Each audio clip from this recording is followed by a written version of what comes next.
Chapter 560. The poisoning is extremely severe. Dr. Wang comes to find _3. Mo Baichuan sighed. I really don't know Mr. Mog.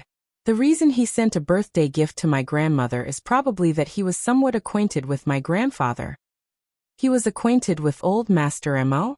If the old master is already well into his 70s, nearing 80, could Mr. Mog also be at that age? Xiao Yingying frowned slightly. Although she didn't want to marry an old man, the man was Mr. Mog. Cousin, have you ever seen Mr. Mog? No. Mo Baichuan shook his head. Grandfather has many good friends. Even if I've met them, I wouldn't know which one is Mr. Mog. Xiao Yingying stirred her drink. Oh, I see. Mo Baichuan picked up a piece of sashimi and put it in Xiao Yingying's bowl, speaking seriously. Yingying, you need to be down to earth. Stop thinking about all these fantasies. Just imagine, if Mr. Mog turns out to be an old man like my grandfather, would you still want to marry him? Yes. Xiao Yingying nodded. Mo Baichuan continued. And what if he already has a large family with grandchildren? This time, Xiao Yingying fell silent. After a long while, Xiao Yingying finally lifted her head. Cousin, let me stay at your place for now. I promise I won't disturb your work. Since she had come all this way, she needed to clarify things before going back. She had to see with her own eyes whether Mr. Mog was truly an old man with grandchildren before she could give up. If you want to stay, you can. The Mo family had a large house with plenty of rooms. Having one more girl staying over was not a problem at all. Thank you, cousin. Mo Baichuan didn't respond, but just stuffed a piece of lobster meat into his mouth. Every word the cousins were saying was heard by the guests at the next table. At the next table sat a young woman in a black suit, a faint smile playing at the corners of her mouth.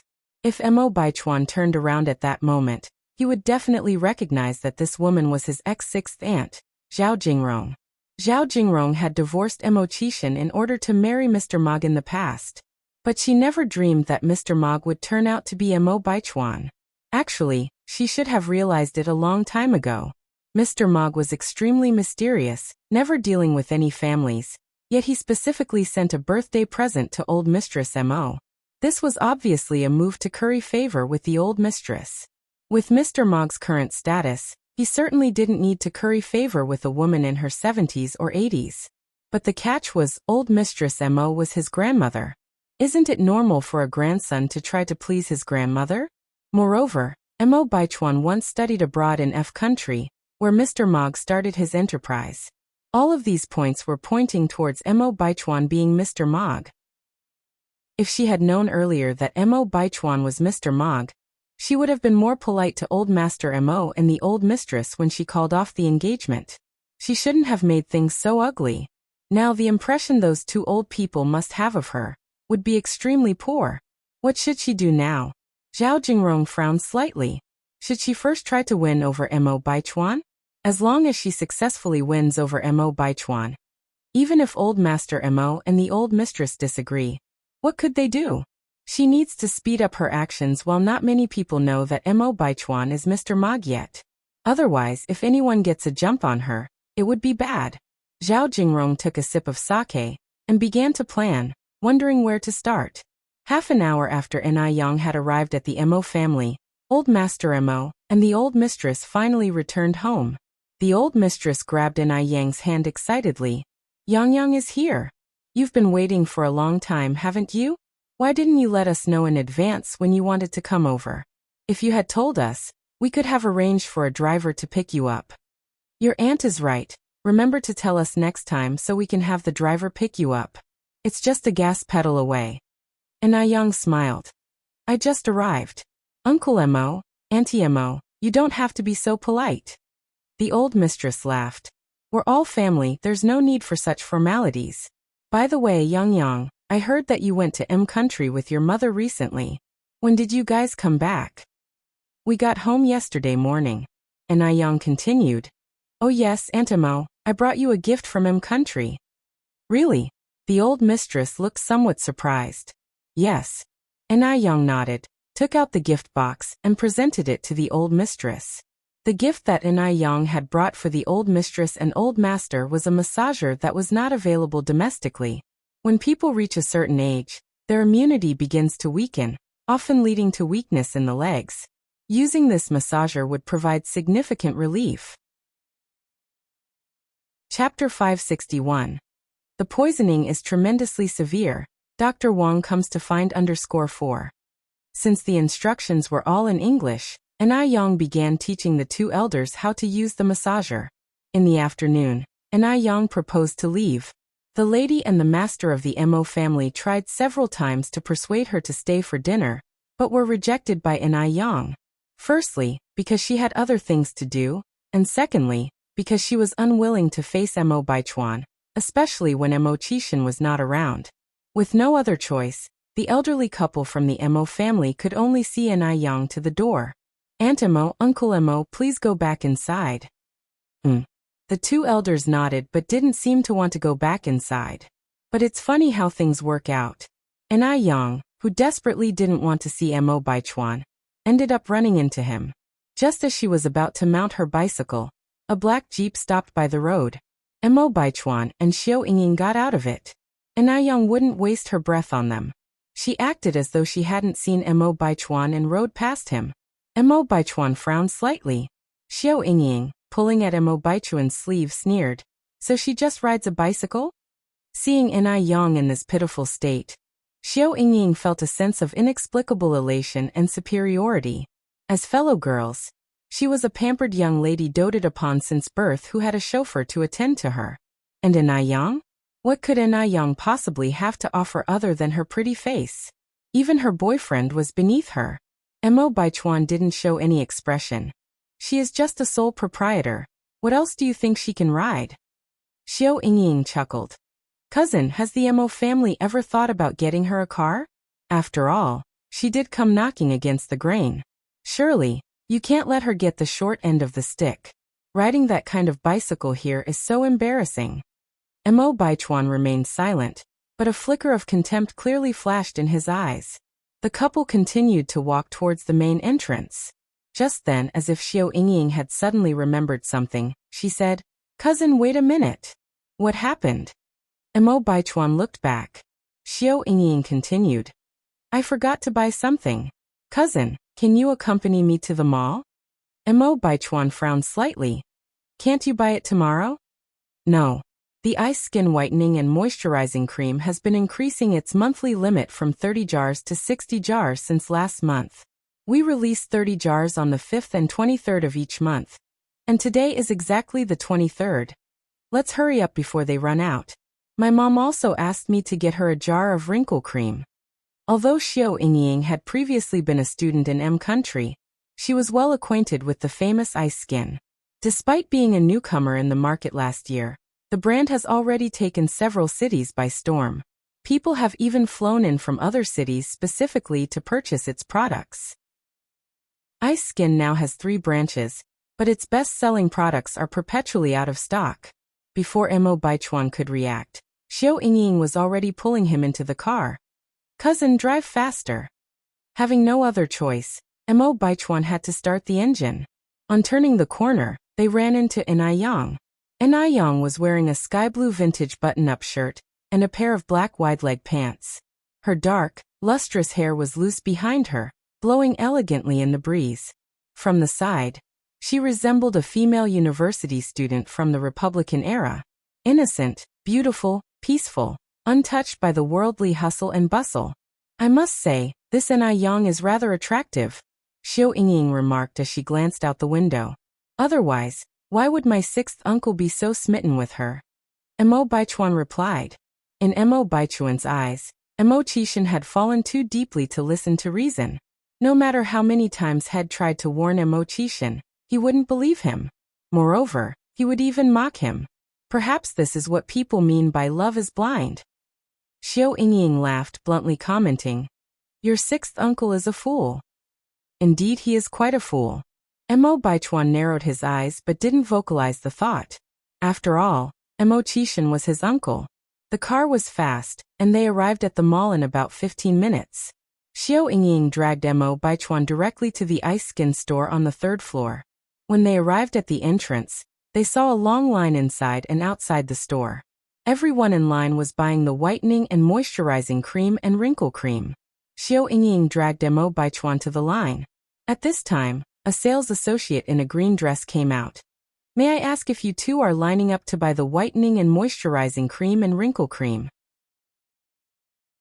Chapter 562. The poisoning is extremely severe. Dr. Wang comes to find _5. Yes. Xiao Yingying nodded her head. The saleswoman continued. Sorry, we only have enough whitening moisturizer and anti-wrinkle cream for those already in line. You two can come back and buy on the 5th of next month. It's sold out. Xiao Yingying said in surprise. Yes. How can it be sold out?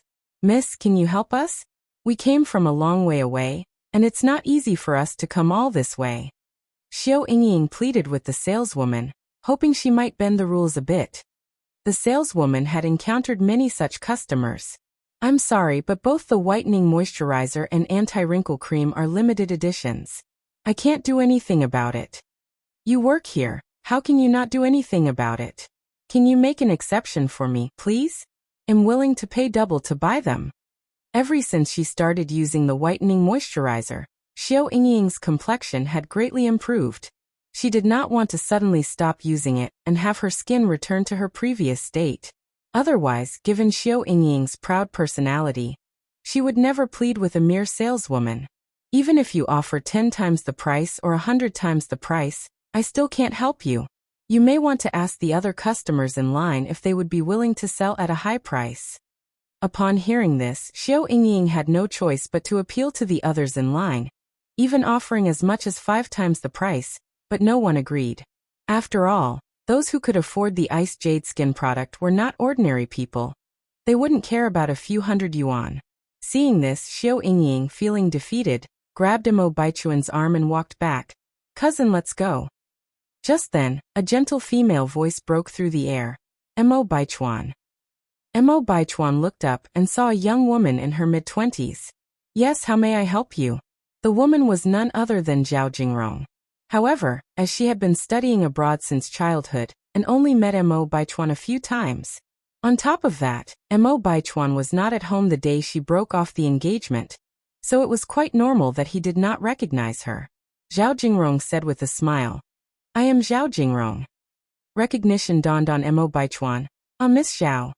Xiao Yingying glanced at Zhao Jingrong and, finding her not that stunning, felt relieved. But when she saw the complete Ice Jade Skin Beauty Kit in Zhao Jingrong's hands, envy welled up in her eyes.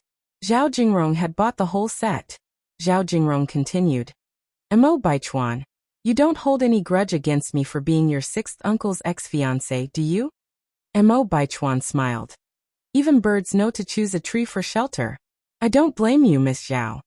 Mo Qishan was useless, while Zhao Jingrong had just returned from her studies abroad. It was only natural that she wouldn't settle for Mo Qishan. Zhao Jingrong's soft voice resonated again. I had no idea there was someone as understanding as you in the Mo family. I thought everyone in the Mo family was as self-unaware as Mo Qishan. With her remark, Zhao Jingrong had managed both to put down Mo Qishan and elevate herself, whilst indirectly appeasing Mo Baichuan. Everyone enjoys hearing good things about themselves. From her first sentence, she inferred that Mo Baichuan didn't like his uncle Mo Qishan. If he had any regard for him as his uncle, he would have unhesitatingly defended Mo Qishan. But he didn't. Why would that be? Mo Baichuan chuckled. Zhao Jingrong pretended not to know. By the way, who is this beautiful lady at your side? Your girlfriend? No, Mo Baichuan continued. This is my cousin Xiao Yingying. Xiao Yingying naturally felt pleased at being complimented for her beauty, and so her opinion of Zhao Jingrong improved considerably. Zhao Jingrong laughed. So it's Sister Xiao Yingying. You're here to buy Ice Jade Skin too? Yes, Xiao Yingying nodded, adding. Unfortunately, the saleswoman told me that the whitening moisturizer and anti-wrinkle cream are sold out. It seems I will have to come back at the beginning of the month. With that, she let out a sigh. Zhao Jingrong chimed in. Don't be upset, Sister Xiao. As it happens, I have the whitening moisturizer and anti-wrinkle cream in my full set of Ice Jade Skin. I'll give them to you. She had been worried about how to get closer to Mo Baichuan, And then this perfect opportunity presented itself. Xiao Yingying did not expect Zhao Jingrong to be so generous. She replied somewhat embarrassed, "Sister Jingrong, isn't that too much? What about you?" Chapter 563. The poisoning is extremely severe. Dr. Wang comes to find _6. Xiao Yingying was so excited she even included her sister in it. Zhao Jingrong laughed and said, "There's no problem with that. I have some leftovers at home. They would only sit around if I brought them back, so it's better to give them to someone who needs them. Sister Xiao, you don't have to be formal with me." Xiao Yingying already wanted the full set of ice muscle jade skin, so she readily accepted it, saying, "Sister Jingrong, I really can't thank you enough." "You're welcome." Mo Baichuan took his wallet out from his pocket and looked at Zhao Jingrong. "How much is it?" "I'll pay you." He didn't want to owe anyone anything. Zhao Jingrong laughed and said, "Do I, Zhao Jingrong, look stingy to you? Think of it as a welcome gift for Sister Xiao." "But," Zhao Jingrong continued, "Mo Baichuan, if you really feel embarrassed, just invite me for a meal next time." "All right, I have errands to run. I am leaving. Goodbye." With that, Zhao Jingrong hurriedly walked away. Even though she knew Mo Baichuan was Mr. Mog, Zhao Jingrong wasn't in a hurry. She planned to slowly win over Mo Baichuan, making him sink into her charms one step at a time. Watching Zhao Jingrong's departing figure, Xiao Yingying happily said, "Sister Jingrong is such a good person. It's fortunate she didn't marry your worthless sixth uncle, or she would have wasted her whole life." Without saying much, Mo Baichuan only responded, "We should get going." After leaving the Mo family, Yang went to the store first to buy some cigarettes, then to the restaurant. Nearly 3 months had passed, and the restaurant was almost fully renovated. Only final touches were needed. "Uncle Tiniu. Yang here." Wang Tiniu immediately put down the sandpaper in his hand. Yang smiled. "Uncle Tiniu, thank you for your hard work during this time." Somewhat embarrassed, Wang Tiniu said, "That's nothing. There's nothing hard about it." Yang handed over the cigarettes she just bought from the store. "Uncle Tiniu, take these cigarettes and give each person a pack." Yang, you're already paying us very well. I can't take these cigarettes." Ordinary workers only get 80 cents a day, but Yang was paying them 2.5 yuan a day, and providing them with a meal at noon, so everyone had full energy at work, without any slack. "Just take it, these cigarettes are for everyone, not just for you." Yang directly stuffed the cigarettes into Wang Tiniu's hand.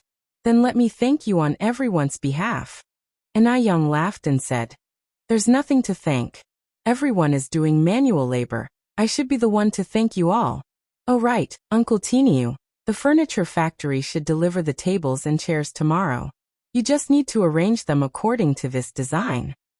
Yang handed Wang Tiniu a design diagram. The design was drawn by Yang herself.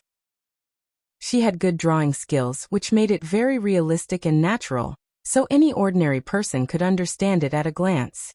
Wang Tiniu nodded. "All right, Yang. You can count on me."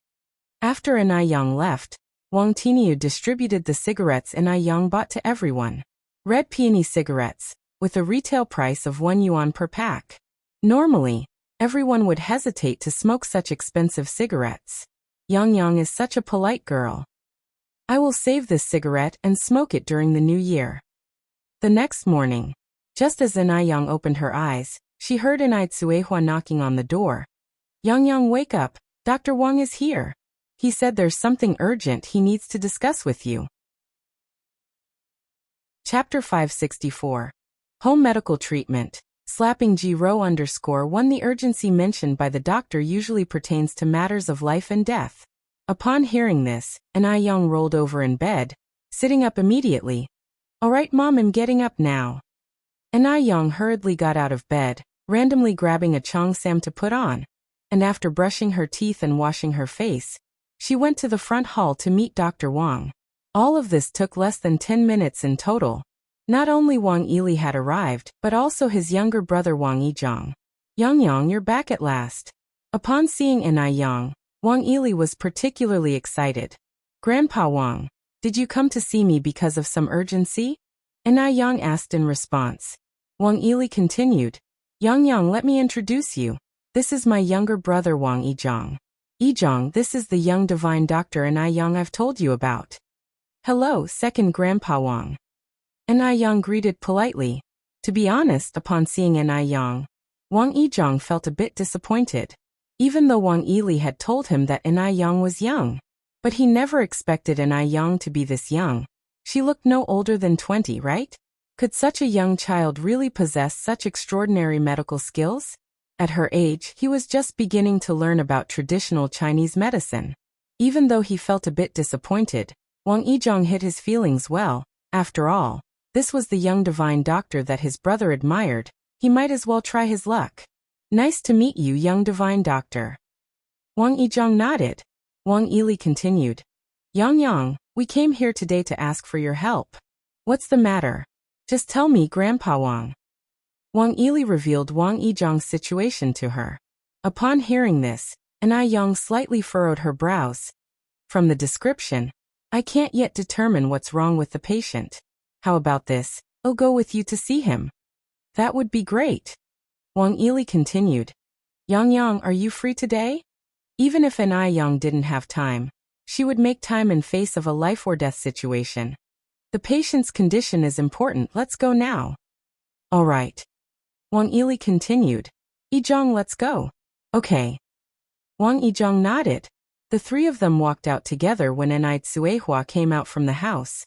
Yang, you haven't had breakfast yet, take this with you. Suehua handed Yang a bag, and then gave the two other bags she held to Wang Yili and Wang Yizhong. Sirs, you haven't had breakfast yet, take these. Madam Yang, you're too kind, we've already eaten. Both of them politely declined. They rushed over empty-handed early in the morning, without bringing any gifts.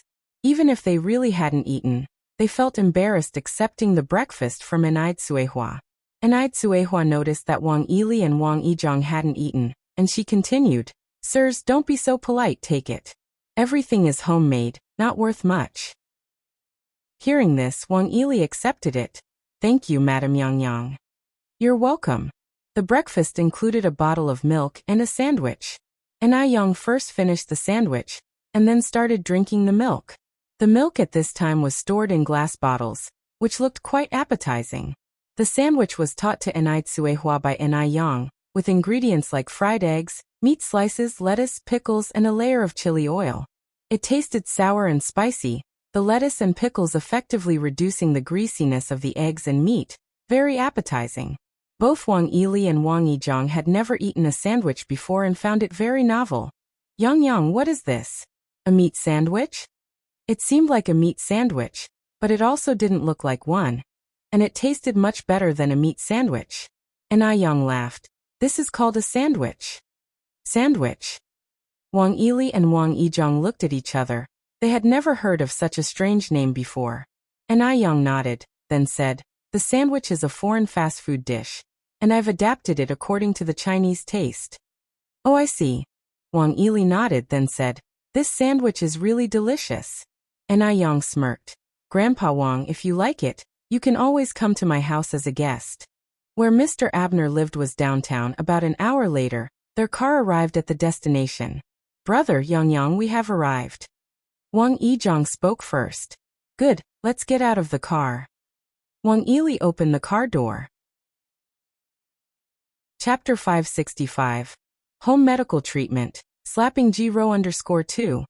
Several people got out of the car. At the door, the bodyguard stood in the way without immediately allowing Wang Yizhong and Wang Yili to enter. Wang Yizhong then said, Could you please inform Mr. Abner that the divine doctor has arrived? Even though it pained him to call anyone the divine doctor. But the arrow was already on the string, and he had no choice but to let it fly. One of the bodyguards nodded. Wait here. Wang Yizhong looked at Yang apologizing. I'm sorry Yang, this patient is a bit difficult. I didn't mean for you to get offended. It's fine. Yang shook her head. Shortly after, a large group of people came towards them. A young man and woman led the group. The man was a blonde foreigner with blue eyes, while the woman was a tall Chinese woman. Dr. Wang, the foreign man said in halting Chinese as he walked towards Wang Yili. Is this the devised doctor you brought? Divine doctor, hello, I'm Abner from F country. I hope you can cure my mother's illness. With his full white beard, Wang Ili resembled a hermit, so it was understandable Mr. Abner could mistake him for the divine doctor. After all, no one would associate the title of divine doctor with a teenage girl. Wang Ili awkwardly replied, Sir, you have mistaken me, I'm not the divine doctor. The real divine doctor is her. Wang Ili then pointed to Anai Yang. Her. Mr. Abner looked at Anai Yang, slightly taken aback.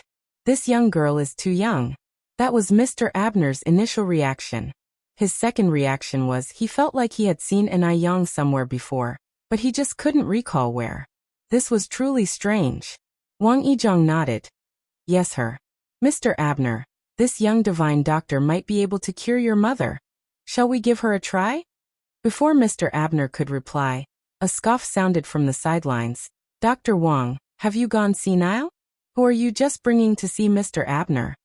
A teenage girl who dares to claim herself to be the divine doctor. What a joke. Jiro didn't recognize Anai Yang.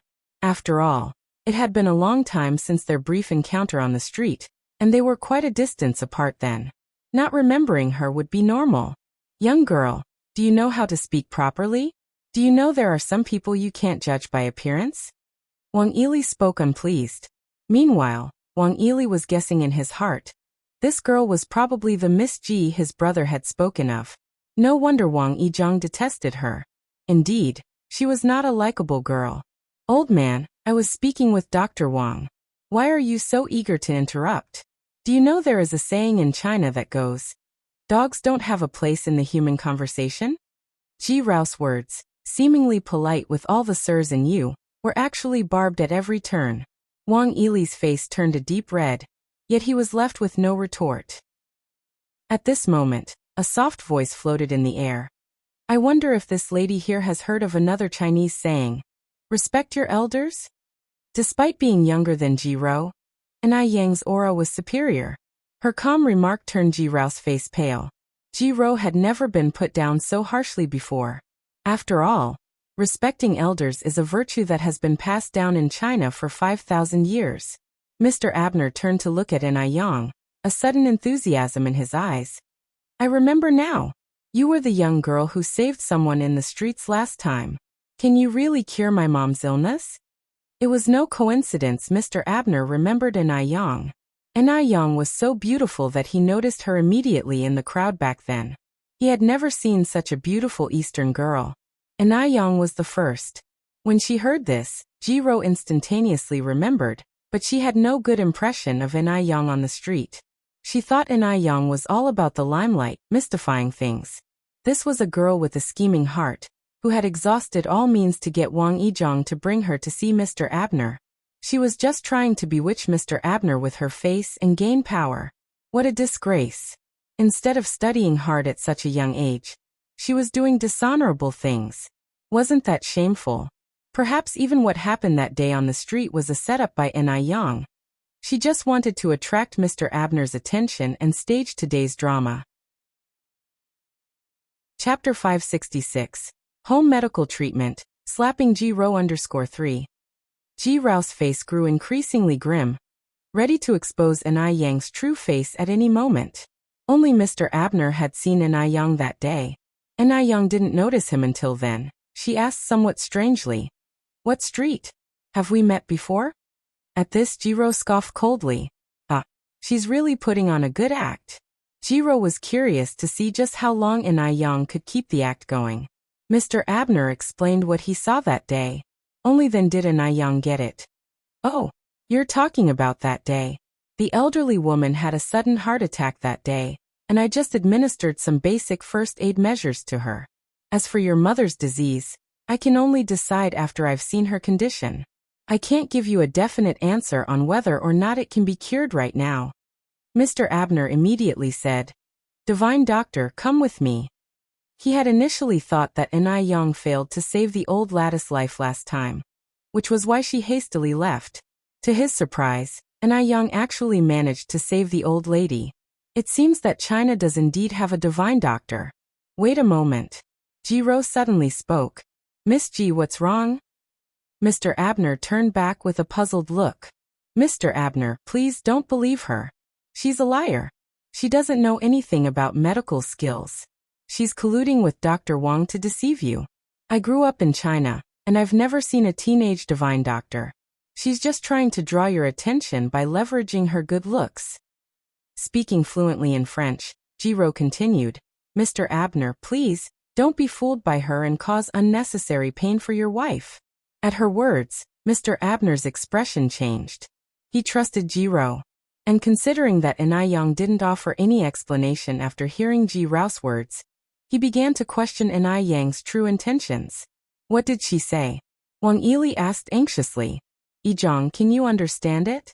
I don't understand. Wang Yizhang shook his head and whispered. But judging by the look on her face, she's not saying anything nice. A fine Chinese speaker. Why would she switch to speaking bird language? Wang Yili's face darkened. This Ms. Ji is really too bullying. Can't she just speak openly and honestly? Ji Rao's face was smug. She was speaking French. Could those two old fools and the young girl understand it? Ji Rao looked at Yang. Her lips curled in disdain, and a mocking glint in her eyes. Her whole goal was to make sure Yang couldn't understand. To make Yang embarrass herself. Ji Rao had seen many Chinese who couldn't speak French. In front of the people of F country, they were like mutes, their hand and footwork clumsy and comical. Just wait. Yang was about to embarrass herself. Just as Ji Rao was waiting for Yang to embarrass herself, a pleasant French voice sounded in the air. Dear unnamed sister, do you really think it's all right to maliciously assume things about others? I wonder if you have ever heard the saying judge others as you judge yourself, or if you know what it means. The saying means that you see others as what you are yourself. You are trying to seduce Mr. Abner, and you're attempting to slander others without any shame. By the end of her statement, Yang simply shook her head. Ji Rao's face turned green with fury. She had never expected that a girl who seemed to have barely had any education would be fluent in French. It was simply unbelievable. While Wang Yili and Wang Yizhang didn't understand what Yang was saying, they inexplicably felt thrilled. Just by looking at Ji Rao's face, they could tell that Yang had gained the upper hand. This ignorant girl really needed some harsh lessons. What are you babbling about? Ji Rao said. I'm going to sue you. You're defaming me. Yang smiled faintly, replying in French. What you do not wish for yourself, do not do to others. When you were defaming me just now, have you not thought, I could also sue you? Ji Rao choked. Her face turned even uglier. She had never been so humiliated in front of Mr. Abner before. What on earth was the background of this young girl? She was so annoyed. Yang continued. Dear sister, are you aware that your accusatory behavior just now could have cost Mr. Abner's mother's chance of recovery if it were a doctor who didn't understand French? You think you can cure the wife's disease? Ji Rao was so angry, her face turned pale. Yang gave a slight smile. Whether I can or not, just wait and see. Chapter 567. Home Medical Treatment, Slapping Ji Rao _4. Yang's actions not only took Ji Rao by surprise but also Mr. Abner. He never expected that Yang would be able to strike back so beautifully in front of the powerful Ji Rao. A person who can speak French so fluently mustn't have poor medical skills. You should know, French is one of the top 10 hardest languages in the world to learn. Even Ji Rao, who had lived in F country for 7 or 8 years, only managed to learn it so fluently. Divine doctor, please come with me. To show his respect for Yang, Mr. Abner still spoke in Chinese. Mr. Abner. Ji Rao was not satisfied. Miss Ji, I think you should be clear about your status.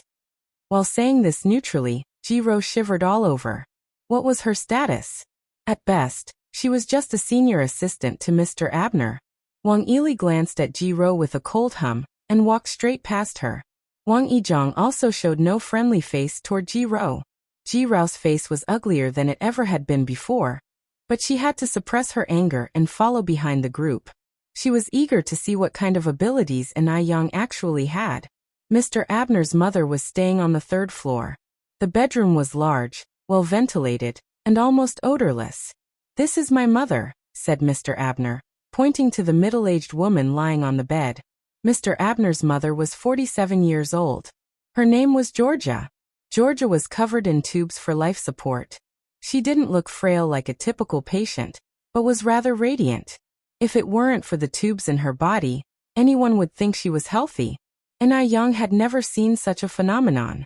It was Wang Yili's first time seeing Georgia. He turned his head to Wang Yizhong and said, "Strange, I've never seen a patient like this." And I Young didn't say much. Instead, she sat down beside Georgia and reached out her hand to feel her pulse, concentrating on her diagnosis. The only sound in the ward was the beeping of the heart monitor. After a while, I Young slowly opened her eyes. Mr. Abner asked anxiously, "How is it? Divine Doctor, can my mother be saved?" His mother's illness had been going on for too long. Each day felt like torture to her. Seeing his mother like this as a son, Mr. Abner was truly distressed. "Your mother is suffering from cold syndrome. Don't worry, it's not a serious illness," I Young said lightly. Not a serious illness? Georgia's illness had stumped both Western and traditional Chinese medicine practitioners. Yet I Young casually stated it wasn't a serious illness. Was she being overconfident? Even Wang Yizhong felt I Young was being unreasonable. "Miss Anai, are you saying that you're confident you can cure Mrs. Georgia's illness?" Jiro asked. "Yes," I Young nodded.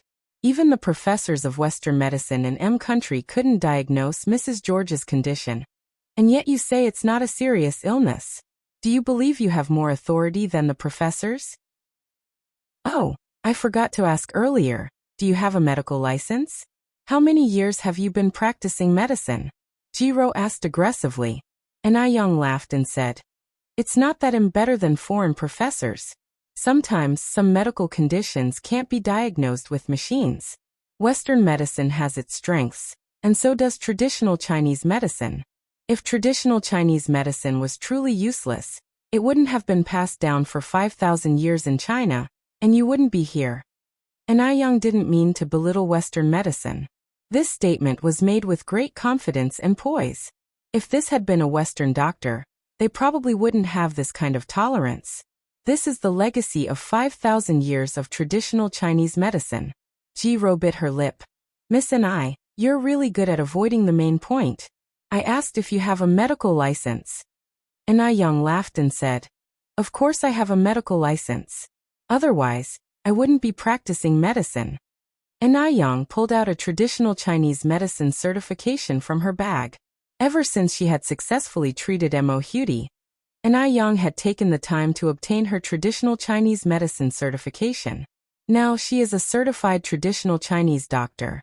This certificate couldn't be fake, could it? Jiro had some doubts but had nothing more to say. I Young looked at Mr. Abner and asked, "Did your mother go to the mountains for a trip 2 years ago and come back with a serious illness?" Mr. Abner thought for a moment, then said, "Yes, that's correct." Chapter 568. Home Medical Treatment, Slapping Jiro_5. Abner remembered the time his mother was ill for over half a month very clearly, because she had to undergo a major surgery before she finally recovered. I Young nodded. "Exactly, your mother had been infected with a cold deficiency 2 years ago. She wasn't going to last long, but luckily you sent her to the hospital in time, and supplemented her with rare nourishments which cured her. Your mother was already fine, but a year ago, she must have caught a cold, which caused the cold deficiency to return." Mr. Abner looked totally shocked, because what I Young said was completely accurate. About a year ago, his mother got lost in a snowy night. When they found her the next day, she had already lost consciousness. After the rescue, there didn't seem to be any major problems at the time. But a month later, she started bedridden and now she's in this state. Divine Doctor, you are amazing. Please take care of my mother. Whatever you need to do, we are at your disposal. Wang Yili and Wang Yizhong looked at each other, their eyes filled with admiration. Wang Yizhong, who originally doubted I Young, was now totally convinced. Bro, this young divine doctor is incredible. Wang Yili stroked his beard, proudly saying, "I told you long ago that Yang is amazing." Even though it was I Yang who diagnosed the disease, Wang Yili was happier than if he had diagnosed it himself. The least happy person here was Jiro. What was the yellow-haired girl proud of? She didn't believe an Yang could cure Georgia. Could traditional Chinese medicine really be that amazing? How is it possible? An Yang continued. If you trust me, let's first remove all these chest drainage tubes, gastric tubes, oxygen tubes from your wife. Only then, I can proceed to the next step of treatment. All right, Mr. Abner nodded rapidly. Yes, I'll listen to you. Klaus, go and call someone over quickly. All right. Klaus immediately went out to call people. Anna Yang took out a banknote, lowered her eyes to write a prescription, and handed it to Mr. Abner. Get someone to buy these herbs, then decoct them into a medicinal soup. In a short while, Klaus ushered in the doctors. When they heard that Anna Yang wanted to remove the tubes from Georgia, they all opposed it. Mr. Abner, currently your wife's life is being maintained by these tubes. If we remove them, your wife will die. Our Western medicine is so advanced and we still can't cure your wife's disease. How can traditional Chinese medicine do it with just their bitter concoctions? What you're doing isn't saving your wife, it's harming her. Hearing this, Jiro stepped forward. Mr. Abner, I think what everyone said makes sense. Even though Miss and I accurately identified your wife's ailment, it doesn't rule out the possibility that she had investigated it ahead of time. Given your prestigious status, who knows how many Chinese people want to curry favor with you? Anna Yang slightly frowned. Looking down on your own compatriots like this, aren't you Chinese, sister? Of course I'm not Chinese. A gleam of triumph flashed in Ji Rao's eyes. She was now a citizen of country F. Anna Yang smiled faintly. It's lucky that we're living in a time of peace. Otherwise, you'd certainly be seen as a traitor. You. Jiro was furious. Did I say anything wrong? Anna Yang raised her eyebrows slightly. Sister, you owe traditional Chinese medicine an apology. Jiro carried herself with righteous indignation. Traditional Chinese medicine is outdated and incompetent. And we're not allowed to say this? People like you will never understand the sophistication of Western culture, always sticking to obsolete ideas, spouting sweet words here, deceiving and cheating. Miss G is right. Mr. Abner, don't be fooled by this quack. The other doctors were also seething with anger. This young lady looked no more than a teenager. How could she possibly possess medical skills? Mr. Abner, traditional Chinese medicine emphasizes a bond between patient and doctor. We do not force our treatments on anyone. Since I do not have this bond with your wife, I'll make a move first. Please invite someone more capable. Anna Yang began to pack up her medical box, preparing to leave. Seeing Anna Yang stand her ground in such a way, oddly enough, the brothers Wang Yili and Wang Yizhong found it extremely satisfying. This is the style of traditional Chinese medicine should have. Begging and pleading is definitely not the style of traditional Chinese medicine. Let these folks from F country regret it. Mr. Abner was somewhat stunned, and at that moment he didn't know how to make a decision. His mother had indeed been relying on this equipment to sustain her life for some time. If the tubes were recklessly pulled out, and that caused her to lose her life, he would have become an accomplice. Anna Yang put away her medical kit and started to leave, and everyone in the room made way for her. Seeing this, a self-satisfied expression appeared on Ji Rao's face. She knew Anna Yang didn't have much of a knack. If she did, she wouldn't have slunk off with her tail between her legs. Just as Anna Yang turned to leave, a hand tightly gripped hers. Anna Yang looked back slightly. Unbeknownst to her, Georgia, who had been unconscious, had woken up, and it was she who had grabbed Anna Yang's hand. Don't go. Beautiful girl, I believe in you. Please stay and treat me. Georgia's voice was extremely weak, but she held on to Anna Yang's hand tightly. It was a desperate plea from a seriously ill person. She had already been sick for over a year. She had never encountered a doctor who could correctly diagnose her illness, nor had any doctor said that they could cure it. Anna Yang may be young. She was willing to take a gamble. If she won, she could survive. If she lost, she would just be dead. She wouldn't live much longer anyway, and rather than living in pain, she would be better off dead. Looking into George's dull eyes, Anna Yang couldn't bear to refuse and nodded. Okay. Thank you. A pale smile appeared at the corners of George's mouth. Madam, you're being foolish. Jiro hastily walked forward. Shut up. This is not your place to speak. Georgia turned to look at Mr. Abner. Abner. Ji-Rao's face whitened. Mom. Mr. Abner walked over to Georgia. Georgia continued. If anything unexpected happens during the procedure, it has nothing to do with this young lady. Please don't blame her. Because this is my own choice.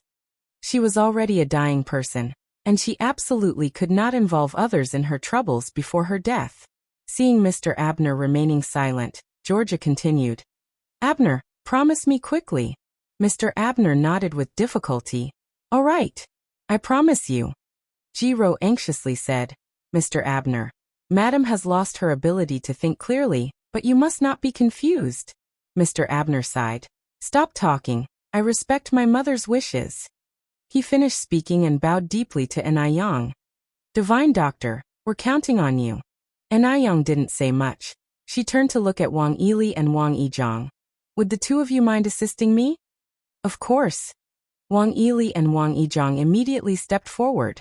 It didn't take long for the three of them to remove all the tubes on Georgia's body. As soon as the tubes were removed, it seemed as though all of Georgia's strength had been drained. Her head slumped to the side, and she immediately closed her eyes. Wang Yili slightly furrowed his brows, checking Georgia's breathing.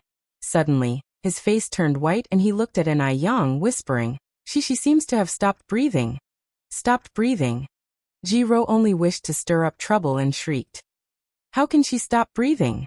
Miss En-I, didn't you say your medical skills were good, and that you could cure Madam? At this point, Ji-Ro looked at Mr. Abner, adding fuel to the fire. Murdering compensates life. Mr. Abner, you must hold Miss En-I accountable. En-Yang had embarrassed her many times, of course. She needed to take revenge. Even though Georgia had said she wouldn't hold En-Yang responsible while alive. But how trustworthy could the words of a sick person be? Moreover, there were no written agreements. Now it would be her word against the dead. Chapter 569. Insane Slapping. _1 Thinking about En-Yang's impending prison sentence, Ji-Rao's heart was filled with exhilaration. Mr. Abner's face immediately turned pale. His legs buckled, and he looked like he was about to collapse on the ground. Just then, a fair hand grabbed his wrist. There's nothing to worry about. From a medical perspective, your wife is merely in a state of apparent death. Her voice was soft and bland, but it was having a calming effect on him. The temperature of Mr. Abner's body finally began to rise slowly. Apparent death? Impossible. My wife is clearly dead. Ji-Ro argued. Mr. Abner, don't listen to her absurdities. En-Yang glanced at Ji-Ro and smirked. It appears that you desperately want your wife to die. On hearing those words, Mr. Abner slightly furrowed his brow, his eyes full of displeasure as he looked at Ji-Ro. Ji-Ro also quickly realized her mistake and immediately corrected herself. Mr. Abner, I didn't mean that. I'm just overly worried and anxious. She was clearly dead. Could En-Yang bring somebody back to life? Ji-Ro bit her lip, anxious to see how En-Yang would handle this situation. Mr. Abner's face had finally eased a little. En-Yang turned to Wang Yili and Wang Yizhang. Do you have the acupuncture kits? Yes, they both nodded. It is said in the Qianjin Feng that each acupuncture point has its implications. Let's start acupuncture on your wife now. Lord Wang, you are in charge of the Tianshu acupoint and above. It should be 3-finger widths in. Lord Wang II, you're responsible for the points below the Tianshu acupoint. The Shuahai acupuncture's point should be 3-finger widths down. The ancient people had named each of the meridian points on the human body for a reason. Acupuncture had been passed down for thousands of years.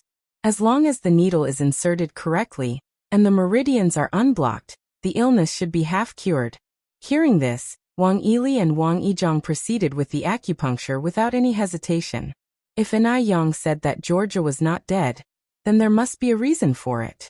The Western doctors stood there, their faces filled with astonishment. Although they frequently perform surgeries in Western medicine, they really hadn't seen acupuncture before. Could this really work? A few of them started to whisper amongst themselves. En-Yang didn't care about them. She inserted the last silver needle into Georgia's Baihui acupoint. She was wearing a white long-sleeve cheongsam. Her pure black border complemented her radiant black hair perfectly. Her slender wrist, as delicate as white lotus root, fell from the sleeve. Her slender fingertips rotated the silver needles slowly. She appeared focused and serious. One of her hair strands slid over her cheek. The interplay of white and black created a beautiful scenery. Even without makeup, her beauty was breathtaking.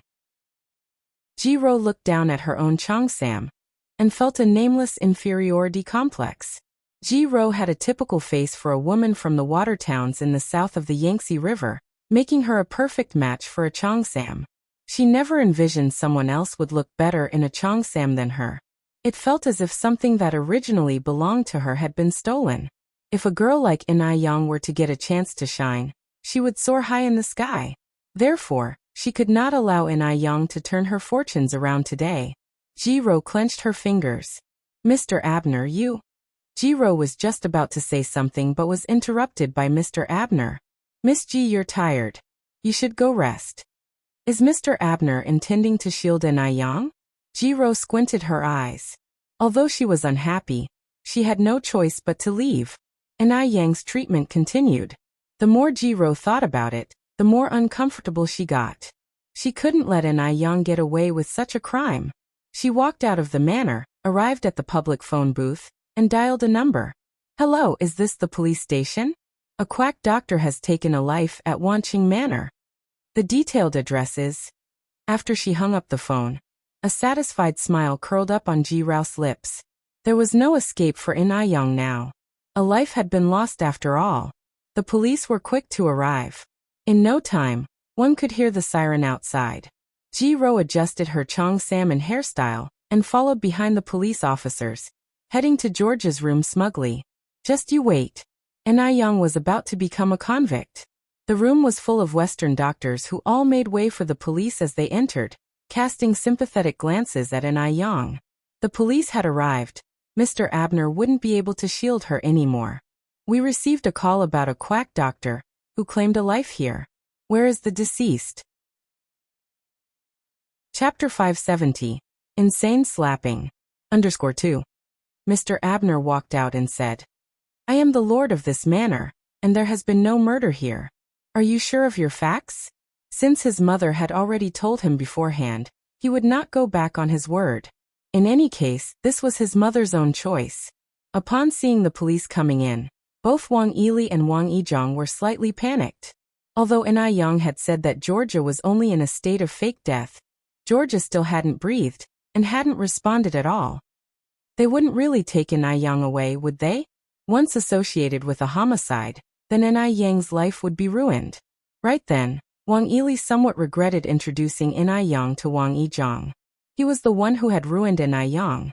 Ji-ro pointed at Georgia, who was lying on the bed, and said, Mr. Abner, up to this point, are you still going to cover for In Ai-yang?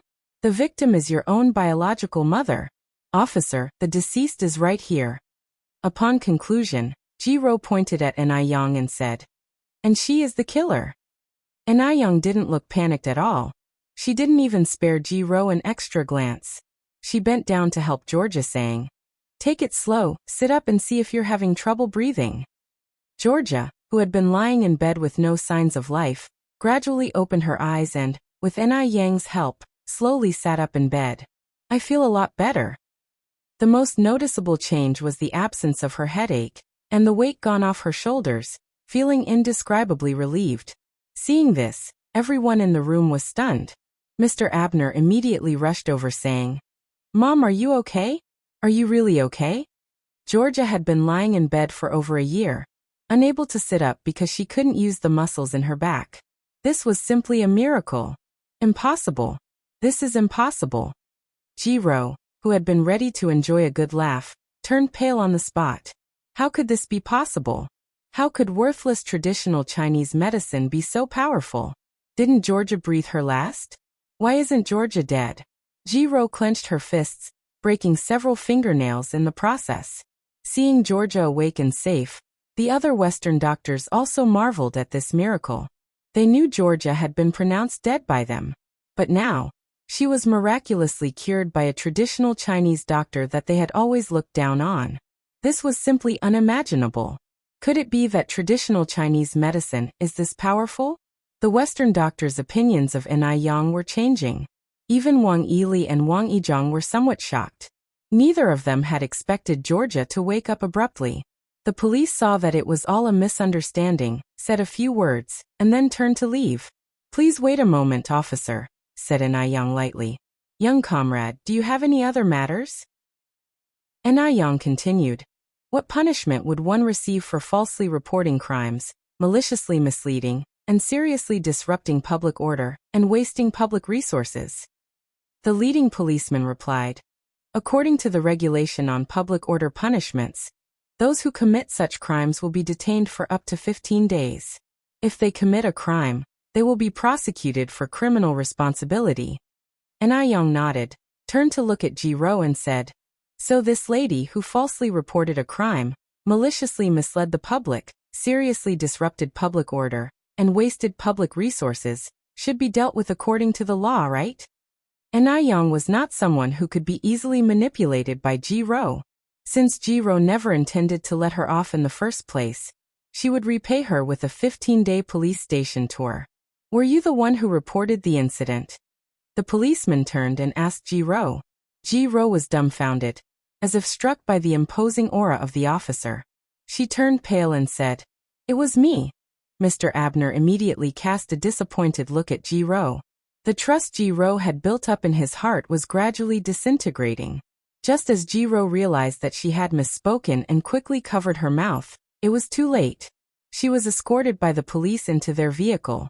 "Mr. Abner, save me. It wasn't me, it really wasn't me." She couldn't be sent to the detention center. She couldn't leave a stain on her record. The original plan was to get Yang into the police car, but she ended up becoming a laughingstock before Yang. Ever since she returned to the country, Jiro had never lost such great face. This was such a disgrace. Jiro was filled with regret, but there was no antidote for remorse in this world. Chapter 571. Insane Slapping. _3. Yang looked at her retreating figure, a slight smile curling her lips. Mr. Abner came to Yang's side, then asked, "Divine Doctor, is my mother fully cured now?" Yang withdrew her gaze and replied, "The cold deficiency isn't a big illness. Roughly half a month of traditional Chinese medicine should be sufficient for a complete recovery. I'll come by for a follow-up in half a month." "Thank you so much, Divine Doctor. Thank you for giving my mother a second chance at life," Mr. Abner said gratefully. "No need for thanks, it's my duty as a doctor."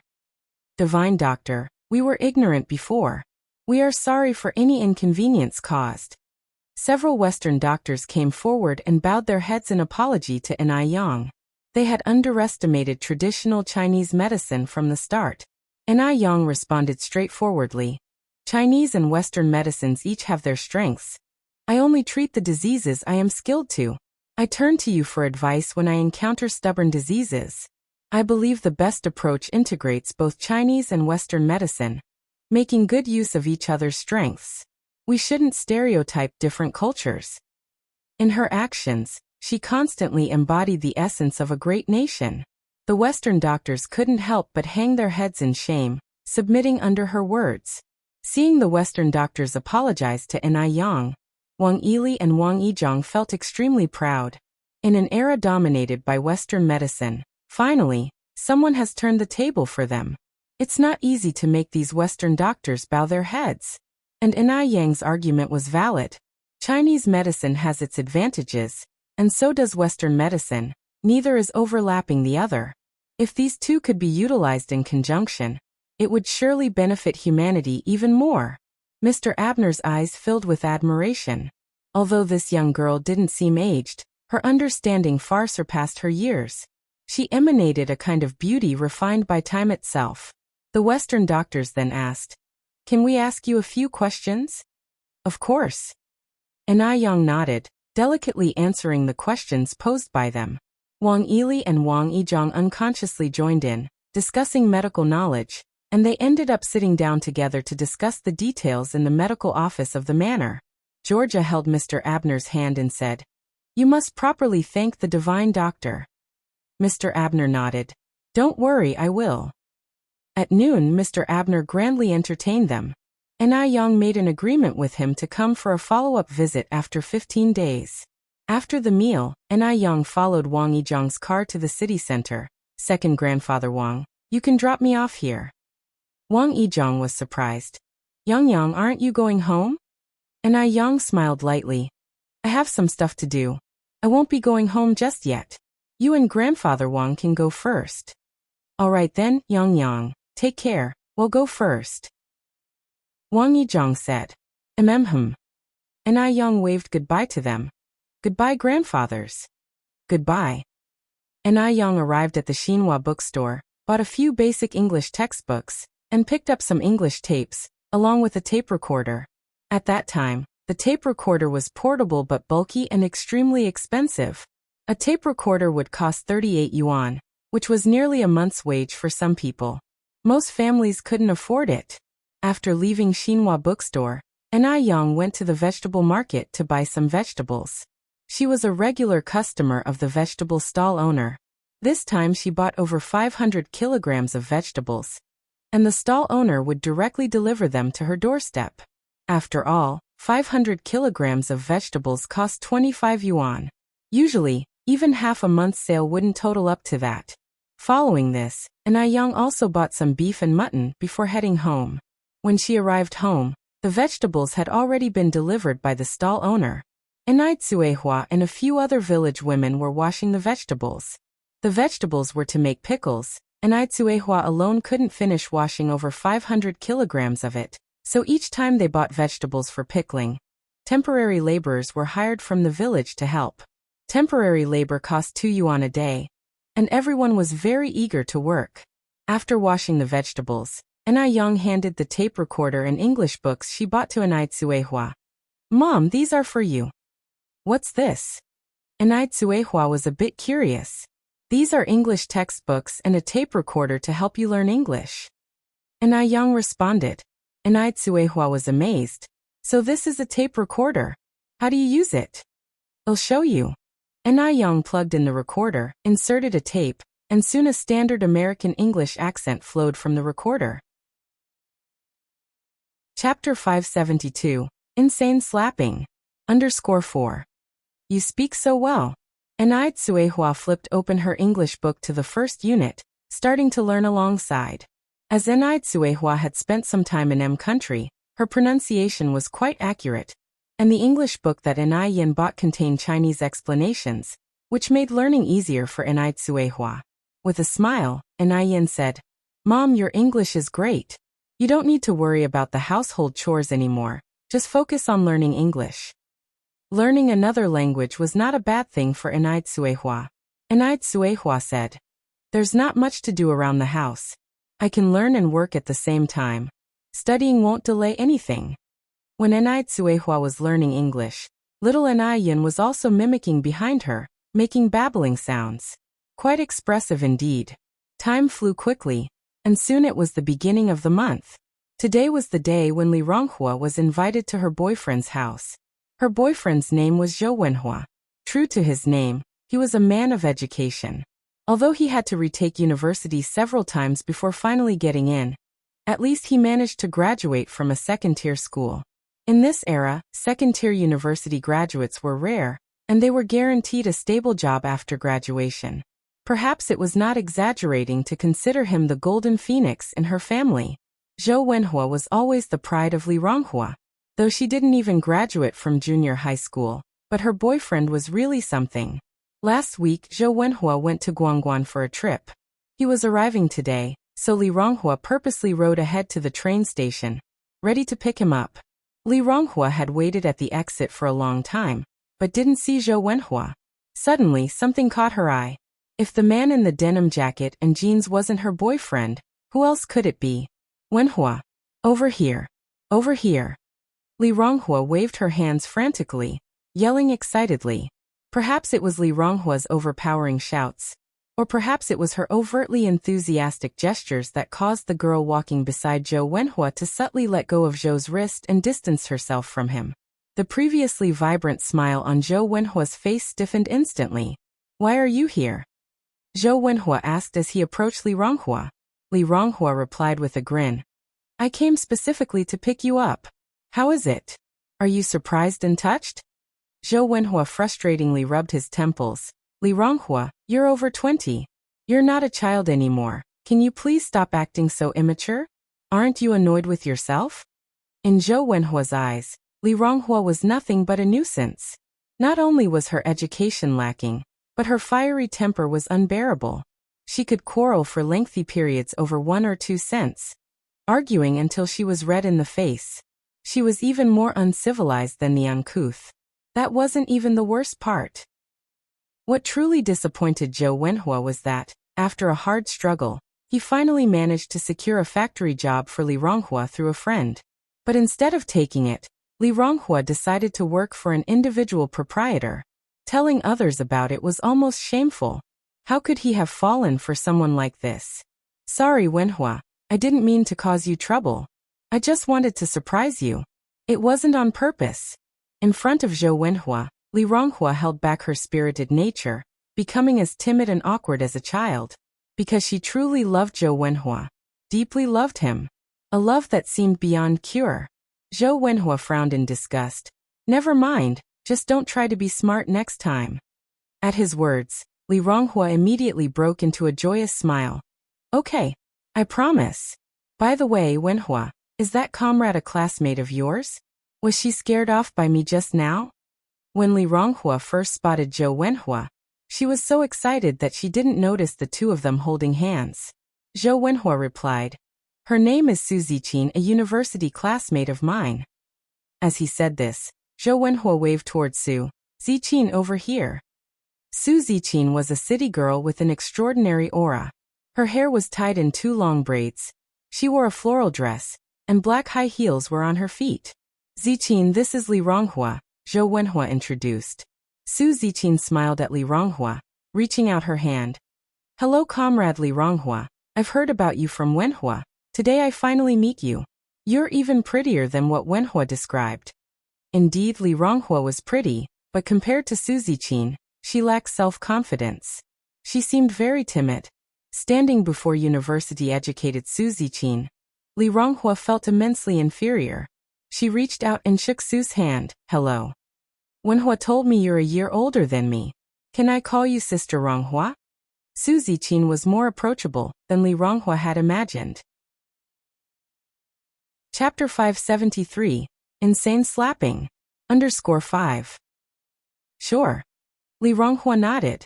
Sister Ronghua, you call Wenhua by his name. You can call me Ziqin too. Su Ziqin continued.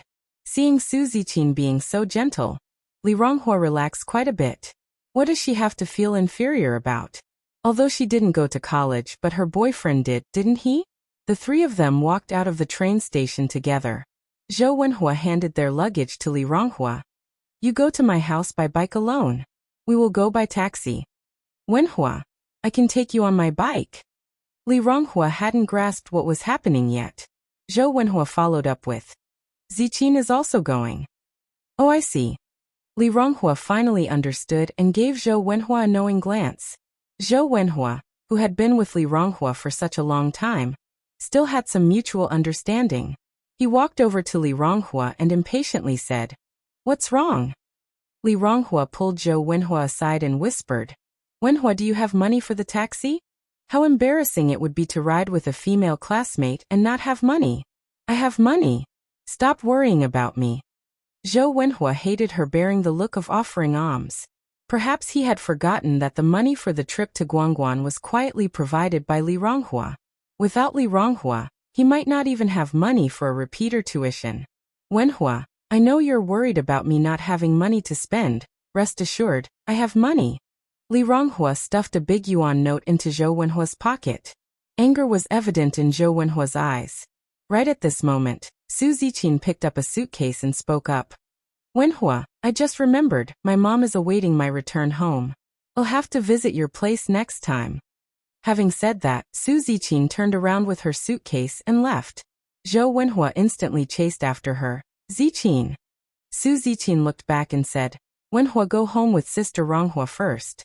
I'm fine. I can visit your home at any time during the summer vacation.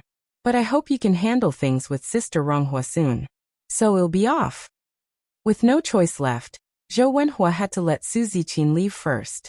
Li Ronghua caught up from behind. Strange. Why did Ziqin leave?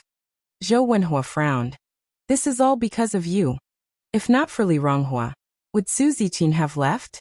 Li Ronghua immediately apologized. I'm sorry, Wenhua. I embarrassed you in front of your classmate. I promise, this will never happen again. Zhou Wenhua also greatly disliked Li Ronghua's groveling attitude. Such lowliness is inherent to people of her status. They can never elevate their position. Let's go. Zhou Wenhua strode forward. Li Ronghua quickly matched his pace. Zhou Wenhua's home was located in the city. Their house was given to them by the factory. It seemed in better condition than Li Ronghua's house by a lot. As soon as they knocked, Zhou Wenhua's mother, Wang Meiying, and father Zhou Guikai fervently came out to greet them. Wenhua is back. If an Yang were present, she would certainly recognize that this Wang Meiying was the same aunt she met at the airport that day. And that girl who was hopelessly devoted was indeed Li Ronghua. Mom, Dad, Uncle Zhou, Auntie Zhou. Li Ronghua followed, calling them from behind. Zhou Wenhua's parents outright ignored Li Ronghua. Glancing behind Zhou Wenhua, their faces suddenly fell. Wenhua, why isn't Ziqin with you? Zhou Wenhua brusquely replied. She couldn't come due to some sudden matters. Why couldn't she come? Wang Meiying anxiously exclaimed. Didn't she say on the phone that she was coming today? Did your childish antics make her angry? This child, how could you upset Ziqin? Only Su Ziqin could become Wang Meiying's ideal daughter-in-law. Not only was she a college student, she also came from a good background, with parents who were top leaders at the factory. Zhou Wenhua and her were undoubtedly a perfect match. She's much stronger than Li Ronghua by countless folds. Li Ronghua immediately admitted her mistake. I'm sorry, Auntie, it wasn't Wenhua's fault. It was all my fault. Ziqin was originally going to come. The fault was hers from the start. She couldn't let Zhou Wenhua take the blame for her. Upon hearing this, Wang Meiying was immediately enraged. Just about to burst out with a torrent of abuse, Zhou Guikai, the head of the family, said, if she didn't come, she didn't come. Come on in. Don't stand outside.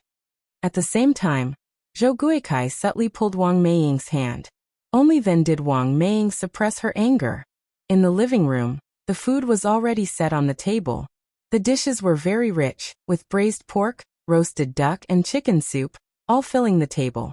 Li Ronghua was very pleased, as this spread revealed how much the Zhou family valued her. Is everyone here? Can we start eating? A girl around 12 or 13 years old came out of the inner room. This was Zhou Wenhua's younger sister, Zhou Xiuzhen. Wang Meiying vented obliquely. Eat, eat, eat. All you know is to eat. Why don't you drop dead from overeating? Zhou Xiuzhen didn't care, looked around the room and asked curiously. Did Sister Ziqin not come? Zhou Wenhua replied. Your sister Ziqin had something come up last minute. She'll come visit our home another day. Zhou Xiuzhen nodded her head, somewhat regretful. Then the meal Mom made today, isn't it? Wasted. Little did they know, this meal was specially prepared for Su Ziqin, the future daughter-in-law of Wang Meiying. Unexpectedly, Li Ronghua took advantage of it. Before she could finish, Zhou Xiuzhen braked in time and quickly changed her tune to say, Mom's cooking today smells delightful. All of it was made for Sister Ronghua, so you must eat more later on. Li Ronghua, slightly embarrassed, replied, Oh, you're being too kind, Auntie.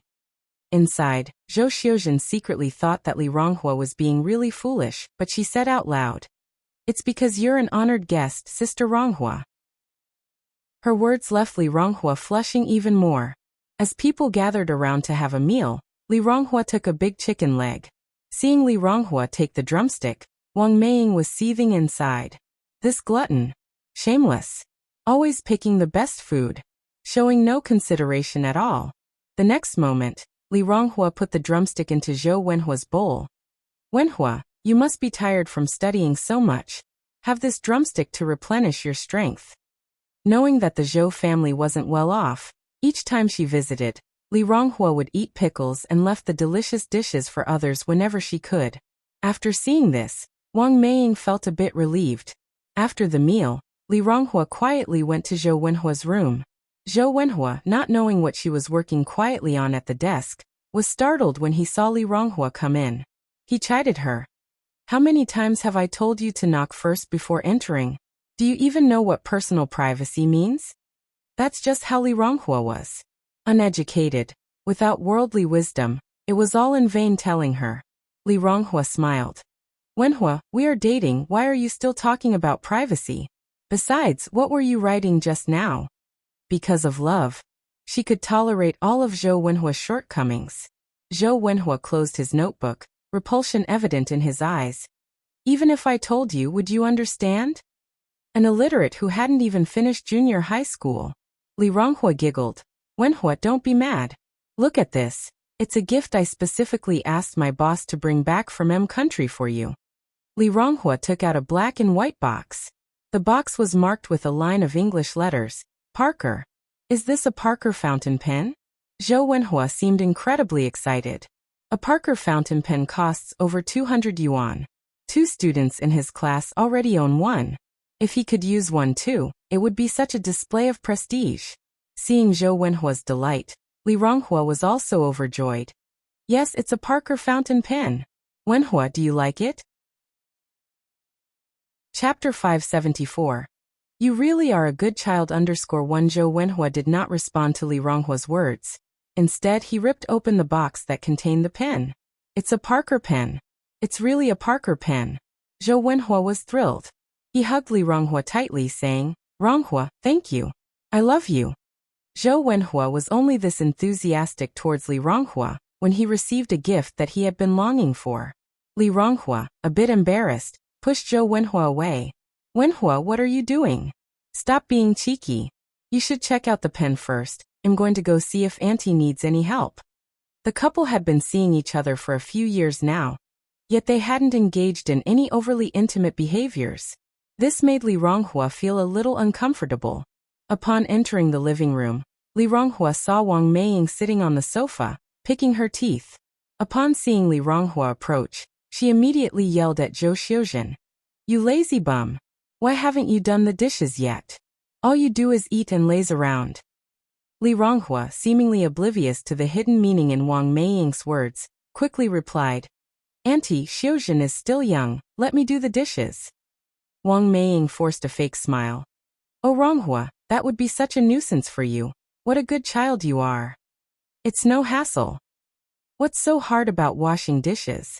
Li Ronghua immediately headed to the kitchen to start washing the dishes. The stove was piled with dishes, some from the morning. Humming a small tune, Li Ronghua efficiently washed the dishes. For her this was nothing. Because here, there were people she loved, and people who loved her. Besides, how many daughters-in-law wouldn't have to wash dishes at their in-law's home? Sister-in-law. Zhou Xiuzhen cheerfully walked in from outside, speaking warmly. Sister-in-law, you're washing dishes? Can I help you? Li Ronghua, a bit embarrassed, said, Don't go calling me that.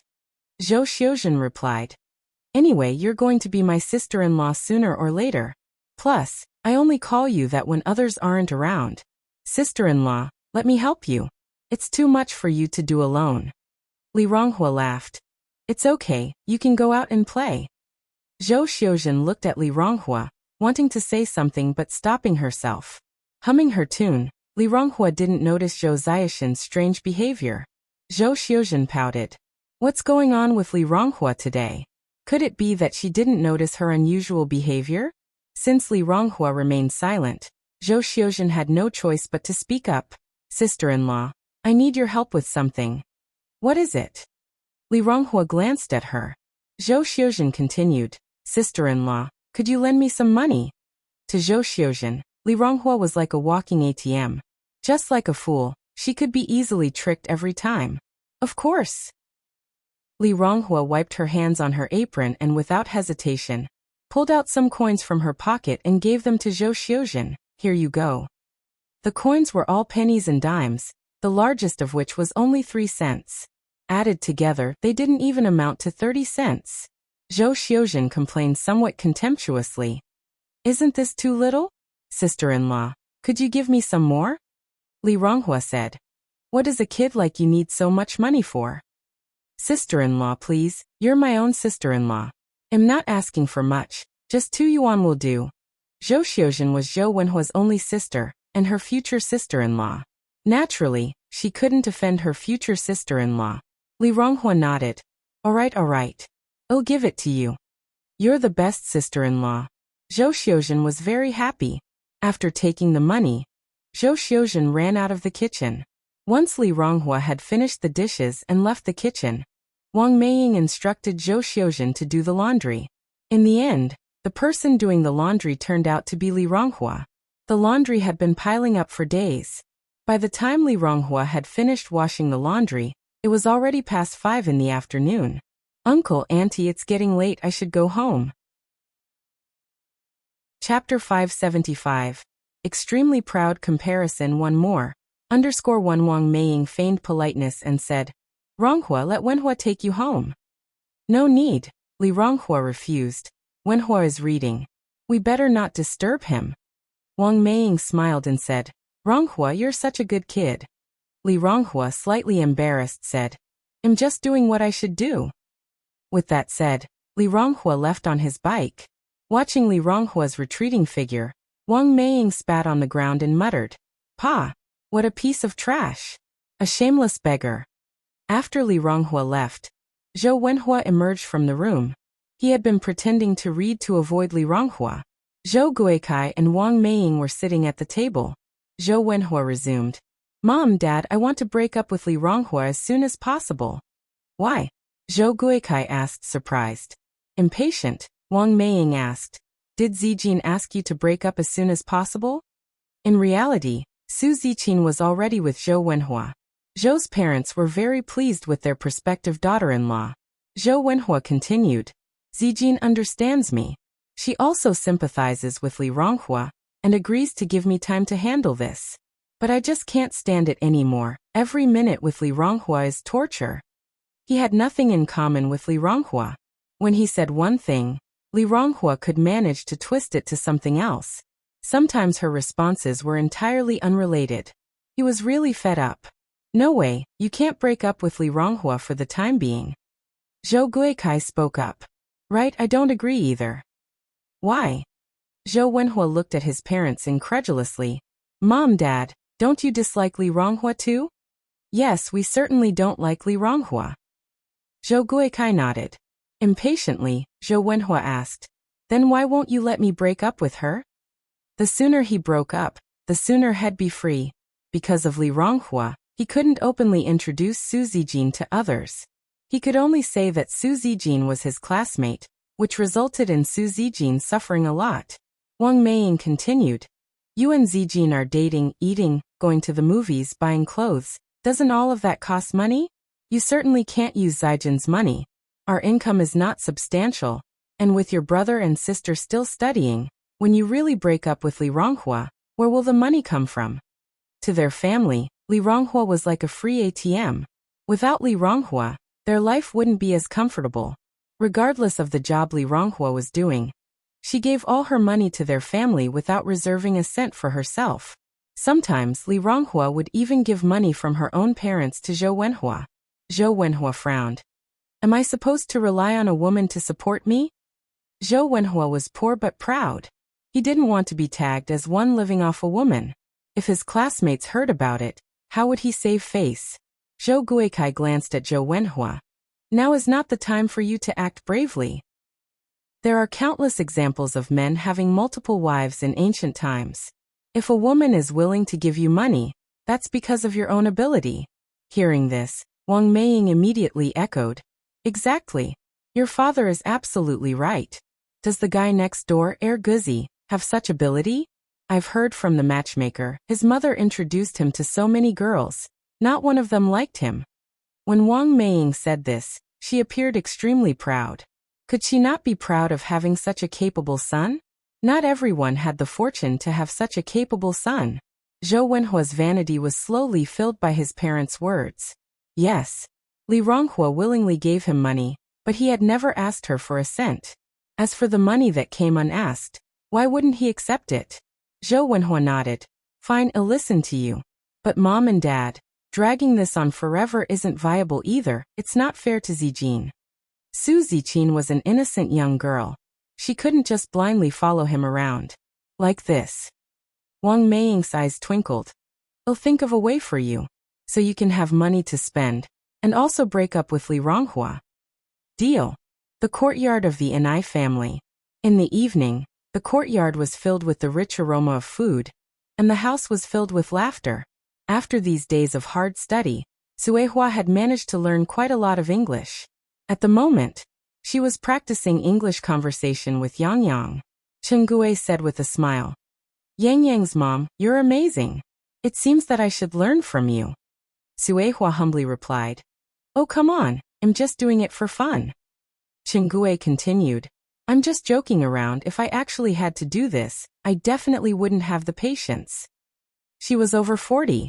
Where would she have the mood to study this? She didn't have the steadfastness and perseverance of Suehua. Suehua was the kind of person who thirsted for knowledge, and was very smart. Chen Gui continued. Yang Yang's mom, you never wanted to go to school when you were younger. If you had, you would have gone to university a long time ago. Also, Suehua had a certain quality about her that was not ordinary. Perhaps it was because of her years living as a peasant woman, it had concealed this quality. After coming to Beijing, as she broadened her horizons, the concealed quality slowly began to emerge. Now you could hardly see any trace of her past in Suehua. If you were to say that she was the rich daughter of a wealthy family, people would believe it. Suehua chuckled and said, Sister Chinggui, you sure know how to flatter. How am I as brilliant as you say? You're much smarter than I am. The two started to exchange compliments. Over at the Li family, when Li Ronghua came back, the Li family were having dinner. Han Xiaoqin looked at Li Ronghua. Ronghua, how did your visit to Wenhua's go today? What did his parents say? What did they say? Li Ronghua looked at Han Xiaoqin with some confusion. Han Xiaoqin just spread it out and said, Ronghua, you and Wenhua are not getting any younger, especially for girls of your age who can't afford to wait. What did Wenhua's parents say? When do they plan to come and propose? Han Xiaoqin was quite satisfied with Zhou Wenhua as a son-in-law. After all, Zhou Wenhua was a college student. From any perspective, Li Ronghua was marrying above her class. Li Ronghua was already 22 this year. In the countryside, she would be considered an old maid. Usually at her age, they would already have several kids. If she doesn't get married soon, she will not get married at all. However, the Zhou family hadn't shown any signs of coming to propose. This made Han Xiaoqin a bit anxious. Li Ronghua wasn't worried about this problem. She laughed and said, Mom, don't worry about nothing. Wenhua is only a sophomore this year. He would at least wait until he graduates from college before discussing our relationship. 2 years later? Asked Han Xiaoqin surprised. 2 years later you will be 24. Which girl who didn't study makes it to 24 without getting married? If the Zhou family doesn't want you by then, you'll have nowhere to go and cry. Li Ronghua said laughingly. Wenhua is not that kind of person. She had known Zhou Wenhua for so long, she firmly believed his character. Han Xiaoqin said, back then, Qin Xianglian also didn't believe that Chen Shimi was an ungrateful man who abandoned his wife and children. But what happened in the end? What was Qin Xianglian's fate? Li Ronghua helplessly replied, Mom, you're going off track. How can you compare Wenhua with Chen Shimi? People are hard to read. I think Zhou Wenhua might not be such a good guy. Gooden chimed in. Gooden really didn't like Zhou Wenhua. He always felt that Zhou Wenhua was a bit dismissive of their family. Every time he came, he would refuse even a sip of water, acting as if he was some kind of golden phoenix. And yet his parents and sister really liked him. Li Ronghua glared at Gooden. Go away. What do you a child know about this? What Zhou Wenhua? Is Zhou Wenhua a name you can say? He's your future brother-in-law. Gooden shook his head. Li Ronghua, if only you were half as smart as Sister and I Yang. Then I wouldn't have to worry. Li Ronghua couldn't be bothered with Gooden. Gooden continued.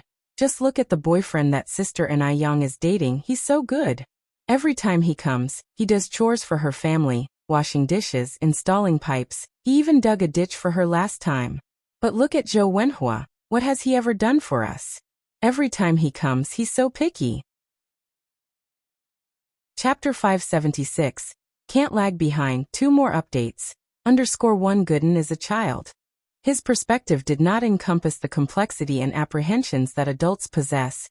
Hence, he sees things more clearly and transparently. Li Ronghua said. Your brother-in-law is an intellectual. He is destined to have a stable job, to work in an office. How could he do such grueling work? Gooden retorted. But Xiaomo's family is rich. How could Zhou Wenhua's family compare to Xiaomo's? Hearing this, Han Xiaoqin and Gooden's father's expressions changed. No one had mentioned this before, and they had not felt anything. But now that Gooden has mentioned it, it seems like Zhou Wenhua does look down on their family. Gooden's dad exhaled a puff of dry smoke. Xiaomo is indeed an exceptional child. Each time he sees us, he is always polite. Zhou Wenhua, whenever he sees people from the village, it's as if he wishes he could hold his head high in the clouds, let alone offer a greeting. Li Ronghua disagreed. Different people have different personalities. Wenhua is not a talkative person by nature. Han Xiaoqin frowned, then said, Ronghua, you should go talk to Wenhua's family about this matter tomorrow. If they do not show some sincerity, let them pay back all the money that you have subsidized for him over the years, and let's just forget about you too. Li Ronghua is beautiful. There's no worry that she won't be able to get married. Why should she have to stick to Zhou Wenhua? Gooden's dad added. Your mom is right. If their family is not sincere about this, let's drop it. No way. How could this be possible? Wenhua is only a sophomore this year. Aren't you all intentionally making things difficult for him? Mom, Dad, how could you? Li Ronghua was extremely unhappy with her parents' decision. Your dad and I are doing this for your own good. Han Xiaoqin continued. Gooden is right. I suspect that Zhou Wenhua does look down on our family. Otherwise, he would not have been so indifferent all these years without giving you a title. As for their parents, they haven't even shown their faces from beginning to end. I don't think they value you at all. I don't want to argue with you. Li Ronghua slammed down her chopsticks and stormed into the house in a huff. Look at this child. You've spoiled her. What a temper. Han Xiaoqin looked at Gooden's dad, her face filled with anger. They didn't discriminate between men and women in their family, and since Li Ronghua was the only daughter, she had been inevitably spoiled a bit more. The reason Li Ronghua didn't continue her studies wasn't because her parents wouldn't let her. It was entirely because she didn't want to. Gooden's dad sighed. Let's just let her be. The next morning, Li Ronghua went to work without having breakfast. And Aiyang just happened to be free today, and came to help at the noodle restaurant. The business in the noodle restaurant was as good as ever. Ever since it opened, there has never been a shortage of people waiting in line. Let me tell you, the pickled fish noodles here are so delicious. They'll treat us today. Really? Absolutely. This voice sounds familiar. And Aiyang looked up. Oh, isn't this the 2 aunts I met at the airport last time? And Aiyang squinted, walked into the kitchen, brought out the camera, and placed it on the windowsill. The lens was pointed directly at their table. Li Ronghua is a good girl and a good employee. And Aiyang didn't want her to be deceived. Although he is not sure whether or not this woman is Li Ronghua's boyfriend's mother, and Aiyang does not want to miss the opportunity for Li Ronghua to see the truth. After he had put the camera on the windowsill, and Aiyang came over to the table. May I ask, what would you two like to eat? Wang Meiying said, 2 bowls of pickled fish noodles, please. All right. And Aiyang nodded. Please wait for a moment. When Aiyang brought the noodles to the table, Wang Meiying had already started boasting. She praised Zhou Wenhua to the skies. What counts as Li Ronghua? Li Ronghua couldn't even compare to a pile of dog poo. Daqiang's mom, let me tell you. Each time that girl comes over, she's always washing dishes and clothes. You can't even stop her. She even frequently gives my daughter pocket money. Really? Daqiang's mom found it hard to believe. Was there really such a masochistic young girl in this world? Even though Zhou Wenhua is a college student, surely he wouldn't have such burning feelings toward her? With satisfaction, Wang Meiying said, What do you mean, true or not? It just happened the day before yesterday. I even invited you to my house to visit, but you didn't come. If you had come, you would have definitely seen her behaving like a lapdog. Daqiangzi's mother said, When I have time, I'll definitely come to visit your home. Wang Meiying continued. However, you may not see it in the future. Why? Daqi Yangzi's mother was somewhat puzzled. Other families would beg to marry a bride, but the Zhou family is peculiar. They push away a bride-to-be who comes to their doorstep. The ones in the drought would be parched to death, and those in the flood drowned. Because my son doesn't fancy such common girls who throw themselves at him. She's just working for a small business, while my son is a university graduate. Their social statuses are mismatching. To tell you the truth, my son now has a girlfriend who is on par with him, also a university student. Not only is she a pretty girl and a university student, but her parents are also high-ranking officials in the factory. Once my son graduates, he will become a leader in their factory. Daqi Yangzi's mother asked, So are you saying Zhou Wenhua will break up with that girl? Yes, Wang Meiying said, brimming with pride. Daqi Yangzi's mother sighed. The benefit of education is undeniable. Daqi Yangzi is even 2 years older than your Wenhua, yet is still single. After finishing their noodles, the two sat at the table for nearly half an hour, all the time praising Zhou Wenhua. After they left, and Yang put away his camera, Li Ronghua's mood was somewhat complicated, and on top of that, she hadn't eaten breakfast, hence she felt a bit off. But when customers came, she still perked up. Icy Skin Jade is a high-end skincare product. Although there are not many customers, once a deal is struck, the transaction amount is usually around 100 yuan. Thanks to Li Ronghua's excellent selling skills, she managed to get 500 yuan in transactions just this morning. Add in commission and such, she makes more than 200 yuan in addition to her 300 yuan salary each month.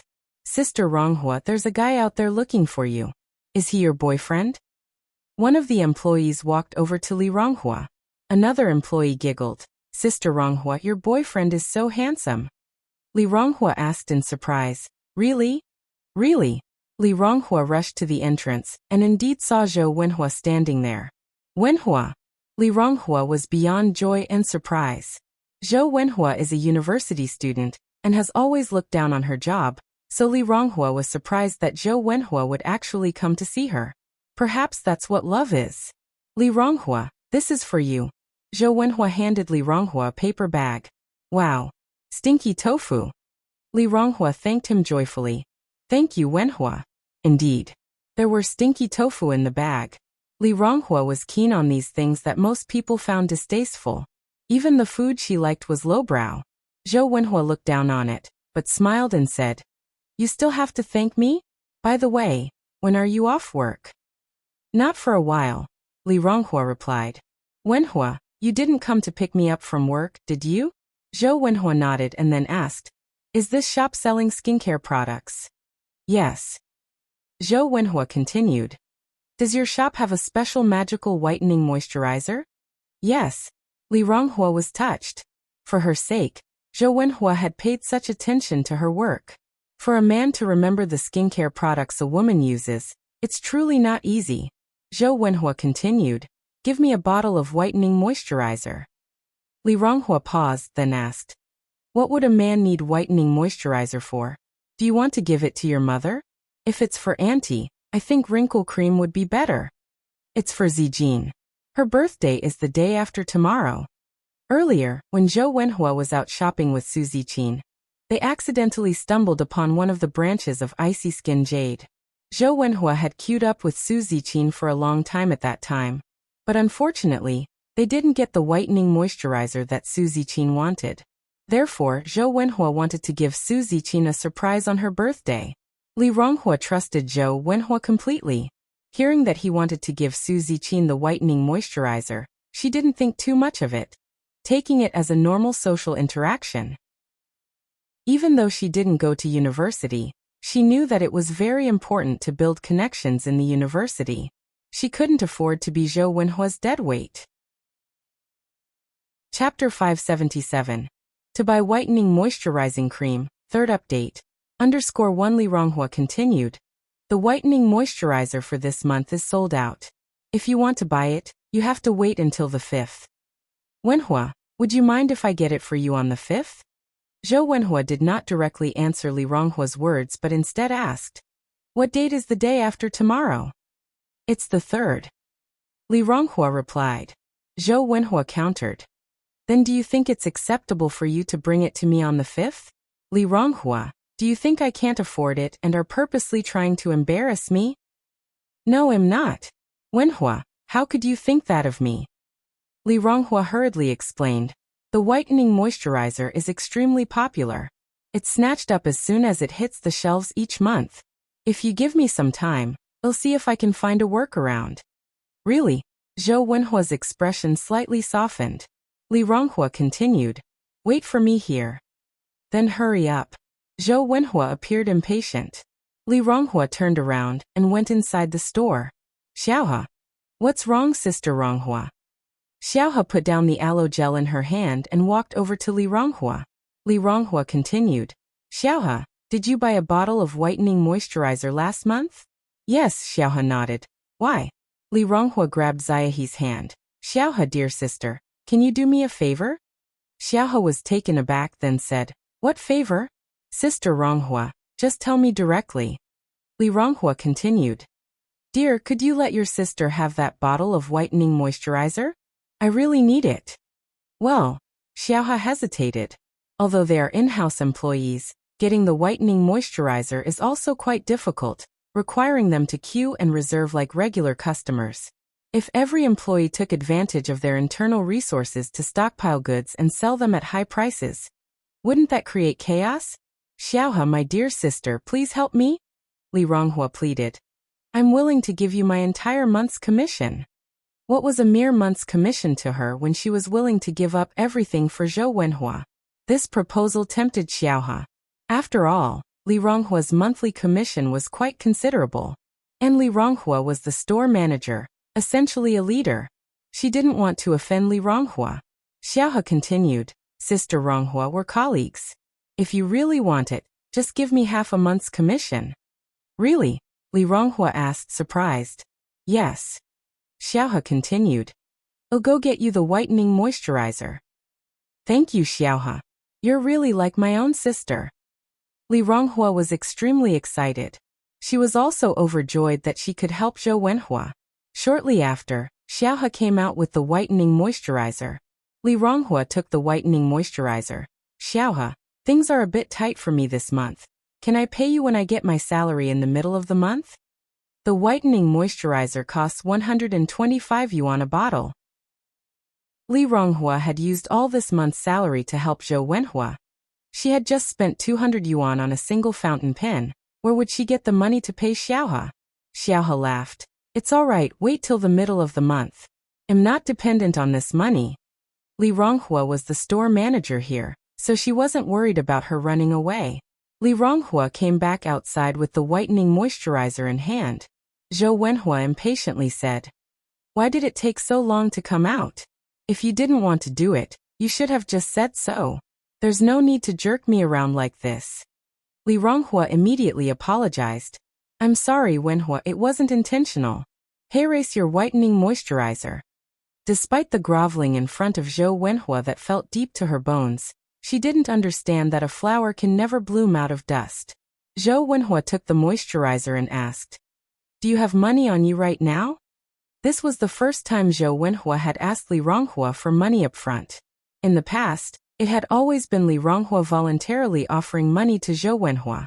Hearing this, Li Ronghua quickly checked her pockets. Pulling out the only bill she had, she handed it to Zhou Wenhua. Here, this is for you. That's it. Zhou Wenhua slightly frowned. Li Ronghua, are you worried I won't pay you back later? Relax, once I graduate and start working, I'll repay you every cent. He was just temporarily broke. How petty of Li Ronghua. What can you do with 10 yuan? Li Ronghua replied. I only have this much on me now. How much do you need, Wenhua? Thinking of his mother's words, Zhou Wenhua said, I need 1,000. 1,000? Li Ronghua was taken aback. Wenhua, why do you need so much money? This is her salary for 4 months. She doesn't have that much money right now. Zhou Wenhua impatiently said, This is between us university students. You wouldn't understand even if I explained. Li Ronghua bit her lip. Can your uncle and aunt help? My parents are getting on in years, and my younger siblings need to go to school. How could you expect me to ask them for money? Li Ronghua, if you don't want to give me money, just say it outright. Why beat around the bush and insult people? Wenhua, don't be angry. I didn't mean that, Li Ronghua said. I will go back and figure something out. When do you need it by? Li Ronghua's father is currently renovating a restaurant for Enai Yang. Han Xiaoqin works in Enai Yang's noodle restaurant, and there are many aloe vera roses growing at home. Their income is quite optimistic, so it shouldn't be difficult to put together 1,000 yuan. Tomorrow, Zhou Wenhua replied. Wang Meiying has planned for him. As soon as he gets this 1,000 yuan, he will find an appropriate opportunity to break up with Li Ronghua. He's had enough of this life. Li Ronghua, an illiterate, is entirely unsuitable for him. As for the money, Li Ronghua gave it to him willingly. He never forced her. Li Ronghua nodded. He'll deliver it to your school tomorrow after work. Although Zhou Wenhua is on summer vacation, he's staying at the university due to their lack of space at home. He'll come and get it. Zhou Wenhua wouldn't let Li Ronghua come to his school. If his classmates found out he had such a girlfriend, how embarrassing would it be? You're so tired from studying every day, let me deliver it to you. Zhou Wenhua frowned and said, If I say it's not necessary, it's not necessary. Why are you so annoying?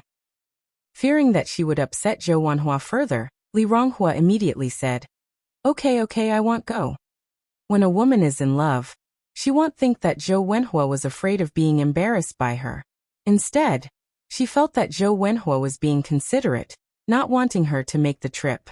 Thinking this, Li Ronghua's heart filled with sweetness, as if she had eaten honey. I'm going now, Zhou Wenhua said next. Let me see you out. Li Ronghua followed Zhou Wenhua's footsteps. No need go back, Zhou Wenhua said, his eyes filled with disdain. Wenhua, don't worry. I'll only walk a little bit, everything's fine at the store. Communicating with an illiterate person is exhausting. Zhou Wenhua took a deep breath, his eyes filled with impatience. After seeing Zhou Wenhua off to the mall, Li Ronghua returned to the store. After getting the brightening moisturizer, Zhou Wenhua immediately rushed to curry favor with Su Ziqin. When she got home from work, Li Ronghua discussed the matter of the 1,000 yuan with her parents. Han Xiaoqin said, Ronghua, are you silly? He doesn't even want to acknowledge us as family, and yet you promised to give him 1,000 yuan. Do you think our family is a bank? 1,000 yuan. In the past, they could only earn 100 yuan in a year. This Zhou Wenhua is good, asking for 1,000 just like that. Li Ronghua said, Isn't this to support Wenhua's study? Mom, he is your future son-in-law. You wouldn't refuse, would you? We don't have that much money at home. Dad, Li Ronghua turned her head to Gooden's dad. Gooden's dad took a puff of his dry pipe. In our house, your mother is the boss. Mom, Li Ronghua looked at Han Xiaoqin again. Han Xiaoqin said, 1,000 yuan. Your brothers still need to go to school. Where does the family have so much money? Li Ronghua continued. Mom, you give me whatever you can, and I'll figure out the rest myself. Surely that's okay? That's not possible. Ronghua, let me tell you, you can do whatever with your salary, and we won't ask you for a penny, but don't think about getting any money from the family. Ronghua, haven't you realized it yet? The Zhou family and Zhou Wenhua do not value you at all. Li Ronghua frowned. Mom, if you don't want to lend it, just say so. Why the need to insult Wenhua? He's not that type of person. Chapter 578. Capturing the True Colors of the Zhou Family 5th Update. _1 Gooden's father tapped his tobacco pipe and said, Ronghua, you need to temper your fiery temper. Your mother means well. She fears you might be deceived. 1,000 yuan is not a trivial sum. Zhou Wenhua is not that kind of person. Li Ronghua retorted. Fine, if you don't want to help, so be it. I'm going for a walk. Li Ronghua put down her chopsticks and walked out. Sis, Li Changsha was just about to follow her but was stopped by Han Xiaoqin. Let her go. This wayward child is getting worse. Sooner or later, she'll come to grief because of Zhou Wenhua. In the beginning, Han Xiaoqin and her family were very satisfied with Zhou Wenhua. Zhou Wenhua was, after all, the first son-in-law in Jinghua village to have graduated from university. Giving them bragging rights, didn't he? But over the years, Zhou Wenhua's actions had increasingly disappointed them, especially with Mo Qixin as a comparison, making them look down on Zhou Wenhua even more. Mo Qixin, despite his rich background, was always so polite to the villagers, playing the role of a young man perfectly. As for Zhou Wenhua, he acts all high and mighty just because he's a university graduate, puffing himself up with pride. What was worse is that the Zhou family has yet to acknowledge their relationship properly, clearly disregarding Li Ronghua yet.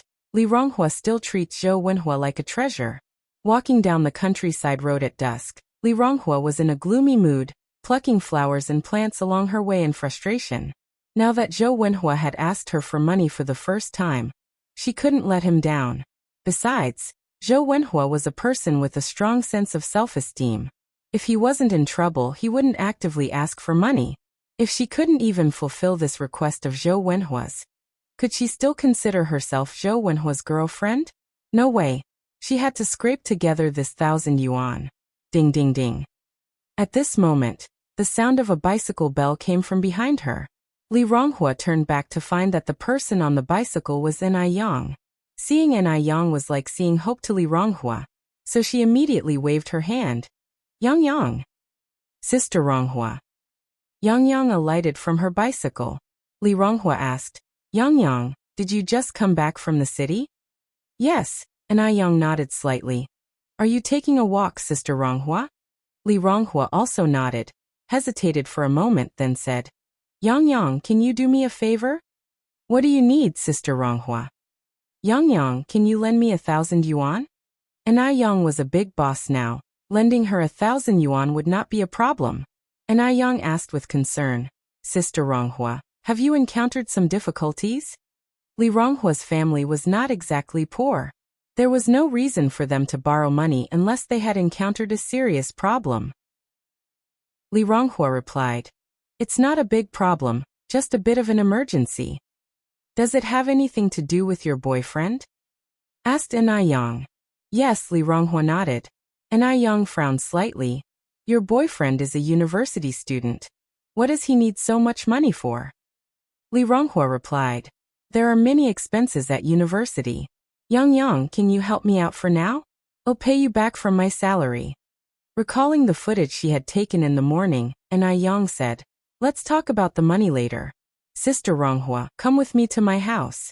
I want to show you something. What is it? Li Ronghua asked. You'll know when you see it.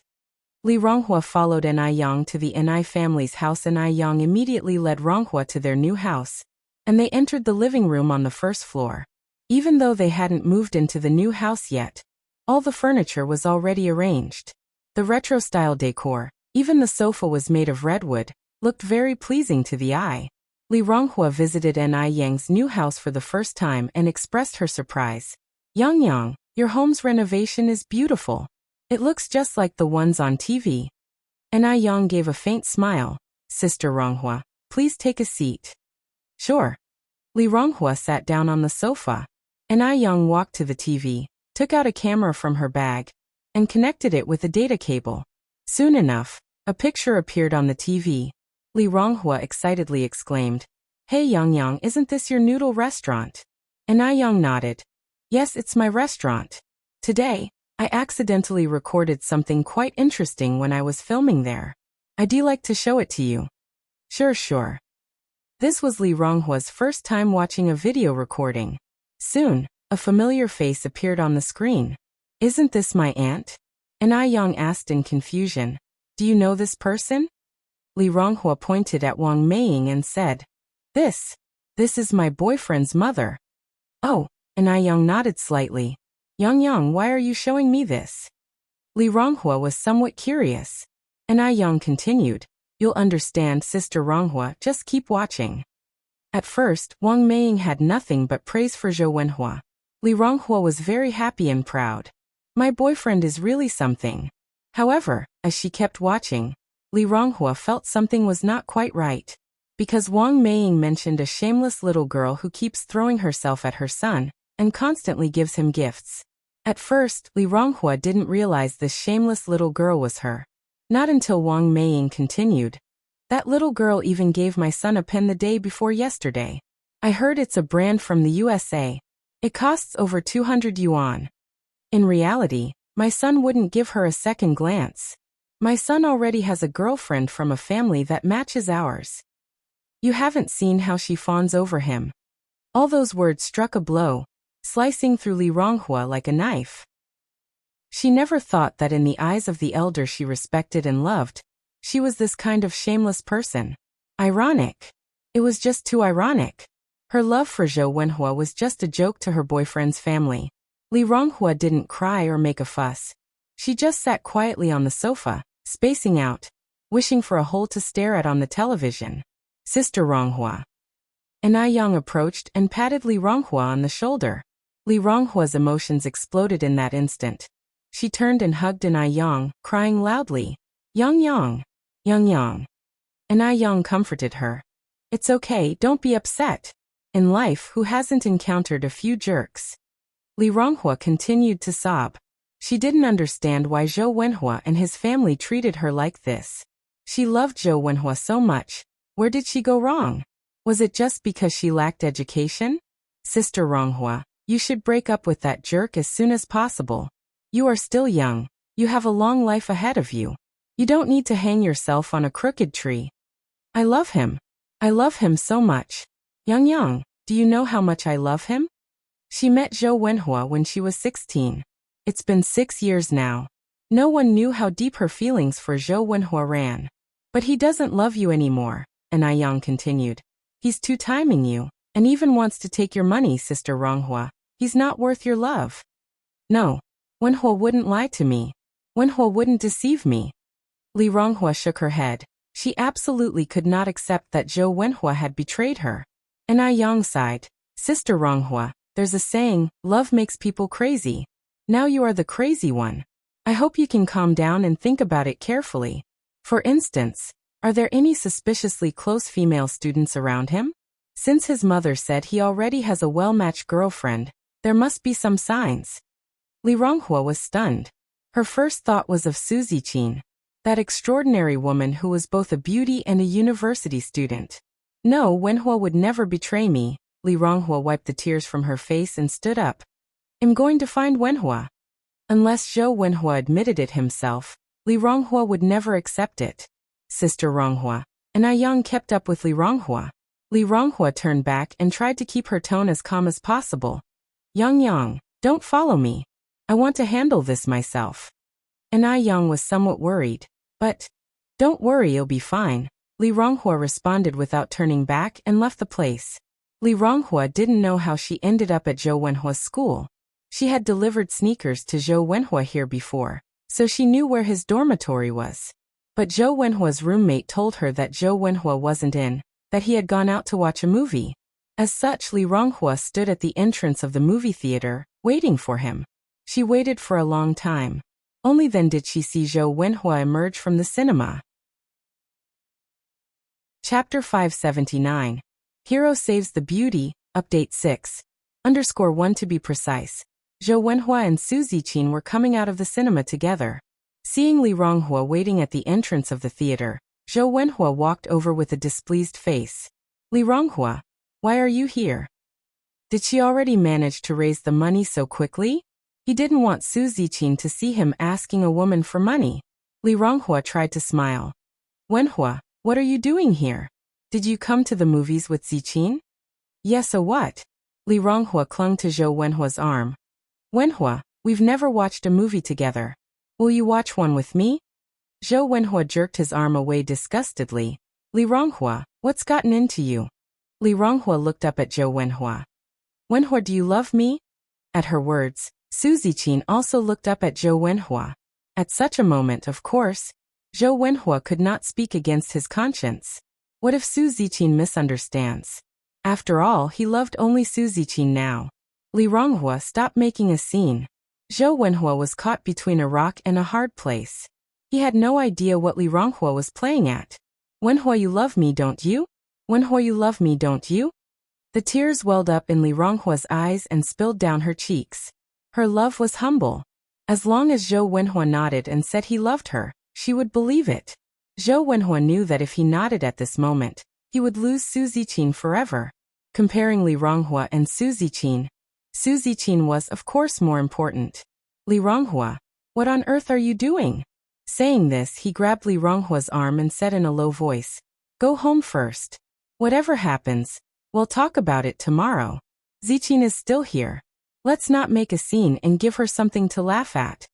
Li Ronghua looked at Zhou Wenhua with eyes full of despair.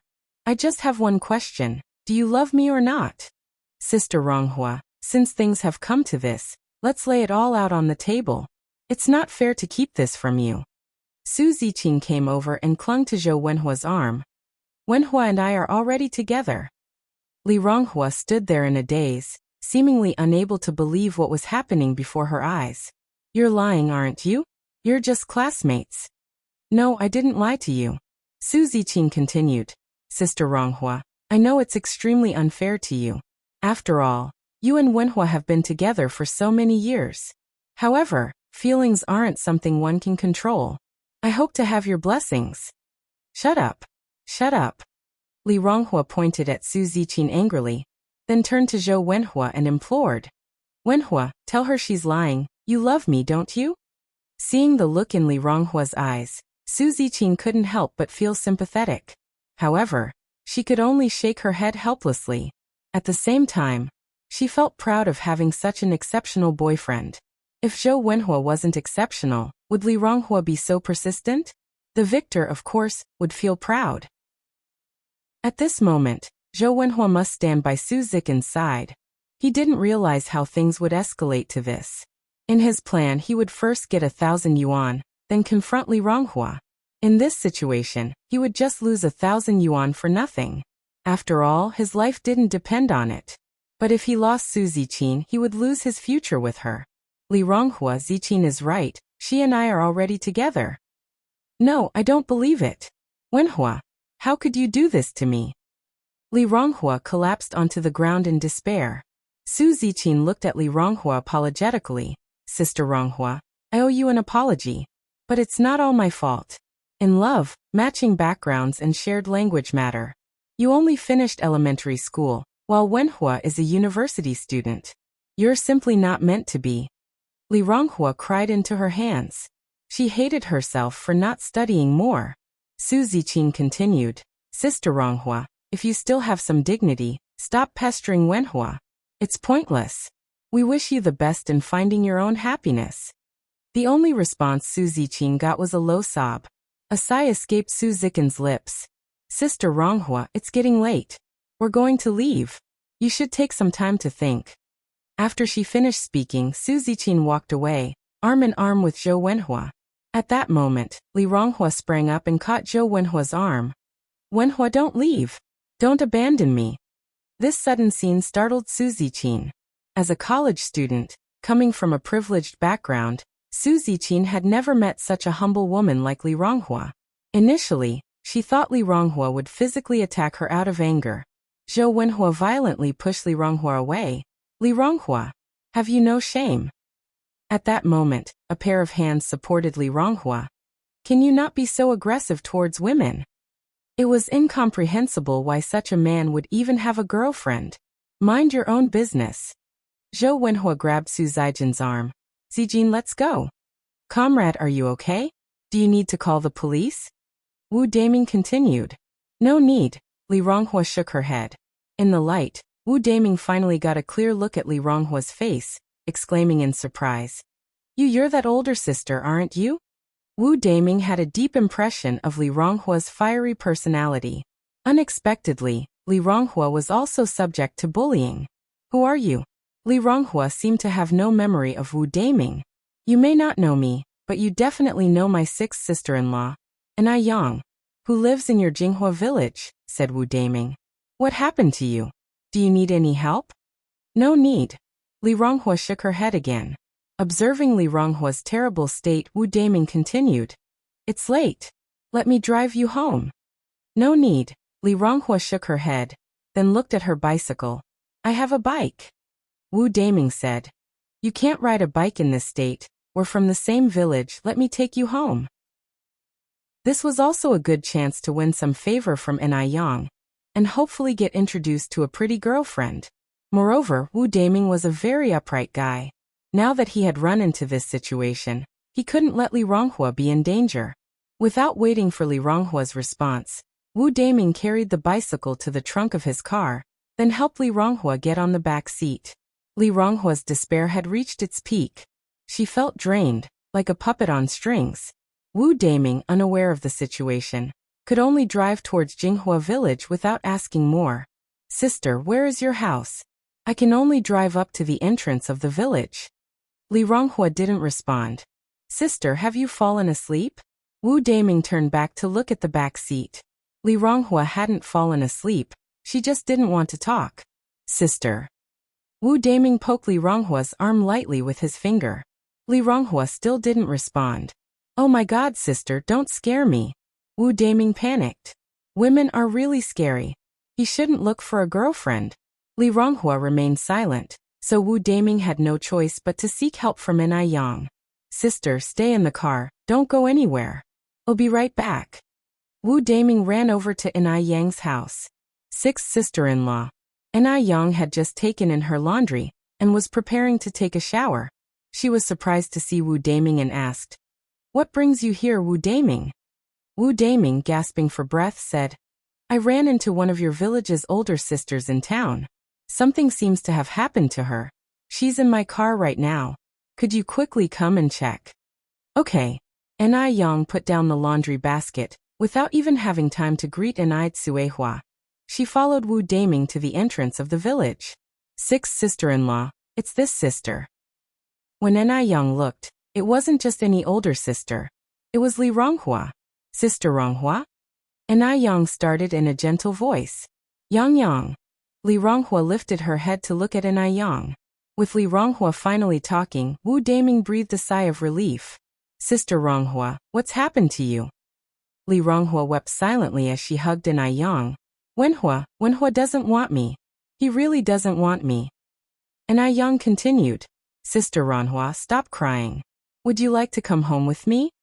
"I don't want to go home," Li Ronghua sobbed. Chapter 580. Break up with the scumbag. Update 7_1 She was too ashamed to face her parents. Enai Yang said, "Then don't go back to your place. Why not come with me to my house first? You can stay with me for the night." "Okay." Li Ronghua nodded. Enai Yang turned her gaze to Wu Daming. "Wu Daming, could you please help push Sister Ronghua's bicycle?" "No trouble at all." Wu Daming promptly pushed the bicycle and followed behind them.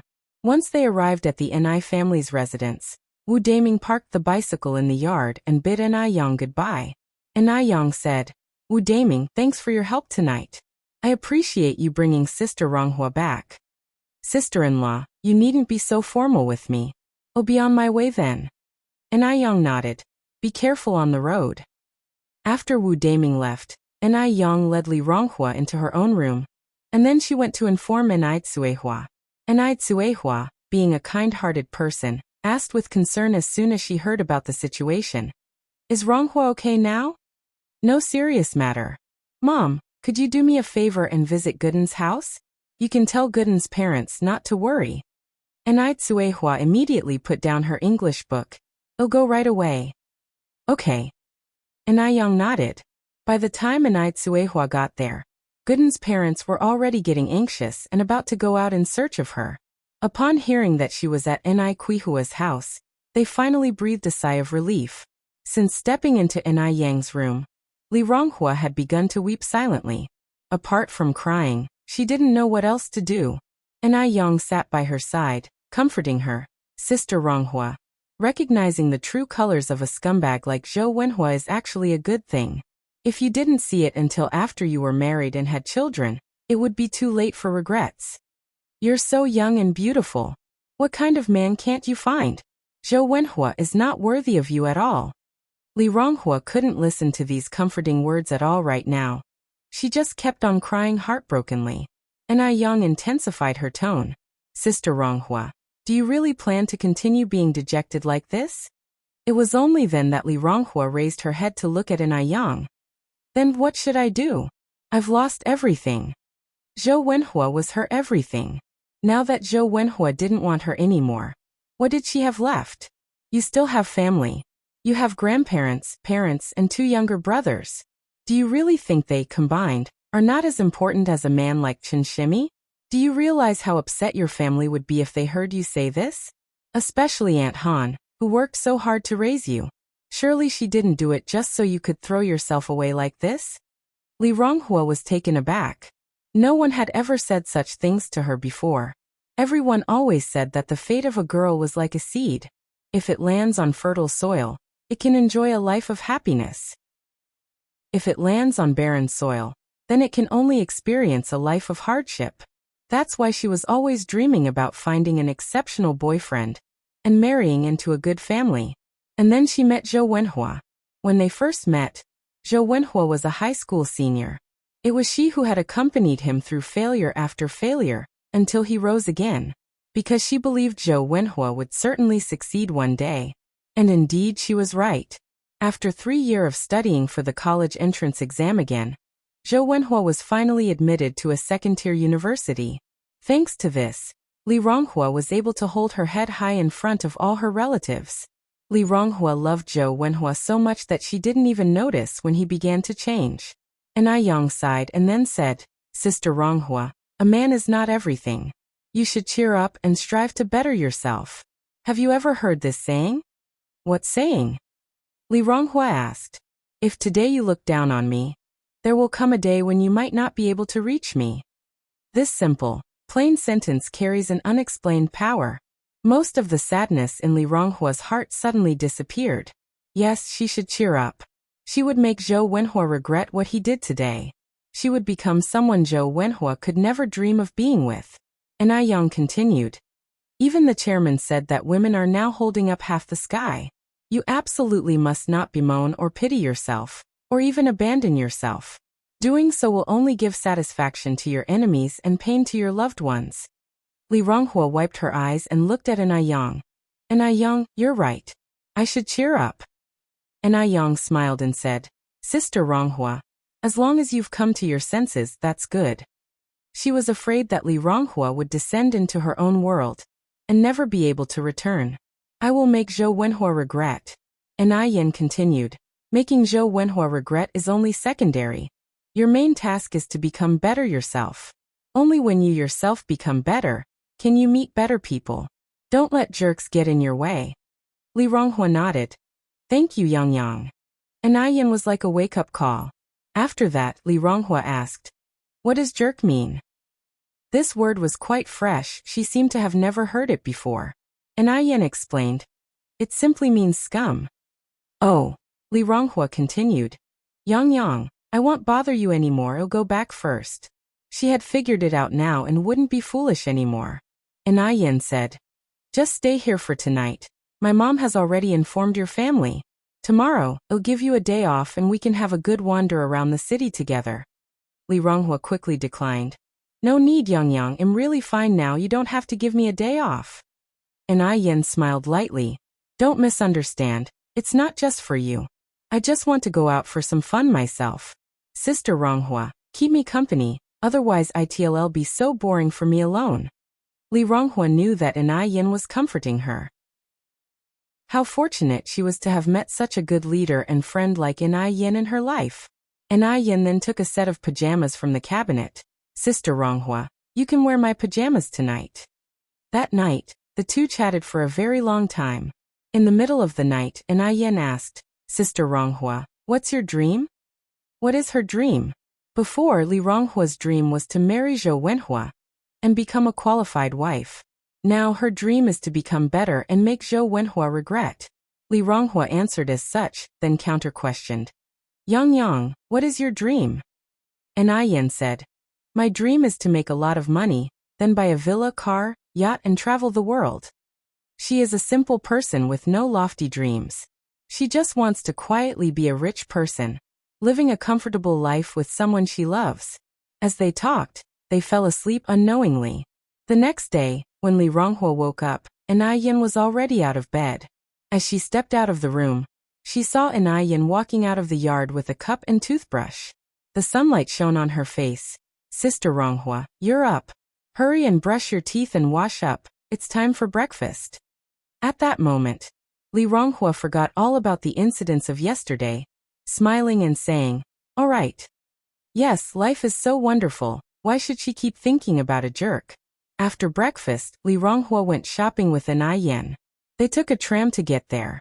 "Shall we go to the clothing store first? A girl's wardrobe is always short of one piece." Li Ronghua nodded. An Yen picked out a light blue cheongsam. Li Ronghua spotted a nice dress as well, but she didn't have any money on her and reluctantly let it go. However, when it came to paying, An Yen paid for the dress Li Ronghua had wanted as well. "Yang." An Yen smiled. "Don't worry, this dress isn't a gift from me. I'll deduct it from your wages next month." Only then did Li Ronghua feel at ease. After buying clothes, they went to a shoe store. An Yen bought a pair of shoes for both An Cuihua and little An Yen. Over the years, Li Ronghua had focused all her attention on Zhou Wenhua. She had never bought anything for her family. Thinking about this, she felt guilty and chose a pair of shoes for her grandparents, parents, and younger siblings. In the following days, she would do her best to be filial to her grandparents and parents. Shopping can really cheer people up. Soon enough, a smile crept onto Li Ronghua's face. "Is that Sister Ronghua?" Su Ziqin asked, pointing across the street.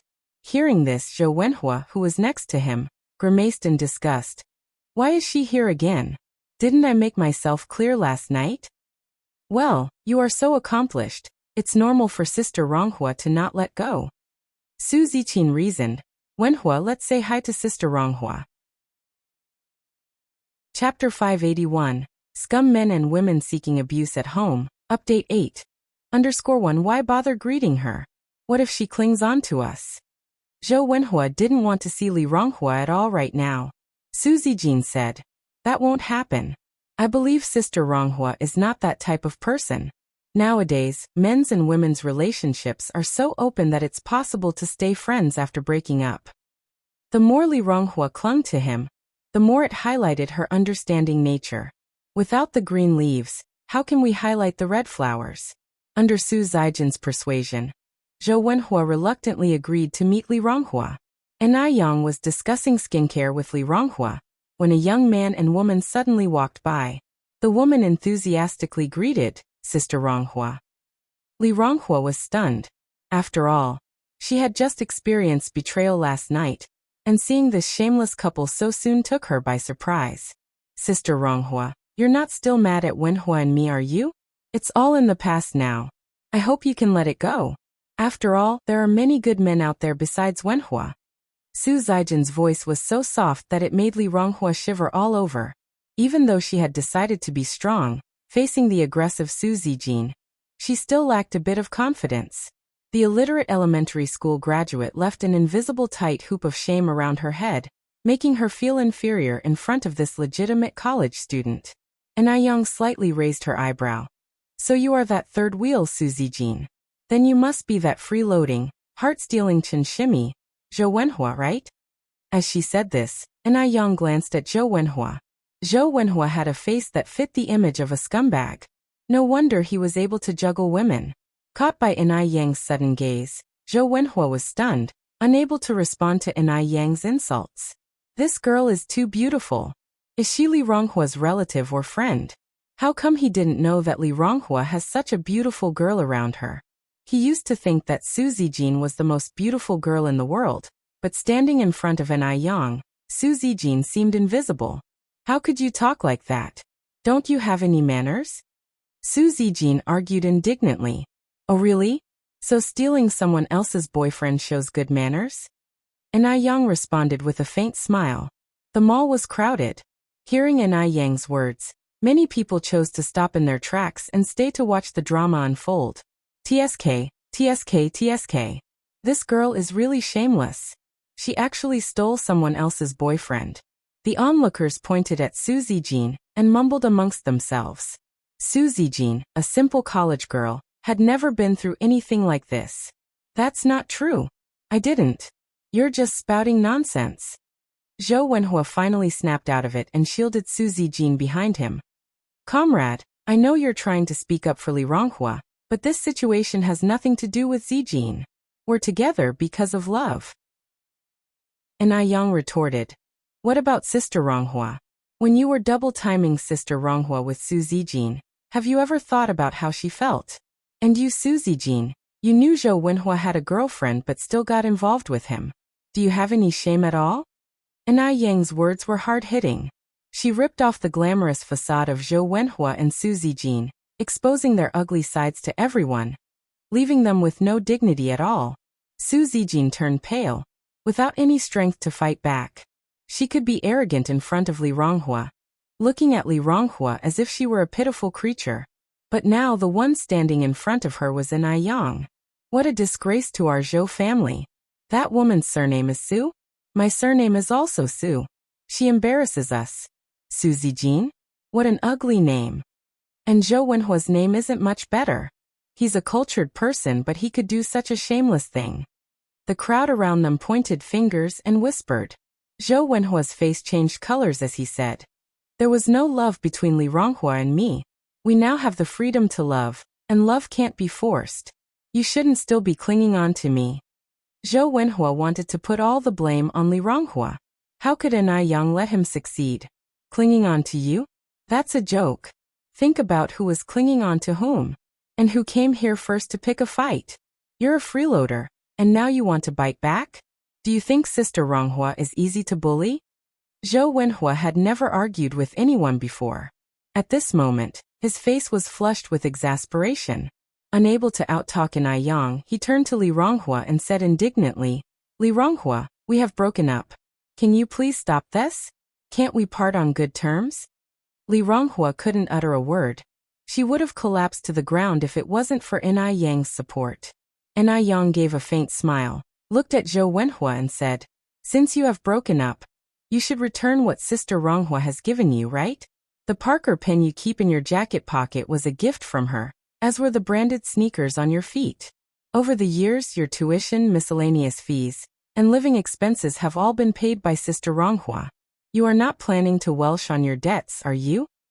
Oh, and by the way, yesterday afternoon, you took a bottle of Ice YU whitening moisturizer from Sister Ronghua. You've been freeloading off her for years, so you should at least pay her back with interest.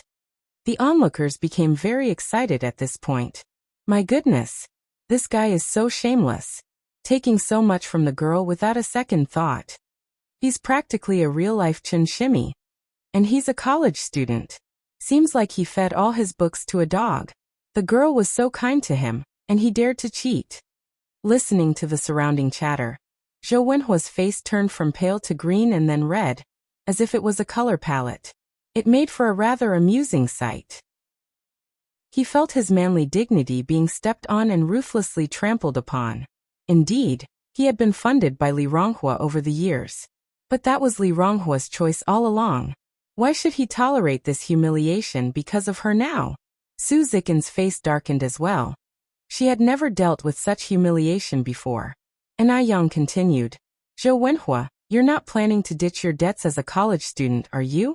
If you dare, I'll take Sister Ronghua to meet your teachers and classmates. Let them judge who's right and wrong. We must get justice for Sister Ronghua. How could something that couldn't be mentioned in public be escalated to the school?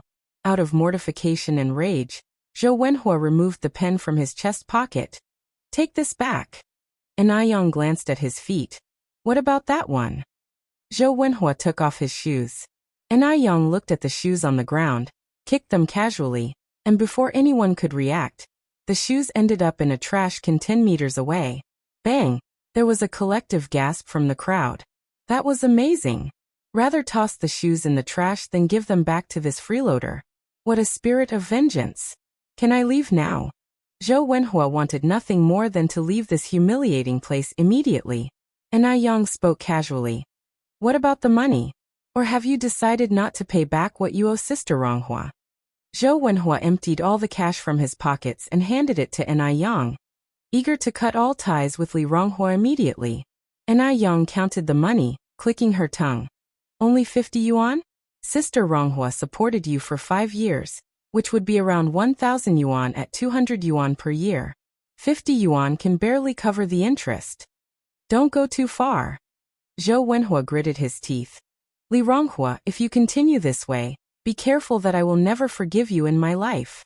He didn't believe that Li Ronghua would forget him that quickly. Li Ronghua would surely not insist on him repaying 1,000 yuan. Li Ronghua looked at Zhou Wenhua, her lips trembling. It wasn't until today that she saw Zhou Wenhua for what he truly was. She blamed herself for being blind all these years, falling for a man as ruthless and selfish as him. Are you angry because you are embarrassed? Anai Yang smiled faintly. From what it seems, you want us to go to school and have your teachers and classmates judge this, right? Zhou Wenhua was momentarily speechless. What exactly do you want? Anai Yang handed Zhou Wenhua a pen and a piece of paper. If you don't have the money now, write an IOU for Sister Ronghua for the time being. Zhou Wenhua took the pen and paper. Chapter 582. The Great Abuse of Scumbags Men and Women Update 9. _1 Anai Yang continued. I instruct you right. Zhou Wenhua clenched his fist in anger and shame. Borrower Zhou Wenhua, due to financial distress, borrowed 1,000 renminbi from lender Li Ronghua on August 2, 1984. Anai Yang said before reminding him, remember to write 1,000 in capital letters. Zhou Wenhua's face was full of humiliation. His hand holding the pen was trembling. He never thought there would come a day when Li Ronghua would be reduced to this state. After a while he handed the IOU to Anai Yang and said, here you go. Anai Yang reached out to accept the IOU, a fleeting silver light at her fingertips. At that moment, Zhou Wenhua felt a piercing pain in his thumb, while Anai Yang was pressing his finger on the paper. Instantly, a bloody fingerprint appeared on the black and white IOU. Anai Yang looked satisfied, waved the IOU and said, remember to pay the debt on time, or else I'll take this to your school's leaders. What a disgrace. This was beyond humiliating. Zhou Wenhua wished he could burrow into the ground. He pulled Su Zikin's hand, squeezed through the crowd, and left. Anai Yang slightly parted her lips and turned to look at Li Ronghua. Sister Ronghua, are you okay? Li Ronghua looked blankly at Anai Yang for a long time before saying, Yang, you're amazing. If it hadn't been for Anai Yang today, she might not have been able to hold on. Not only did Anai Yang help her teach Zhou Wenhua a lesson, but she also made him sign an IOU. She was truly incredible. Although she had always known that Anai Yang was very capable, Li Ronghua had never admired Anai Yang as much as she did now. Anai Yang laughed and said, it's nothing. Sister Ronghua, when faced with scumbags, you shouldn't feel afraid or guilty. They should feel so instead, as they were the ones who wronged you first. Keep this IOU safe and make Zhou Wenhua pay you back every penny. If he dares not to, we will make him infamous. Originally, going to the school was just to scare Zhou Wenhua. Anai Yang didn't expect Zhou Wenhua to be so easily frightened, and actually wrote the IOU. Now with the IOU, she was not afraid of Zhou Wenhua denying the debt. If Zhou Wenhua dared not to repay the money, Anai Yang had 100 ways to make him famous. Yang, you're so kind. Li Ronghua hugged Anai Yang. Anai Yang patted Li Ronghua's back. We're good sisters, it's only natural. Li Ronghua nodded. Yes, we are lifelong good sisters. She would never forget Anai Yang's kindness in her lifetime. Anai Yang laughed and said, let's go, don't let the scumbags affect our mood. Let's continue shopping. Yang, wait for me a minute. Li Ronghua picked up the Parker pen and walked towards the trash can. Sister Ronghua, don't throw it away. Anai Yang immediately stopped Li Ronghua. Li Ronghua looked at Anai Yang with confusion. Why keep the pen that Zhou Wenhua had used? Anai Yang laughed and said, Sister Ronghua, this Parker pen cost over 200 yuan. Why should we be at odds with money? There is a pawn shop downstairs. This pen is almost new and can at least exchange for 100 yuan. Really? Li Ronghua was somewhat surprised. Yes. Anai Yang nodded. The two went to the pawn shop and sure enough, the Parker pen was exchanged for 108 yuan. Adding the 50 yuan Zhou Wenhua repaid, Li Ronghua, who was initially broke, instantly became a little rich woman. Li Ronghua immediately paid back the money she borrowed from Anai Yang today. Anai Yang didn't refuse. After shopping, Anai Yang and Li Ronghua went to eat together. Today they ate Korean food. After a whole day, Li Ronghua had forgotten all the unhappiness. She seemed to have been completely transformed. She came home with lots of shopping bags and gave the gifts she bought today to her family. Gooden exclaimed in surprise. Sis, you're rich. You even bought us so many things. A seemingly ordinary phrase, but it made Li Ronghua feel a little bitter. Over the years, she had always been supplementing Zhou Wenhua. She hadn't even bought her family a pair of socks. Han Xiaoqin also found it strange. Ronghua, what's going on? All the family's eyes were fixed on Li Ronghua. Li Ronghua fought back tears, preventing them from falling. Nothing. I just want to provide for you all properly in the future. Gooden's dad put down his pipe. Did Zhou Wenhua bully you? No. Li Ronghua shook her head. Gooden's dad wanted to say something more, but was hushed up by Han Xiaoqin. In the evening, Han Xiaoqin came to Li Ronghua's room. Li Ronghua was crouching over an iron basin that seems to be burning something. Seeing Han Xiaoqin come over, she immediately put out the fire in the basin. Ronghua, what's the matter? Mom, why are you here? Li Ronghua seemed a bit awkward as she got up. Han Xiaoqin looked at the smoky iron basin on the ground, took Li Ronghua's hand, and sat on the edge of the bed.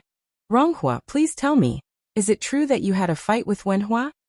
Such things, despite being temporarily hidden, can never be held back forever. Sooner or later, they need to be laid on the table. Li Ronghua nodded. Mom, we broke up. Broke up? Han Xiaoqin was somewhat surprised. Li Ronghua was her daughter.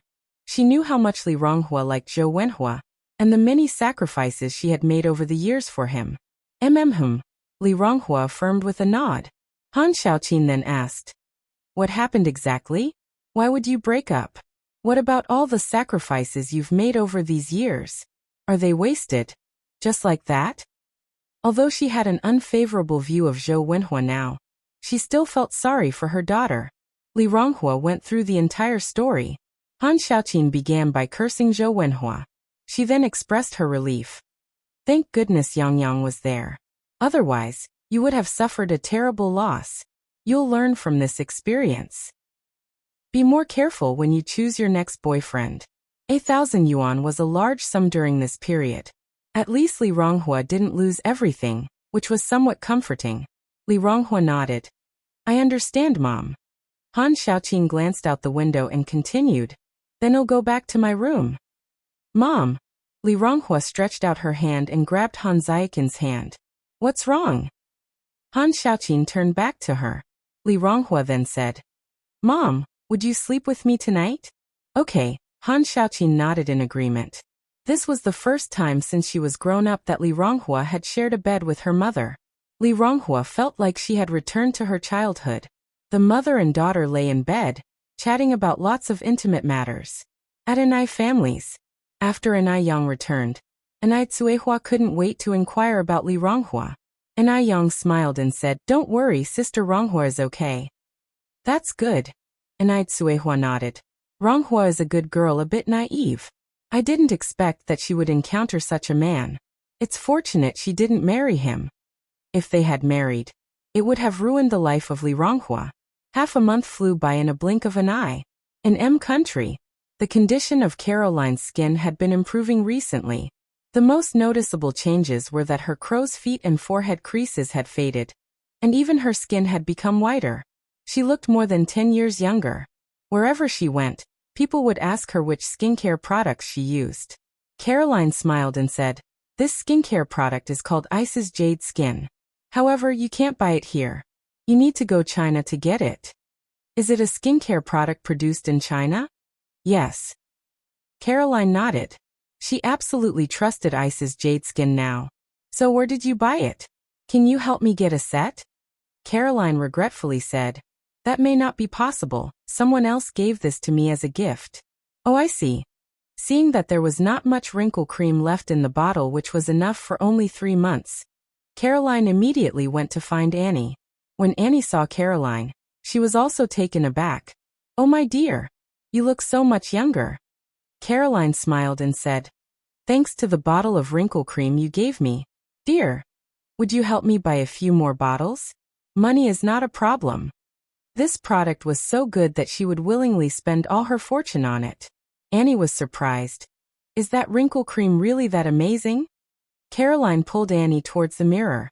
Of course. Just look at my face. In the mirror, two contrasting faces were reflected. One showed signs of aging, with numerous lines and wrinkles. The other appeared radiant, with full vitality. Annie was about the same age as Caroline. They used to look similar, but now, it seemed as if Annie had aged overnight. Caroline continued. My dear, you don't have to believe in Ice's jade skin, but I do. I am so thankful that it was you who introduced me to such an amazing product. You must help me bring back a few more bottles. Chapter 583. The Spirit of Traditional Chinese Medicine Admired by the People of F Country. Update 10_1 Annie was slightly stunned. She really hadn't expected the Bing Ji Yu Fu cream to have such a great effect. This was too miraculous. If she'd known how good the Bing Ji Yu Fu cream was, she would definitely have kept it for her own use and not given it away to others. For a moment, Annie was filled with regret. After Caroline left, Annie immediately went to Emily's school. Only after seeing Emily did Annie realize that Caroline wasn't the only one who had changed. Emily had also transformed. Emily's skin was fair and tender, able to drip water. Mom, why are you here? Emily was surprised to see her mother. Annie asked, do you have any more wrinkle cream left? Give some to your mom. Emily shook her head. No, there isn't any left. Didn't I give you a bottle last time? Instead of directly answering Emily's question, Annie continued. Can you ask your friend to mail a few bottles over? Hey, raise the money. Annie took out a bundle of cash from her pocket and stuffed it into Emily's hand. Emily was a little confused. It takes over 2 months for a package from China to arrive. The goods Yin sent me after she went back to China are still in transit. Over 2 months? She wanted to use the wrinkle cream right away and couldn't wait that long. Why does it take so long? Can't it be faster? It only takes a dozen hours to fly over from China. Why are the postal services so slow? Emily frowned. Mom, weren't you worried that the wrinkle cream would ruin your face? Why do you suddenly want to buy it now? Have you already used the wrinkle cream? But I don't see any changes on your face. With the miraculous effect of the Bing Ji Yu Fu cream, Annie's face should not remain the same. Annie was very upset. I gave that wrinkle cream to your Aunt Caroline. What? Emily looked shocked. How could you give such a precious thing to Aunt Caroline? Annie sighed. I regret it very much now. But there was no antidote for regret in this world. If she had not given the wrinkle cream to Caroline, she would be using the wrinkle cream now. A bottle lasts 3 months, and by the time she finished a bottle, a new one would be on its way. Why don't you wait a little longer? Annie looked at Emily. Do you have an Yan's address? Emily was taken aback, then asked, Are you thinking of going to China? Yes. Annie nodded. For beauty, she was willing to pay any price. A trip to China was no big deal. Mom, are you sure about this? A trip to China wasn't easy. They didn't know a soul there, and the language barrier might make it difficult to locate an Yan. Annie nodded. Yes, I've made up my mind. All right then, hold on. I'll go get the address for you.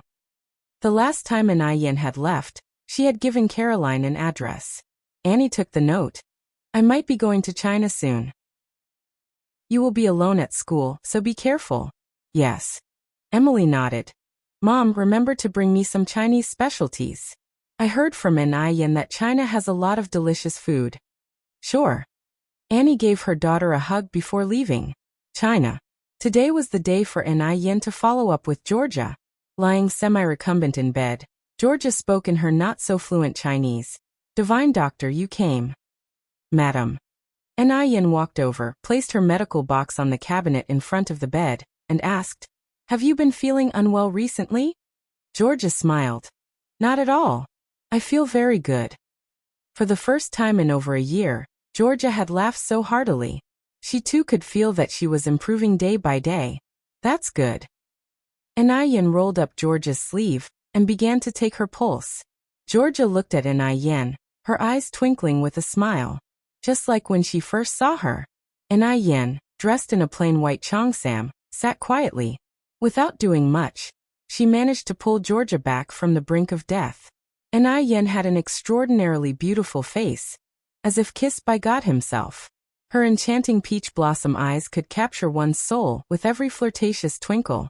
Her thick, long eyelashes allowed her to perfectly hide her emotions in a downcast gaze.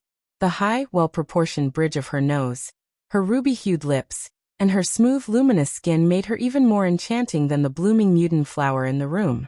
This was the beauty esteemed by the Chinese. Her allure was irreplaceable. Having just let go of George's hand, Mr. Abner walked in. "Divine Doctor Yin, how is my mother doing now?" Yin glanced back. "Madam is all right now. She should take a light diet for a while, and she should be able to get out of bed in about half a month." "Really?" George's eyes welled up with tears. She excitedly grabbed Yin's hand. "Divine Doctor, can I really stand up?" Originally, she had thought that her recovery would be the biggest surprise. But she never expected that she would be able to stand up. Perhaps nobody could understand the feeling of a paralyzed person who could suddenly stand up. Yes, indeed. Yin nodded. Abner was overjoyed, holding George's hand, and said, "Mom, did you hear that? You can stand up." "Yes, I heard." Mother and son were so happy that they wept tears of joy. Outside the window, the sky was perfectly clear. A crepe myrtle flower leaning against the wall was blooming profusely. A light breeze wafted over, carrying a faint fragrance. Georgia held Yin's hand, repeatedly thanking her, and then asked, "Divine Doctor Yin, how old are you this year?" 18. Yin answered. Georgia said, "So Abner is 12 years older than you. Do you have any brothers or sisters at home?" "I have a little sister at home." Georgia continued. "Then take your little sister over to visit when you have time." "Okay, I will." Divine Doctor Yin. Mr. Abner started. "Yes." Mr. Abner continued. "You saved my mother, and have thus become our benefactor. In China, there's a saying that one should repay a small kindness with a fountain of gratitude, let alone saving a life. This is a token of gratitude from my mother and I. Please do accept it." No sooner had he finished this sentence than a servant brought over a small briefcase. Mr. Abner walked over and opened the briefcase. It was filled entirely with USD. Even though Yin had seen much of the world in her previous life, she was still slightly startled. "Mr. Abner, I cannot accept this money." Yin spoke lightly. "Why?" Mr. Abner was a little puzzled. Did Yin think the amount was too little? This sum added up to 500,000 US dollars, amounting to 4 million RMB. It shouldn't be too small for Yin. Georgia, who was in bed, was also somewhat confused. Yin continued, "My master's teaching was, a doctor does not distinguish between the rich and the poor. A doctor should cure the diseases of the sovereign, rescue the poor and destitute, and take good care of his health to be able to save others. If I accept such a large amount of money today, no one will dare to invite me to do medical consultation in the future. If my master knew about this, he would certainly be disappointed. So, I cannot accept this money." Yin's master was a very good practitioner of traditional Chinese medicine. When Yin first escaped from Dam Village, the first people she met were her master and his wife. If not for them, Yin wouldn't have such brilliant medical skills, let alone thrive so smoothly in Beijing. The primary reason why Yin chose Beijing as her first destination was to make money and thrive. The second reason was because of her master. In Yin's past life memory, her master and his wife had only one son who died in a premeditated revenge incident. Each remembrance of their son caused a flood of tears from her master and his wife, leading to their premature deaths in their 60s. When Yin met them in her past life, their son was already gone. All that was left for them was a black and white photograph, with the clear date of his tragic end recorded at the back. What Yin was now determined to do was to rescue him from that premeditated revenge. In this life, Yin would not let her master and his wife endure the pain of losing a child again. The time of that tragic incident involving the elder brother she never met was fast approaching. Yin was prepared for that moment. Mr. Abner looked at Yin, and his eyes were full of respect. He thought, maybe this was the spirit of traditional Chinese medicine. Compared to the exorbitant fees of Western medicine, the spirit of traditional Chinese medicine was truly admirable. Divine Dr. Anai Yan, I admire your spirit of traditional Chinese medicine. Mr. Abner gave Anai Yan a deep bow. Chapter 584. Are you Dia? 11 updates. _1 This was Mr. Abner's first time admiring someone so much. And also the first time he fell in love with the country. He had always heard about the profoundness of Chinese culture. This time, he experienced it firsthand. You flatter me. I am merely carrying on my master's teaching, Anai Yang said with a faint smile. Yang. Georgia looked at Anai Yang. May I call you that? You may. Anai Yang nodded. I really like you. I don't have many friends in China. Can I come to talk to you often after I recover? Georgia asked. Anai Yang nodded. Of course, I'd be very happy to. Hearing Anai Yang's response, Georgia was very pleased. After Anai Yang left, Georgia turned to Mr. Abner. Abner, I want to discuss something with you. Mom, go ahead, Mr. Abner replied. I want to recognize a younger sister for you, Georgia continued. Is it Anai Yang? Mr. Abner seemed to have guessed his mother's intention. Georgia nodded. Yes. Georgia truly liked Anai Yang.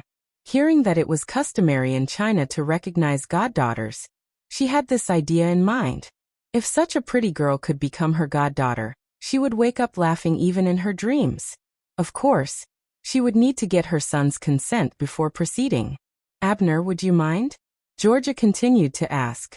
Having such an excellent sister would undoubtedly be fine for Mr. Abner. The question is whether Anai Yang would agree? Georgia replied. After I recover from my illness, I will visit Anai Yang's home personally. This sort of matter would undoubtedly require discussion with Anai Yang's family. Georgia was not the type to neglect propriety. Mr. Abner nodded. After leaving the manor, Anai Yang went to the training class. With over a month passing by, the training effect was very good, and the front-of-house staff could start working at any time. The executive chefs were also busy tasting dishes and discussing the names of the dishes. As Anai Yang's restaurant aims for a higher-end market, the names of the dishes couldn't be too plain. For example, spread your wings is the name for chicken wings slow-cooked over low heat. Gold branches and jade leaves refers to stir-fried meat with green and red peppers. Galloping across the world signifies braised pork trotter. While they were discussing the names, Anai Yang sat aside, occasionally giving some suggestions. As for the taste of the dishes with Anai Yang's secret recipe, even a simple fried vegetable dish has its unique flavor. The chefs were very skilled, and with Anai Yang's secret recipes, the dishes would exude an incredible aroma as soon as they were served at the table. Miss Anai, could you try this and tell us how it tastes? The head chef passed the chopsticks to Anai Yang. Anai Yang stood up and took a piece of fish. The taste is good, but we need to rethink the way of plating and the portion size. Chinese people prefer hearty servings, so most dishes are very large in portion. Actually, this is least preferred in high-end restaurants. Because in scarcity lies value. Too large a portion doesn't look precious. How should we change it? The head chef was a bit confused. Anai Yang lightly smiled. Have you ever had Japanese or Western cuisine? No. The head chef shook his head. After all, a Japanese meal would cost 200 to 300 yuan. How could he afford that? Anai Yang smiled and said, It's okay if you haven't tried it before.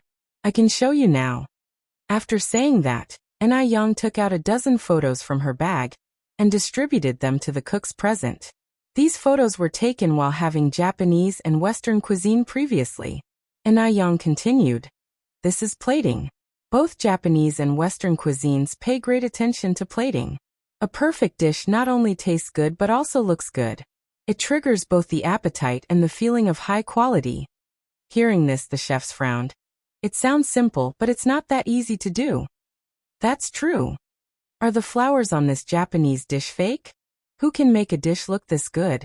Anai Yang didn't get angry. Instead, she picked up a radish and a kitchen knife while speaking. In no time at all, the radish in her hand had become a beautiful peony. She reduced the fish on the plate by half, then placed the carved peony on top. With a sprinkling of white radish shreds for garnish and a few mint leaves, a dish with high aesthetic value was created. The chefs were stunned. None of them had imagined that Yang had such incredible knife skills. Yang was really incredible. Any initial doubts vanished in an instant. If a young girl could do it, so could they, the professional chefs. Throughout the entire morning, Yang was learning from the chef how to plate the dishes and how to carve vegetables. Tsuehua also took little Yin out onto the street. The mother and daughter pair, both good-looking, were well-dressed and caught the eye of the passers-by. A middle-aged woman lingered in front of Tsuehua for a long time. Finally gathering her courage, she asked, "Are you Daya?" Daya? Tsuehua was stunned. If she hadn't heard the nickname again, she might have forgotten that she even had such a nickname. How long had it been since anyone had called her by this nickname? Long enough that she couldn't remember.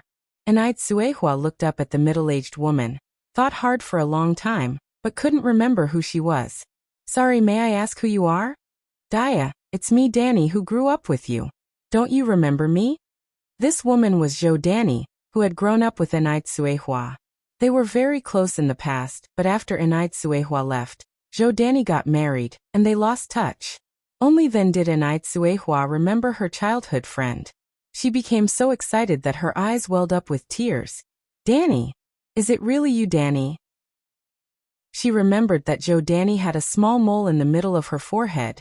The mole was still there. This woman was indeed Zhou Danny. Zhou Danny was also very excited. She hugged Tsuehua. "Daya, I never thought we would meet here. Look at you, you're still so young and pretty. I've gotten old. Is this your daughter?" Tsuehua was born beautiful, back when she was 16 or 17. She was considered to be the beauty of the village. Later, her father fell ill and had no money for treatments. Tsuehua was sold for 10 yuan. "Yes," Tsuehua replied, her eyes teary. "This is my daughter Yin. Yin, say hello to Auntie." To meet an old friend from childhood was truly exciting for Tsuehua. "Auntie." Little Yin obediently greeted. "Yin?" The child shares Daya's surname? Zhou Danny was somewhat confused, but she didn't ask. Instead, she extended her hand towards little Yin. "Come, shall Auntie hold you?" "Yes." Little Yin nodded. Zhou Danny's smile was tinged with tears. "This child is so good and beautiful. Daya, she looks just like you." She continued asking, "Daya, where have you been all these years? Is your life good?" Tsuehua sighed. "It's a long story. Let's find somewhere to talk about it." Zhou Danny nodded. "I live nearby. Can we talk at my home?" "Danny, you also live in Beijing?"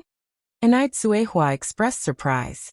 Zhou Danny embarrassingly confessed, "Daya, I'm not afraid you'll laugh. My husband is doing some peddling. He's a self-employed business owner. We're renting on Witter Street." Self-employed business owner was deemed as the least possible way of making a living in that era. Tsuehua responded, "What's there to laugh at? My daughter is also a self-employed business owner. In a way, we are in the same line of work." Zhou Danny was surprised. "Your daughter, she is 3 years old, right?" Tsuehua laughed as she explained, "I'm referring to my eldest daughter Yang. She's already 18 this year, and this is my youngest daughter." "Oh, I see." They walked and chatted. Soon, they arrived at Zhou Danny's home. Zhou Danny also rented an apartment in a Sihiyuan. The house was tidy. As it was during the summer vacation, all her kids were home. "Dashuan, Ershuan, Sanchuan, Xiaoshuan, come here, come." For children all ran over. Zhou Danny continued, "This is your Daya auntie. She grew up with me, greet her." "Hello, auntie." Tsuehua was surprised.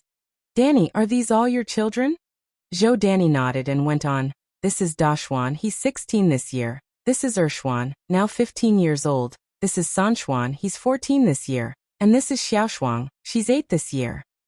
Dashuan to Sanchuan were all boys. Xiaoshuang was a girl. Tsuehua said admiringly, "That's wonderful." If her children hadn't been abandoned, her second child would also be 17 now, the third 15, the fourth 12. Chapter 585. Old Friends Meet, 12 More Updates. _1 I don't know if I'll ever see those 3 poor children again in this life. Zhou Danny laughed. "What's so great? It's usually very troublesome. I have to buy everything in 4 portions. If someone gets more or less, they will quarrel and say it's unfair. And they often fight. Having many children brings many troubles, but most of these troubles are happy ones. Zhou Danny continued. Now I'm going to go inside and chat with your Aunt Daya. Are you guys okay with taking care of your little sister Yunyan? Sure. Little Anai Yun is very cute, and everyone likes her very much. Watching Anai Yun go with the children, Zhou Danny continued. You can trust them with Yun. Let's go inside to chat. Okay. Anai Tsuehua nodded and followed Zhou Danny into the house. Zhou Danny's husband may be running a small business, but after all, there are 4 children to feed in the house. Plus, the business is not particularly good. The money he earns is barely enough. Their lives are very ordinary and are the type that can only afford meat during the holidays. But to Zhou Danny, Anai Tsuehua is a guest of honor. After making Anai Tsuehua sit down, Zhou Danny walked into the house saying, Daya, wait for me. I'm going to get you a treat. After a while, Zhou Danny came out with a fresh tangerine and handed it to Anai Tsuehua. Anai Tsuehua knew that this must be the most precious thing in Zhou Danny's house and quickly declined. Danny, we're like sisters, so you don't need to be so kind to me. Save this tangerine for the children. You eat. We have plenty at home. Daya, you'll be too formal if you don't eat it. Zhou Danny peeled the tangerine and put it back into Anai Tsuehua's hand. Anai Tsuehua was deeply moved and stuffed half of the tangerine into Zhou Danny's hands, saying, You also eat. Zhou Danny nodded. Okay, let's eat together. The two chatted as they ate. Anai Tsuehua told Zhou Danny about her past, and Zhou Danny listened with sighs. Daya, your life has been too hard. How could your father bear to sell you to such a family? Anai Tsuehua responded with a bitter smile. It's all in the past. Zhou Danny sighed. The past is indeed past, but the hardships you endured were real. And those 3 poor children. She never expected that Anai Tsuehua had led such a hellish life. Anai Tsuehua, with swollen eyes, said, The ones I owe the most are those 3 children. Zhou Danny walked over and patted Anai Tsuehua's back, comforting. Actually, for them, it's kind of a blessing in disguise. If they continued to stay in the Mu family, who knows how that old lady would have abused them. Maybe by now they have been taken by kind people, and are leading a good life. Hopefully. Anai Tsuehua continued. I have been talking about me all this time. What about you, Danny? How have you been these years? Compared to Anai Tsuehua, Zhou Danny's life has been quite good over these years. Her husband is an honest man who only knows how to work and earn money. She's the one in charge at home. 3 years ago, they followed their fellow villagers to Beijing and started a small business there, successfully settling down in Beijing. Although they don't earn much money and their life is tight, it's at least happy because their family is together. The two chatted for a long time, and before they knew it, it was evening. Zhou Danny's husband returned after closing his stall. Zhou Danny introduced Anai Tsuehua. Old Zhao, this is Daya I often talk to you about. We grew up in the same village. Old Zhao, a man who looked very honest from his face, greeted Anai Tsuehua. Anai Tsuehua nodded. Hello, brother-in-law. Zhou Danny is 2 months older than her, so it's appropriate to call him brother-in-law. Old Zhao looked at Zhou Danny. Well, since we have guests today, I'll go to buy some groceries now. Go ahead. Zhou Danny added. Remember to buy 2 pounds of pork. Hearing about pork, the children playing outside cheered. We will have meat tonight. We will have meat for dinner tonight. Okay. Even if old Zhao doesn't normally indulge in food and drink, he won't be short of a few yuan for meat with guests in the house. He won't neglect the guests. Anai Tsuehua hurriedly said. Danny, don't go to so much trouble. I won't stay for dinner. It's obvious that Zhou Danny's family's financial condition is not very good, and Anai Tsuehua didn't want them to make unnecessary expenses. Of course I'm here. Zhou Danny said. We only see each other once in so many years. How could you not be here for dinner? If you're not here for dinner, I'm not letting you return tonight. Besides, just look at how happy those little rascals were when they heard there was meat to eat. They'll surely be heartbroken if you don't eat here. Helpless, Anai Tsuehua had to agree and said, Then let me tell my eldest daughter first, so she doesn't worry about me being missing later. Great, let her come over to dine together too. Anai Tsuehua went to the door of the training class, and waited for about 10 minutes before she saw Yang coming out. Yang. Suehua ran over. Mom, Yang asked in confusion. Why are you alone? Where's Yin? Suehua relayed the incident of meeting Zhou Danny to Yang. Yang was also delighted that Suehua encountered a childhood friend in Beijing. She smiled and said, Mom, let's get something to take with us. How many kids does Aunt Danny have? 4. Suehua replied. Yang nodded. There's a shop over there, let's go to the shop first. Yang bought malted milk, candies, beef granules, biscuits, some fruits, and 2 bottles of liquor, spending over 50 yuan in total. When they arrived at Zhou Danny's home, it was already getting dark. All the children had gathered in the living room. Old Zhao was cooking in the kitchen. Zhou Danny and the children immediately came out to greet them. Suehua handed the bags of gifts to Zhou Danny and the children. These are all goodies for the kids. Zhou Danny chided. Daya, why did you buy so many things? After all these years of friendship, why waste money? Everyone's living conditions aren't easy, and Suehua bringing so many things made Zhou Danny feel slightly embarrassed. Suehua laughed and said, I didn't buy much, they just looked nice. Speaking of Danny, this is my eldest daughter Yang. Yang, this is your Aunt Danny. Yang politely greeted, Hello Aunt Danny. Only then did Zhou Danny get a clear look at Yang by Kuihua's side. She was surprised and said, Daya, your daughter is too beautiful. She's like drawn on a picture. Zhou Danny had seen quite a lot of people over the years, but she had never seen someone as beautiful as Yang. Not only was the girl beautiful, but she also had a unique charisma. No wonder she managed to get Suehua out of Dam Village. Suehua laughed and said, This girl can't take compliments. If you keep praising her like this, I'm sure she will become overly proud. Zhou Danny responded, I'm not just flattering. My niece really is beautiful. Alright, let's not just stand here. Let's go inside and sit. They all went inside. Old Zhao had already set the meal on the table, and the dinner was very rich, with both fish and meat. Suehua introduced Old Zhao to Yang. Yang politely greeted, Hello Uncle Zhao. Zhou Danny has educated her children well. Although they had not eaten meat for a long time, after each of them had taken a piece, they did not take any more, preventing any chaos over food. On the other hand, Zhou Danny kept serving meat to Yang and Suehua. Daya, you and Yang eat the meat. Treat this place as your own home. Don't be polite. Unable to refuse, Yang ate 2 large pieces of fat meat. She was unable to eat the last piece, but she still gulped it down with discomfort. After dinner, she quickly took her bowl to the kitchen, fearing that Zhou Danny would serve her more meat. Zhou Danny was a bit worried that Yang did not eat enough. Yang, how come you've eaten so little? There's still plenty of rice in the pot. Don't worry about saving food for me, it's not a famine era now. Yang smiled faintly. I'm full Aunt Danny. Zhou Danny was somewhat skeptical. Can you be full with just that? Is it because the food Uncle Zhao cooked isn't good? Yang continued. Uncle Zhao's cooking is delicious, Aunt Danny, I'm truly full. Suehua chimed in from the side. Danny, you don't need to worry about her. This girl has always had a small appetite, always like feeding a mynah bird. Only then did Zhou Danny feel relieved. Chapter 586, Guidance 13 More Updates. _1 After dinner, Zhou Danny and her husband, Lao Zhao, walked Suehua and her daughter Yang, carrying little Yun, to the tram station. Yang was holding little Yun in her arms. Suehua tightly held Zhou Danny's hand.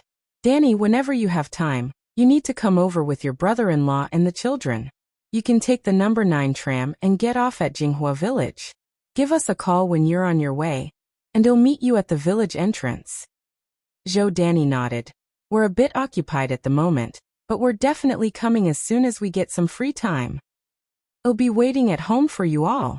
Suehua reluctantly boarded the tram. As they watched the tram slowly disappear into the night, Zhou Danny turned to Lao Zhao. How did we do in business today? Lao Zhao sighed. Not too good. Since the people of Beijing like eating steamed buns, that's what we've been selling all these years. When they first started, business was good. But things went downhill recently, and it got to a point where they couldn't even sell steamed buns worth 1 yuan a day. They also had to pay 10 yuan every month as rent. Zhou Danny expressed her worry as well. What can we do? We have to pay the rent soon, and the kids need to go to school too. There are so many places we need to spend money. Lao Zhao said. Don't rush. Maybe tomorrow will be a better day. Zhou Danny suggested. Do you think the problem lies with the market? What if you change your selling stall's location tomorrow? Lao Zhao nodded in agreement. The couple returned home, with their faces full of worry. As soon as they got home, Xiao Shuang rushed over, grabbing their hands. Mom and Dad, come and see. Aunt Dia and Sister Anai brought over a lot of good stuff today. Given it was dark out, Zhou Danny didn't really have a chance to see how much stuff Anai Cuehua and Anai had brought. Only now she realized that they had indeed brought a lot of nice things. There was malted milk and small chunks of beef. The candies and biscuits had already been opened by the kids. Zhou Danny also found 2 bottles of liquor. Even when their family visited relatives for New Year, they could not afford to buy so many things. Zhou Danny said, Dia must have spent a lot today. She was too kind. Lao Zhao stared at the 2 bottles of liquor for a while before finally saying, we should consider exchanging these 2 bottles of liquor for some money at the shop tomorrow. They're worth 35 yuan.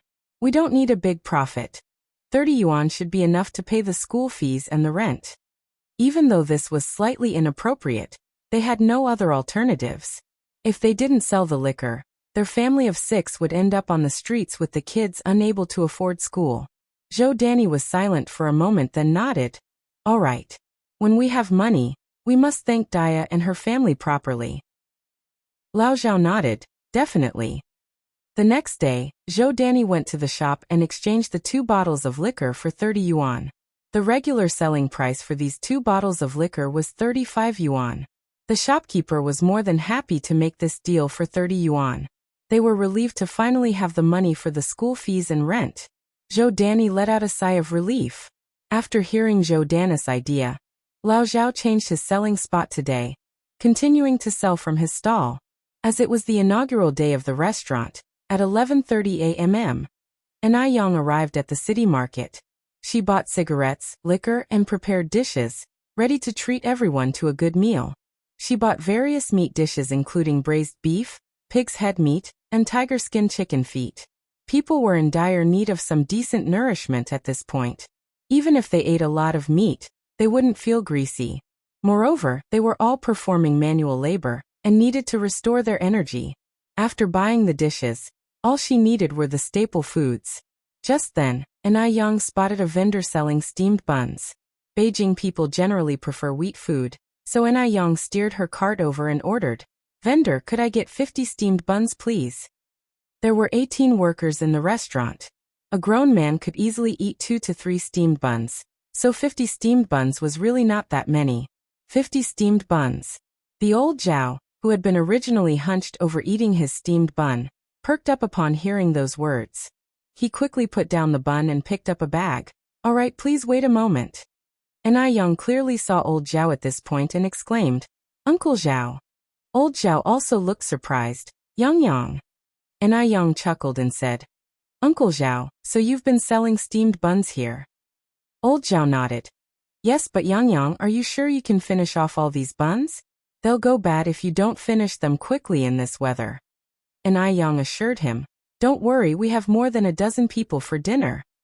Only then old Zhao was relieved. He swiftly packed up 50 buns and handed them to Anai Yang. At this point, one could buy 4 buns for 1 cent. Anai Yang had occasionally bought them before, so she was familiar with the price. She took the steamed buns and handed 1 yuan and 3 cents to old Zhao. However, old Zhao refused to take the money. Anai Cuehua and her daughter Anai Yang were so polite. If it wasn't for the gifts they brought, sending the children to school next month would have been a problem. If he were to insist on taking the money for a few steamed buns, it would be utterly heartless. "Uncle Zhao, you are running a business. How could you not accept money? If you refuse to accept the money, then I can't accept these buns." Saying this, Anai Yang put down the buns. She knew that old Zhao's family had it hard, so she insisted on paying him. Old Zhao said. Yang, both you and your mother are so nice. You brought so many things to our house yesterday. These are just a few homemade buns. They're really not worth much. Unless you think these buns of mine aren't worth the money. And Yang said. Uncle Zhao, we have to be fair. If you won't accept the money, I'll go to the shop next door. After much persuasion, Old Zhao finally accepted the money reluctantly. And Yang noticed a half-eaten bun on the basket and a flask next to it. Uncle Zhao, are you only eating buns for lunch? Old Zhao chuckled. Yes, it's far from home, and I don't feel like going back for lunch, so I appease my hunger with some buns. They're good, sweet and soft. It's a much better time now. During the Great Famine, who could afford such fine white flour buns? In reality, Old Zhao was eating the buns left unsold from a few days ago. They were dry and hard, with no taste at all. Uncle Zhao, have this with your bun. And Yang handed Old Zhao a wax paper bag. I'm alright eating the buns, I don't need that. Old Zhao quickly declined. Please take it, I bought too much anyway, it will be a waste if I don't finish it. Having said that, Yang continued. Also, Uncle Zhao, are there lots of buns left over each day? Old Zhao sighed. Business has been slow recently, there are leftovers every day. So the next day's leftovers are not that easy to sell? Yang asked. Yes. Old Zhao nodded. The leftover buns from the day before aren't as good, so we usually keep them for ourselves. Yang picked up the bun that Old Zhao had eaten half of. The stale bun wasn't as fluffy as freshly made ones. They were dry, exaggerating a bit, they were like bricks. Yang continued. Uncle Zhao, actually you could slice these leftover buns, fry them until golden brown on both sides. Then sprinkle some black pepper or spread some ketchup on them. Those who love salty and spicy food can add black pepper. Those who like sweet and sour can go for ketchup. Then, sell them in front of the school during dismissal time. They should sell well. The leftover buns, if preserved properly, don't harm health. They're just not as delicious as fresh ones. But when fried till crispy, they won't be affected at all, and will even taste wonderfully crispy. They would be well received by young people. Old Zhao seemed skeptical. Will that really work? Yang laughed. I think you can give it a try. Old Zhao continued. What is ketchup? Yang explained. Ketchup is tomato sauce. Old Zhao was curious. Can tomatoes be made into a sauce? Tomato sauce is actually invented by Chinese people. But originally, it was not made of tomatoes but a pure fish sauce made from miscellaneous fish. The pure fish sauce had a mild salty taste with a unique flavor. And later when our ancestors found the taste a bit monotonous, they added beans to it, creating a low-grade soybean paste, which was very popular at that time. Likewise, during the Ming Dynasty, pure fish sauce became popular in the South and was named brine. The dialectic pronunciation at that time was kutsayap. Later on, brine was introduced overseas. This Chinese-style brine sauce became extremely popular, spreading rapidly worldwide, and was modified by foreigners into American-style tomato sauce. So, the globally popular American-style tomato sauce is not America's tomato sauce, but China's kutsayap brine. During the 1980s, when KFC and McDonald's were still not introduced to China, Chinese people did not really like tomato sauce. In fact, some people did not even know what tomato sauce was. Yang nodded and said, Of course tomatoes can be made into sauce. I'll write down the recipe for you, you can try it at home. With that, Yang pulled out a pen and a small notebook from her pocket. Chapter 587. Pre-opening celebration, Update 14. _1 She wrote the steps for making tomato sauce, stroke by stroke, very seriously. In no time she had written half a page. When she finished writing, she tore the paper from the notebook and handed it to Mr. Zhao saying, Uncle Zhao, you can go home and follow these steps to make tomato sauce. Okay. Mr. Zhao took the note and casually put it in his pocket. After Yang left, Mr. Zhao resumed selling steamed buns. When Yang arrived at the restaurant, everyone was cleaning. The place had a pure vintage decor.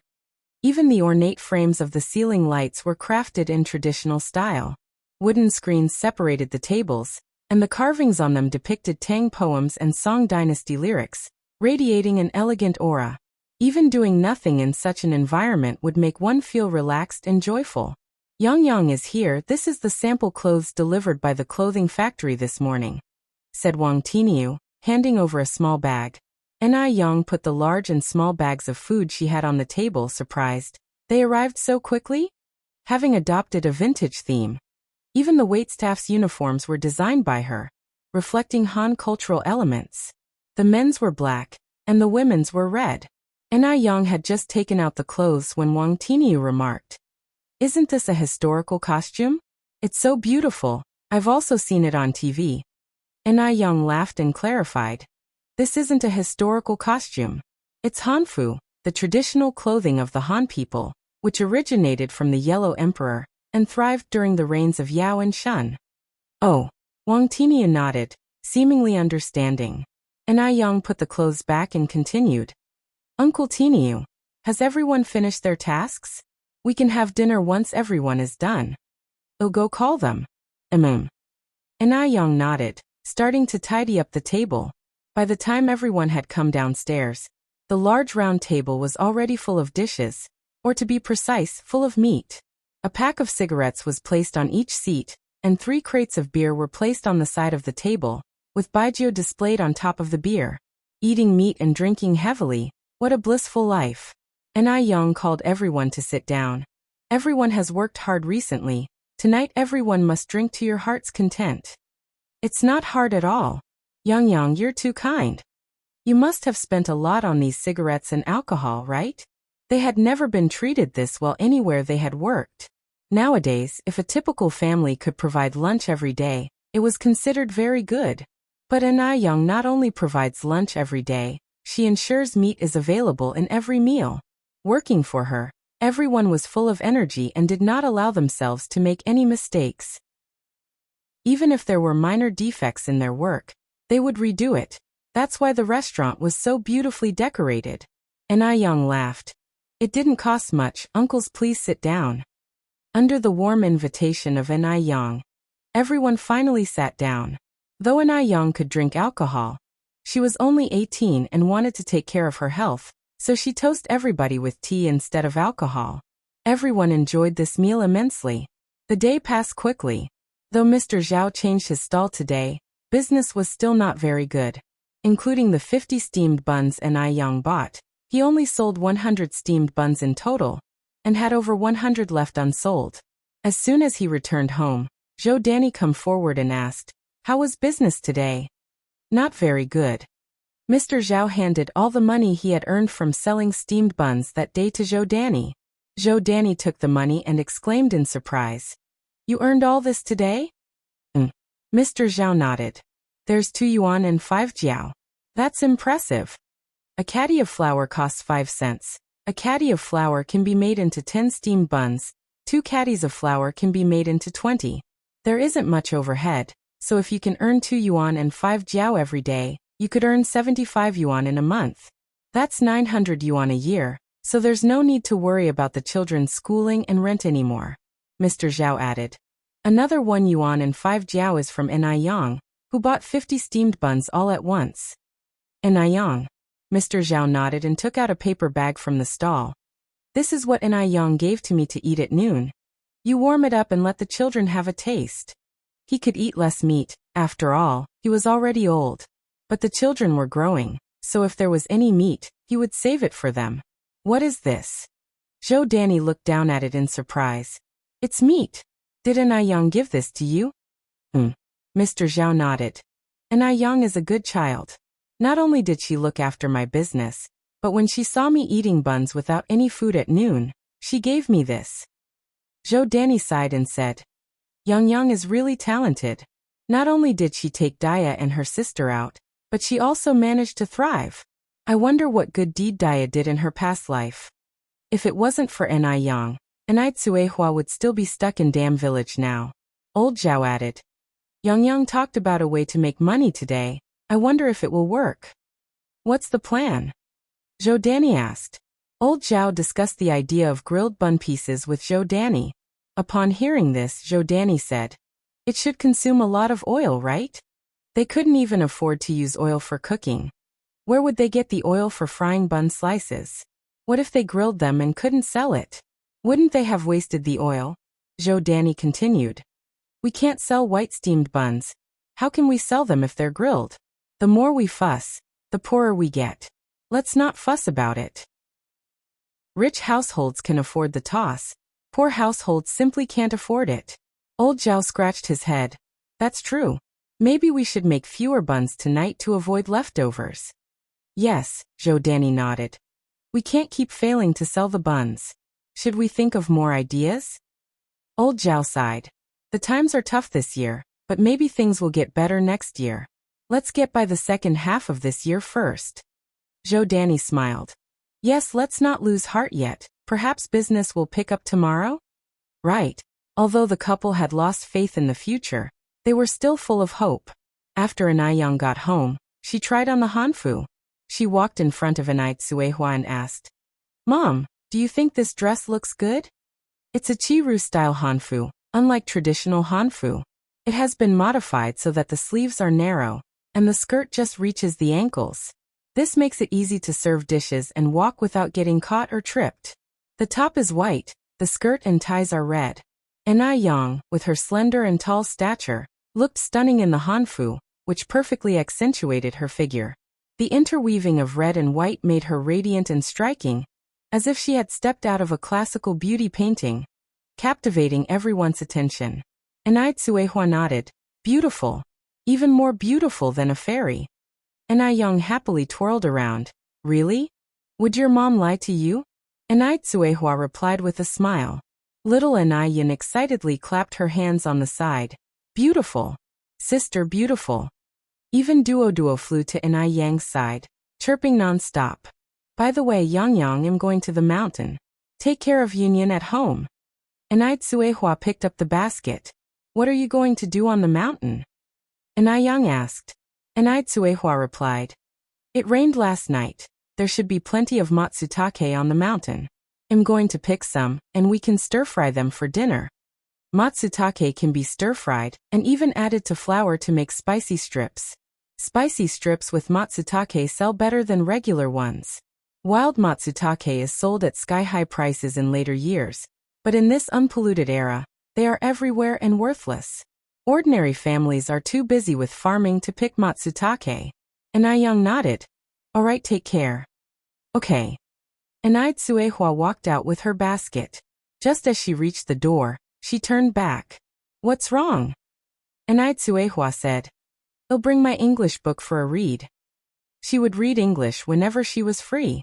With her current level, simple communication with foreigners wouldn't be a problem. Anai laughed. It's not safe to read while walking. You better not do it. You're right. Anai Tsuehua replied. I better go. Anai glanced at the sky and then said, Wait a moment, Mom. What's wrong? Anai Tsuehua looked back. Anai ran inside to grab an umbrella. It might rain later. Take the umbrella. Anai Tsuehua laughed. How is it going to rain under such a bright sun? Chapter 588.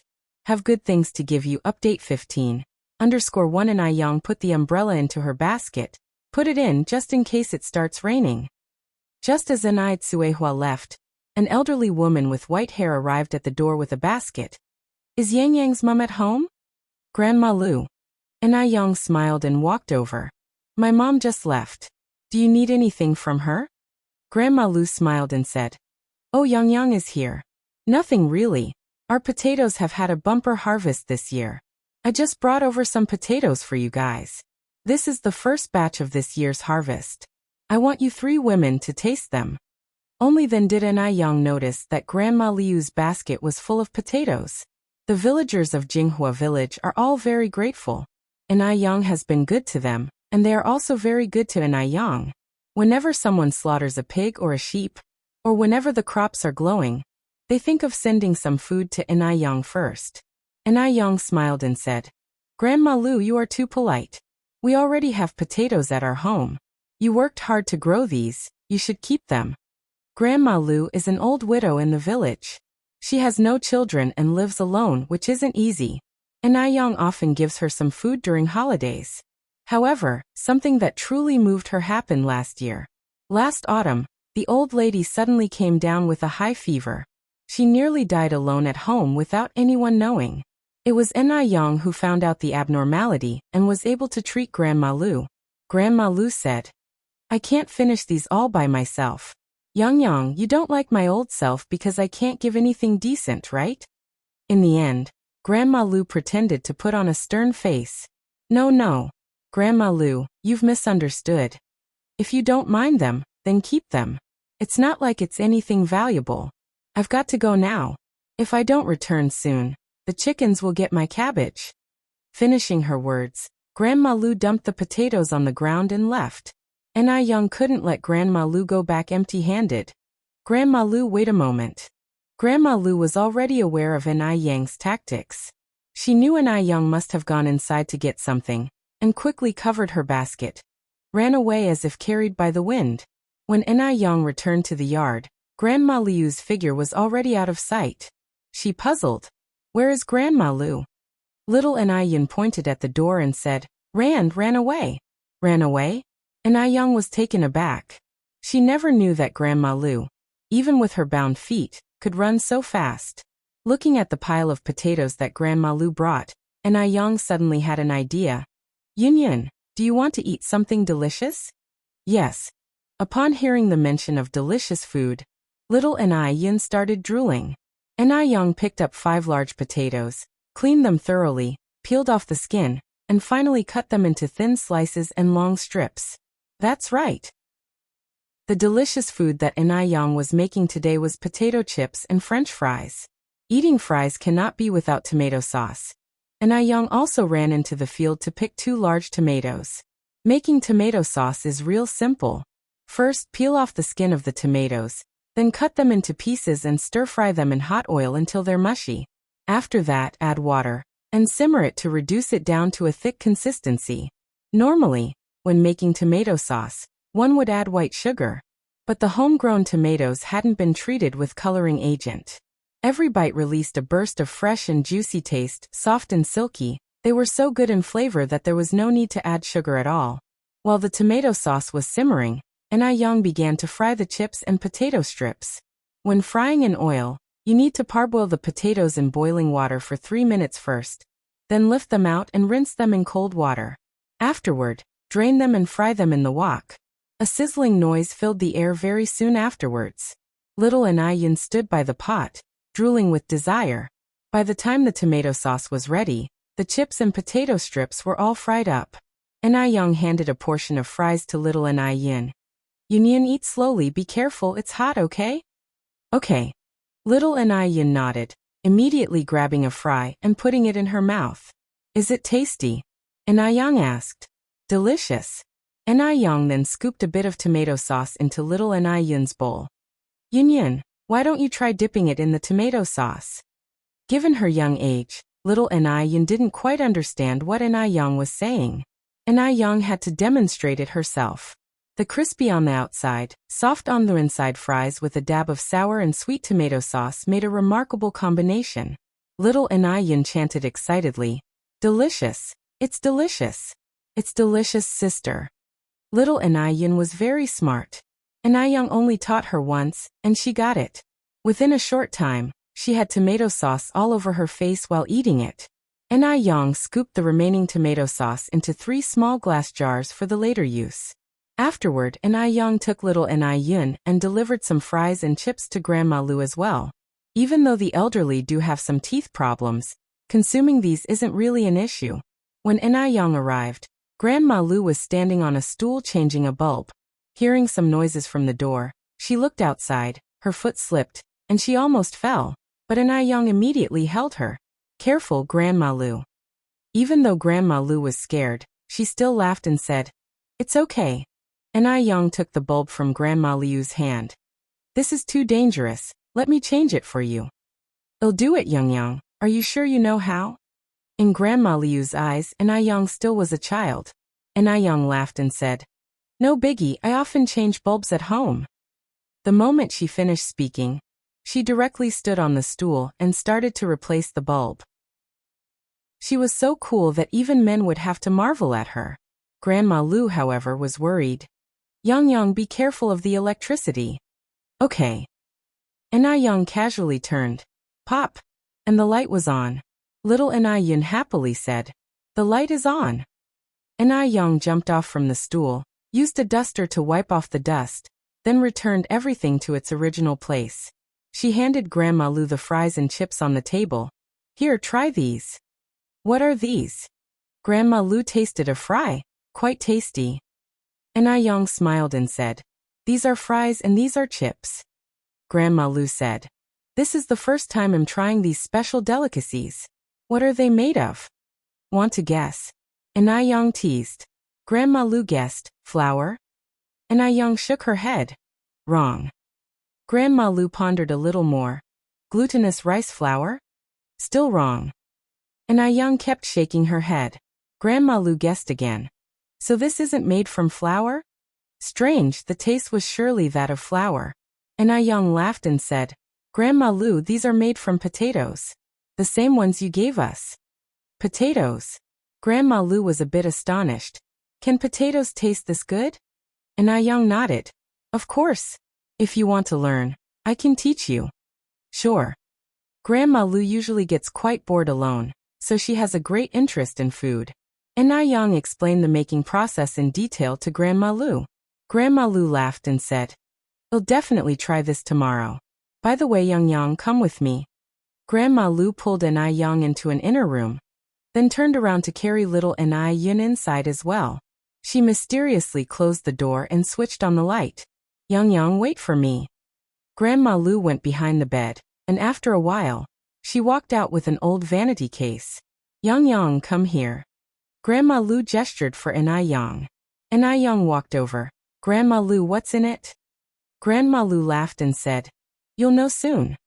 As she spoke, she took off the hairpin that held her hair, and using the sharpest end, unlocked the little copper lock on the vanity case. The little copper lock seemed quite old, with a layer of patina on the surface. Click! Just as Yang was questioning if the lock could be opened, it was unlocked. As soon as Grandma Lu lifted the lid, a pleasant aroma, somewhat similar to ambergris, gushed forth. This reminded Yang of the village rumors. Everyone said that Grandma Lu used to be a young lady from a landlord's family, and had sought refuge here during the war. It seemed like the rumors might be true.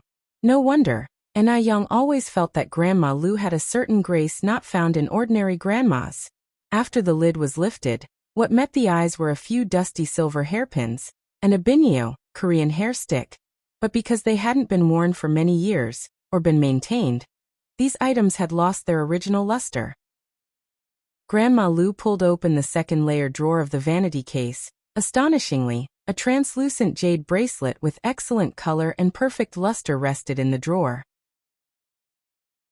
Chapter 589. Old acquaintances finally meet. 16 more updates. _1 Yang, I am giving these things to you. Grandma Lu pushed the dressing box toward Yang. Yang was startled and quickly got up. Grandma Lu, I can't accept these things. What's wrong with accepting them? I'm an old widow without children or grandchildren. Thankful to have you caring for me. Who else should I give these to? Should I rather take them to the grave? Yang still refused. Grandma Lu, these are too precious, I really can't accept them. In the future, these things would all be valuable antiques. How could Yang accept such precious things from Grandma Lu? Grandma Lu sighed.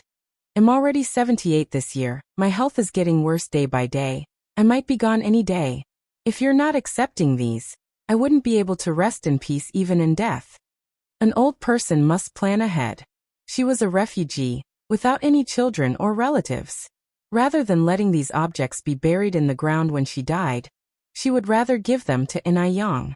Although she has only known Yang for a little over a year, Yang treated her better than her own family. If not for Yang, she would have died last year. Yang continued. Grandma Lu, you are healthy and will definitely live a long life. Don't talk like that. Grandma Lu smiled. I know my own body, Yang. Don't worry, these things I brought from home when I fled. They aren't of unknown origin or burial goods. This bracelet was given to me by my mother when I came of age. It's been 63 years already.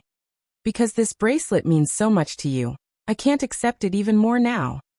Since Grandma Lu had brought it all the way to Jinghua village, and hadn't thought about selling it even in the hardest times, how could an Yang accept such valuable things from her? Grandma Lu scowled. If you don't take it, should I rather bring it to the grave? After a pause, Grandma Lu added, I heard that cremation has already begun. Are you going to watch these things be burned to ashes? To preserve arable land, China started practicing cremation from April 27, 1956. In 1982, the townships around Beijing also began to implement cremation. Before 1982, many older people, due to their feudal superstitious fears of cremation, chose to end their lives early. And Yang went on. Anyway, I can't take these things. Why are you so stubborn? Take what Grandma gives you. Grandma Lu stuffed the dressing box into Yang's hands. Yang put the dressing box on the table. Grandma Lu, I really can't accept it. Yang, please do Grandma a favor, help me pass on these things. They're all antiques. If they get burned to ashes, won't it be a pity? Yang continued. Grandma, since you escaped here, there should be other relatives left at home, right? Grandma Lu sighed with bitterness in her eyes. No, there's no one left. My parents, my 3 brothers and my 8 sisters-in-law, 17 nephews and nieces, they're all gone. In the past feudal period, a man could have 3 wives and 4 concubines, so it's not strange that Grandma Lu had 3 brothers and 8 sisters-in-law. Grandma Lu, I'm sorry, don't be sad. Yang reached out and held Grandma Liu's hand. Grandma Lu, with rubbed red eyes, patted Yang's hand. It's all right. Yang was busy comforting Grandma Lu and didn't notice that Grandma Liu's other hand had quietly picked up the jade bracelet. Grandma Lu held the jade bracelet in one hand and Yang's hand in the other. By the time Yang reacted, the translucent bracelet was already on her wrist. Grandma Lu laughed. It looks good. Young people are indeed young. Wearing this bracelet, you look much better than this old lady. Yang quickly took off the bracelet. Grandma Lu, how could you do this? I really can't accept this bracelet. Grandma Lu laughed. It is said that jade bracelets have a very spiritual nature. They recognize their owners. See if you can take it off. If you can, I won't give it to you. If you can't, it means you're destined for it. It was strange. When wearing the jade bracelet, Yang didn't feel anything. However, when she tried to remove it, it seemed to automatically tighten, making it impossible to take off. Yang's wrist was rubbed red, but the bracelet was still on her wrist. Grandma Lu continued. I told you this jade bracelet is quite spiritual. It knows its owner. Yang said. Do you have any soap in your house? Maybe it can be taken off with some lubrication. Grandma Lu laughed. This bracelet that recognizes its owner, it's not just soap. Even if you were a god, you won't be able to take it off. Yang, not giving up, found some soap, rubbed almost a layer of skin off her hand, but the bracelet was still on her hand, not moving at all. Grandma Lu, with a beaming smile, stood by Yang's side. Yang, you're wasting your effort. This bracelet is meant for you. Yang spoke somewhat reluctantly. But it's really too valuable. No matter how valuable, it's just an item. Grandma Lu continued. This bracelet only shows its value when worn on your hand. With me, a grumpy old hag, its fate is only to be burned to ashes. Yang, I should be thanking you for helping me pass on this bracelet. At least, in the future years, someone will remember this old woman. Given this situation and the fact that she couldn't remove the bracelet, it would be pretentious to refuse anymore. Yang smiled. Then thank you, Grandma Lu. The weather was nice today. Shangguan Dehui had a canvas on his back and came up the mountain for art inspiration. Jinghua Mountain is located behind Jinghua Village. Given its good location, beautiful scenery, and many rare wild animals, he decided to find inspiration on Jinghua Mountain. He came to Jinghua Mountain to find artistic inspiration and to clear his mind. After all, he just went through the things with Lin Feng and her daughter. The view on the mountain was even better than expected. Shangguan Dehui wandered around with his drawing board in hand. However, the initially sunny day was abruptly interrupted by a downpour. Shangguan Dahui held his drawing board close to his chest as he found a small cavern to take shelter from the rain. After the rain stopped, a hazy fog arose, making the mountain forest incredibly ethereal and surreal looking. However, as the day started to wane, Shangguan Dahui had to abandon his idea of sketching the view and began to descend the mountain with his drawing board on his back. The path downhill proved difficult to traverse, particularly after the rain and amidst the fog. Shangguan Dahui accidentally stepped on a stone covered in moss. He lost control and tumbled down the mountain. Shangguan Dahui clung onto his drawing board as he rolled downhill. Thud!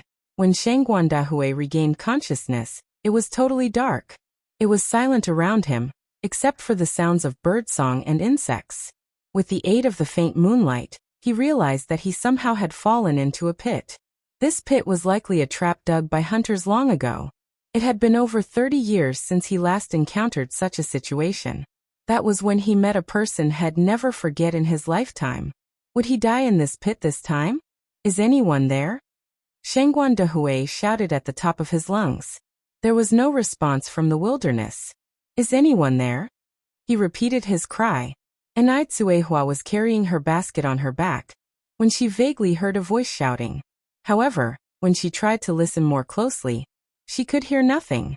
Was she hearing things? Enai Tsuehua continued on her way. After several shouts, Shangguan Dahui gave up on the idea. There weren't any logging sites nowadays. Who could possibly be in the mountains?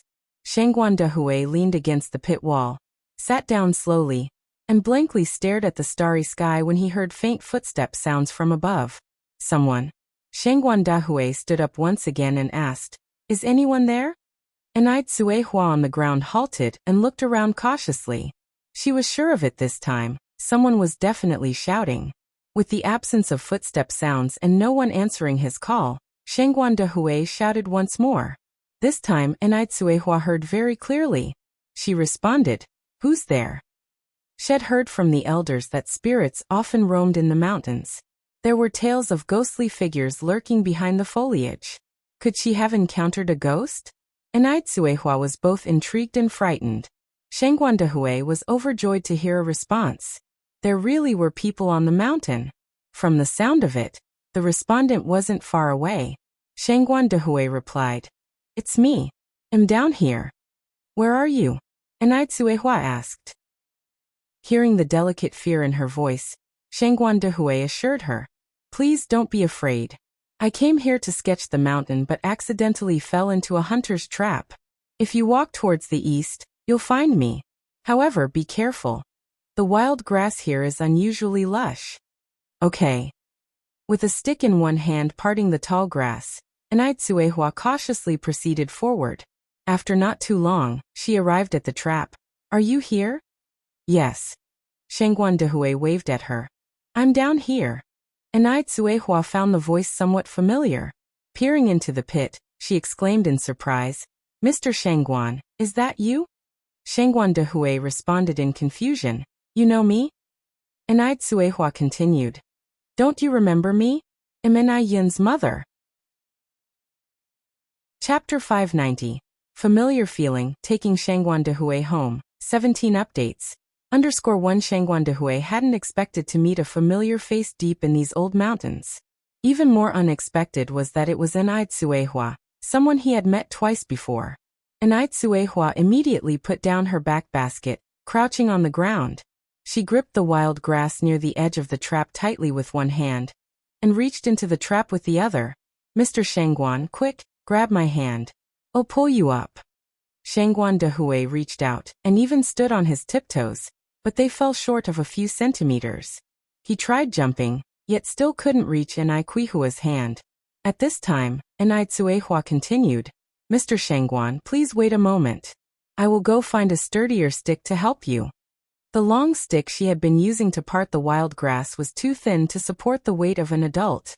There were many large pine trees in the mountains, but few branches that could be used as sticks. Enai Tsuehua also didn't have an axe or similar tool at hand, making it impossible to cut a wooden stick. Helplessly, Enai Tsuehua could only move a large rock over. Mr. Shangguan, please move aside. I will throw this rock down so you can step on it and grab my hand. Shangguan Dehui nodded. All right, thank you for your trouble.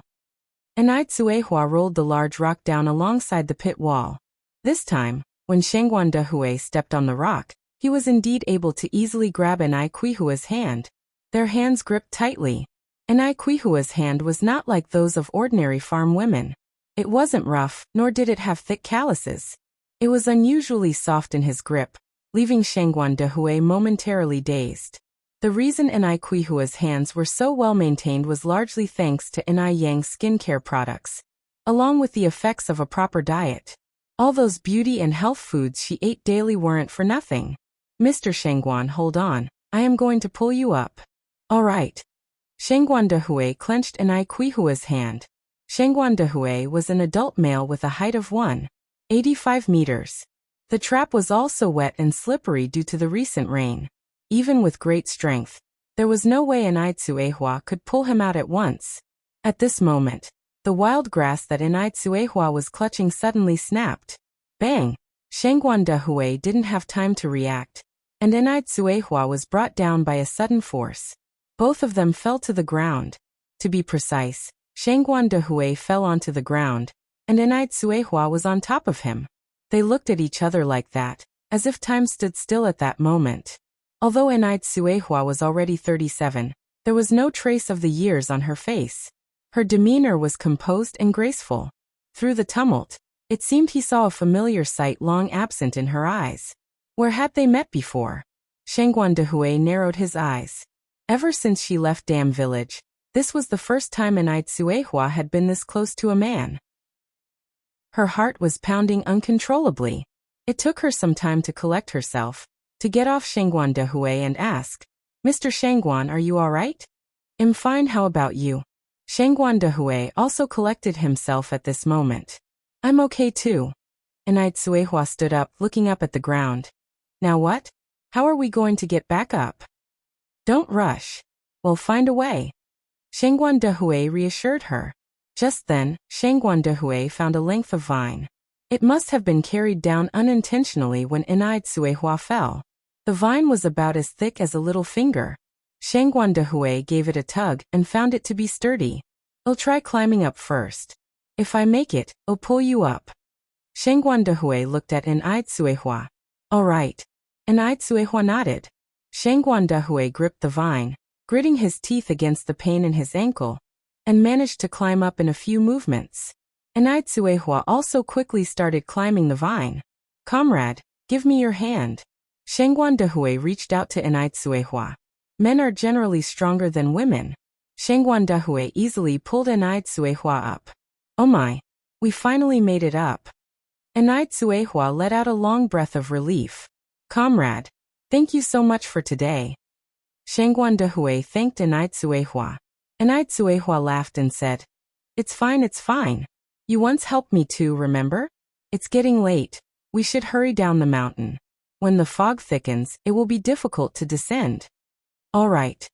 Shangguan Dehui rose from the ground. At that moment, Enai Tsuehua smelled the metallic scent of blood in the air. Mr. Shangguan, are you injured? It's nothing, just a skin wound. Shangguan Dehui said casually. Shangguan Dehui had injured his foot. He was limping, and the descent down the mountain was exceedingly difficult. Let me assist you. Enai Tsuehua supported Shangguan Dehui's arm. At this moment, even Shangguan Dehui could not pretend to be strong. He had no choice but to rely on Enai Tsuehua for support. Thank you. By this time, the sky was completely dark, and there was not a single person on the mountain. After about half an hour, the two of them had finally managed to descend the mountain. Enai Tsuehua then suggested, Mr. Shangguan, you're injured, and there are no cars in the countryside. Why don't we go to my house to bandage your wound first? Even though it might be problematic for a bachelor to enter a widow's home, Shangguan Dehui had helped her, and he was injured so severely.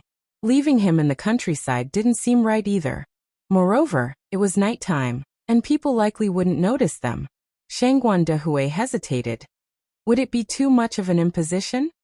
Not at all. My daughter is a doctor. She can help treat your wound. As soon as Enai Tsuehua led Shangguan Dehui to her front door, it was immediately opened from the inside. Enai Yang stepped out. Yang Yang. and I Young exclaimed in surprise. Mom, you're back. I was just about to look for you. What happened to you?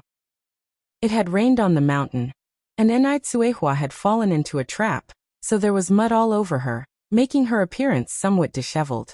Just as Enai Yang made her comment, she noticed Shangguan Dehui. Mom, who is this? Shangguan Dehui didn't look much better, especially with his injured foot. His face was somewhat pale. Enai Tsuehua said, Let's go inside first. All right. Enai Yang nodded and helped Enai Tsuehua assist the man inside. Once they were inside the house, Enai Tsuehua introduced him to Enai Yang. This is your uncle Shangguan, the kind man your mom met on the bus last time. Mr. Shangguan, this is my eldest daughter Enai Yang, better known as Yang Yang. Shangguan Dehui nodded at Enai Yang. Hello young comrade Yang Yang. Hello Uncle Shangguan. Enai Yang was aware of the kind man that Enai Tsuehua had met on the bus last time.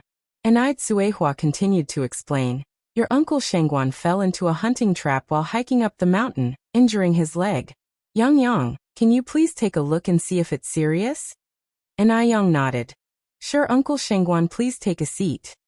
Shangguan Dehui sat on a chair and rolled up his pant leg. His ankle was severely wounded, as though it had been cut by a sharp object, and blood was still seeping from the wound. The sight was somewhat ghastly. Enai Tsuehua frowned slightly, unable to imagine how Shangguan Dehui had climbed out of the trap, let alone how he had managed to walk down the rugged mountain path. His endurance was extraordinary. Enai Yang then said, The wound is quite deep, stitches might be required. Young comrade, can you stitch it? Shangguan Dehui asked. Enai Yang nodded. Uncle Shangguan, are you willing to let me stitch it? As an 18-year-old, many people doubted her medical skills. Therefore, before she could proceed with the stitching, she needed to obtain Shangguan Dehui's approval. Shangguan Dehui chuckled. Why should I fear? Then please wait a moment, I'll go prepare some things. Enai Yang turned and went into the house. Enai Tsuehua followed her in. After stepping inside, she briefly explained Shangguan Dehui's situation to Enai Yang. Enai Yang wasn't the type to be unreasonable. Considering Shangguan Dehui was Enai Qihua's benefactor, it was only right for her to help him in this situation. Having returned from a different era, her thoughts weren't as traditional, nor did she have such societal shackles. By studying Shangguan Dehui's facial features, she could tell that he was not a bad person. Seeing that Enai Yang had no particular reaction, Enai Tsuehua heaved a sigh of relief. Bringing a man home out of the blue, she had thought that Enai Yang would be angry. Enai Yang picked up the medical box and added, Mom, why don't you take a bath first? Chapter 591, Well-Matched Couple, Update 18. _1 Enai Tsuehua nodded. Alright, I'll go take a shower first. Half drenched, covered with bits of soil, she certainly felt a tad uncomfortable.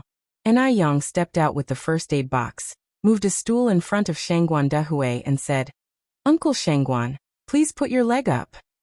Okay. Shangguan Dehui did as instructed.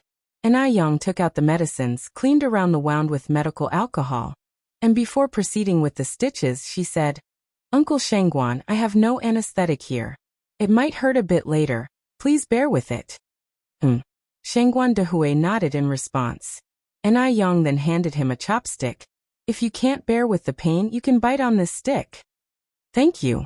Shangguan Dehui took the chopstick. A moment later, Enai Yang started stitching the wound. Stitch after stitch, like mending a piece of clothing, blood kept seeping out from the wound. Pools of bright red blood tainted her pale fingertips, but Enai Yang didn't so much as furrow a brow. Cold sweat started appearing on Shangguan Dehui's forehead. However, he didn't bite on the chopstick, but instead gripped the stool beneath him tightly, without uttering a sound. Enai Yang glanced at him with a newfound layer of admiration. In her past life, she had seen many patients. Even under anesthesia, most people could barely tolerate the pain of stitching. Yet Shangguan Dehui exceeded her expectations. Soon, the wound was stitched up. Sprinkling a layer of white medicinal powder on it, Enai Yang bandaged the wound. Uncle Shangguan, it's best to keep it dry and avoid contact with water for a while. Also, refrain from consuming a lot of cold and spicy food. Come back after 7 days to have the stitches removed. she advised. Shengguan Dehui nodded.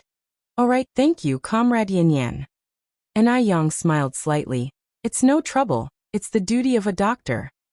Shengguan Dehui glanced around the room and then asked, I hope you don't mind if I ask, is your father at home?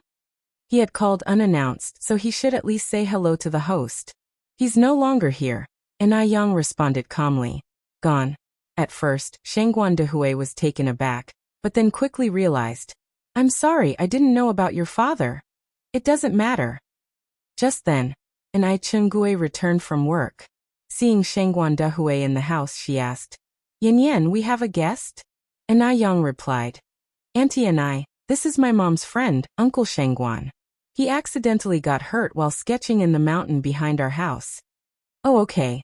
And I Chengui nodded and greeted cheerfully, Hello, Mr. Shengguan. Shengguan Dehui was 43 years old, wore a pair of gold-rimmed glasses, and looked gentle and refined. He had an air of intellectuality about him. Although he had developed a few fine lines around his eyes, it didn't make him look older, but rather lent him an air of composure. He seemed like an official visiting the rural suburbs. Such a man was clearly not ordinary. He seemed quite a match with Enai Tsuehua though. Enai Chengui thought to herself. Hello. Shengguan Dehui nodded.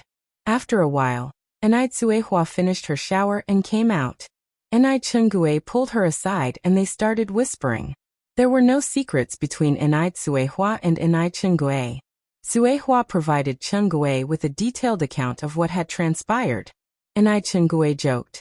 Well, you and Mr. Shengguan seem to share quite the destiny. He saved you once, and you saved him in return. Enai Tsuehua was startled. Sister Chengui, you can't just casually say things like that.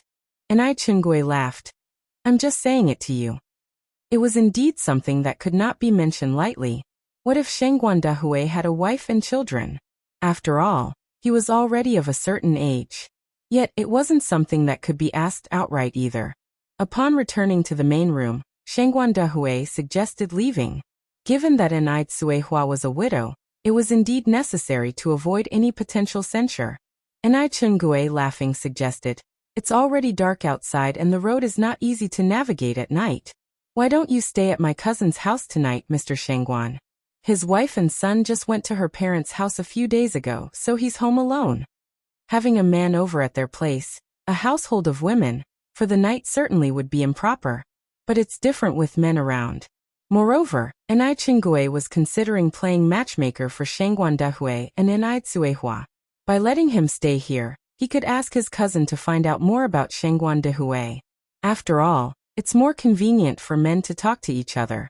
Shengguan Dehui originally intended to decline, but his leg was indeed a little inconvenient. Therefore he agreed, saying, Then he'll have to impose on you. Not at all.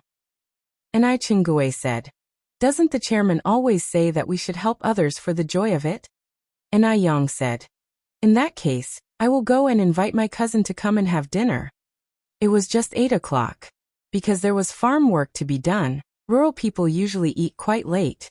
Enai Chengui nodded. All right. Enai Chengui's cousin was Enai Dahai, who lived east of Enai Quihua's house. It only took a minute or two to walk there.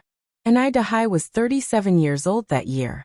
Despite his robust stature and being over 1 meter 80, he was actually very honest and treated his wife very well. After Enai Yang explained the situation to him, he picked a few change of clothes and followed Enai Yang over with a cheerful expression. Big brother, why don't you come and take a bath with me? If you don't mind, you can wear my clothes first. Shengguan Dehui responded somewhat bashfully. How could I possibly mind? Thank you. Let's go. Enai Dahai helped Shengguan Dehui to the bathing area. Men's baths are always quite simple, just a quick rinse usually does the trick. About 15 minutes later, Enai Dahai returned with Shengguan Dehui. Although Shengguan Dehui appeared slightly taller than Enai Dahai's clothes fit him rather well. Enai Yang enthusiastically asked them to take a seat. Enai Tsuehua and Enai Chengui were busy serving dishes. Little Enai Yan opened her sleepy eyes and walked out from the inner room. She immediately recognized Shengguan Dehui and was so excited that she ran over shouting, Fufu! Fufu! Little Yunyan! Shangguan Dehui reached out to pick up little Yunyin. Little Anayin took out a piece of candy from her pocket. Fufu, eat candy. Little Anayin loved candy. Unless it was someone close to her, she would never share even half a piece. But surprisingly today she was offering it to Shangguan Dehui. Anai Chungui laughed and said, "That's really rare. Our little Yunyin never shares her treats." Anai Tsuehua served a bowl of vegetable lean meat porridge to Shangguan Dehui. "Mr. Shangguan, you've injured your leg, so you can't eat anything too oily or spicy. Have a bowl of porridge first." "Thank you. You've gone to a lot of trouble." Shangguan Dehui politely thanked her. Anai Tsuehua said it was no trouble with a smile. Shangguan Dehui took a sip of the vegetable lean meat porridge. And its taste was surprisingly good. The porridge didn't just have vegetables and lean meat, but also fresh shrimps. The texture was very delicious. Anai Dehui was amazed as he ate. Yang Yang's cooking skills are always excellent as before. Anai Yang laughed and said, "You're wrong this time, all the food tonight is made by my mom." As she was busy treating Shangguan Dehui's wound at that time, Anai Tsuehua cooked all the dishes by herself. Anai Tsuehua was already smart and she became a good cook with Anai Yang's guidance. Only except for some exotic dishes that she couldn't handle. Anai Dehui said, "Yang Yang's mom, you're really amazing. No wonder you can give birth to such an outstanding daughter like Yang Yang." After dinner, Anai Dehui took Shangguan Dehui to rest. As they were leaving, Anai Chungui specifically exchanged a look with Anai Dehui. Anai Dehui, with a flashlight in one hand and supporting Shangguan Dehui with the other, arrived at his house. "Our conditions here in the countryside are not comparable to those in the city. You must not mind, big brother." Shangguan Dehui laughed and said, "City or countryside, it's the same for all of us if we go back 3 generations." His words didn't express any contempt for rural people, which made Anai Dehui feel very comfortable. Educated people really are different. Even their words are so pleasant to hear. Anai Dehui turned on the light and helped Shangguan Dehui sit down on the chair. "How old are you this year, big brother?" 43. What about you?" Shangguan Dehui asked. "I'm 36 this year." Anai Dehui continued. "So you are 7 years older than me. I should be calling you big brother." Before Shangguan Dehui could speak, Anai Dehui poured a cup of water for him. "Big brother, your wife and children at home must be very worried because you haven't come home so late. We have a public phone in our village. Why don't you make a call to let your family know you're safe?" You're tuning in to the Li Mei Sword of Destiny YouTube channel. We're so grateful for your support, and don't forget to subscribe to join us on this incredible journey through captivating stories. Your generosity through donations truly makes a world of difference, as it's the primary source of revenue that allows me to expand and enhance this channel for you. Thank you from the bottom of my heart for being a part of this adventure.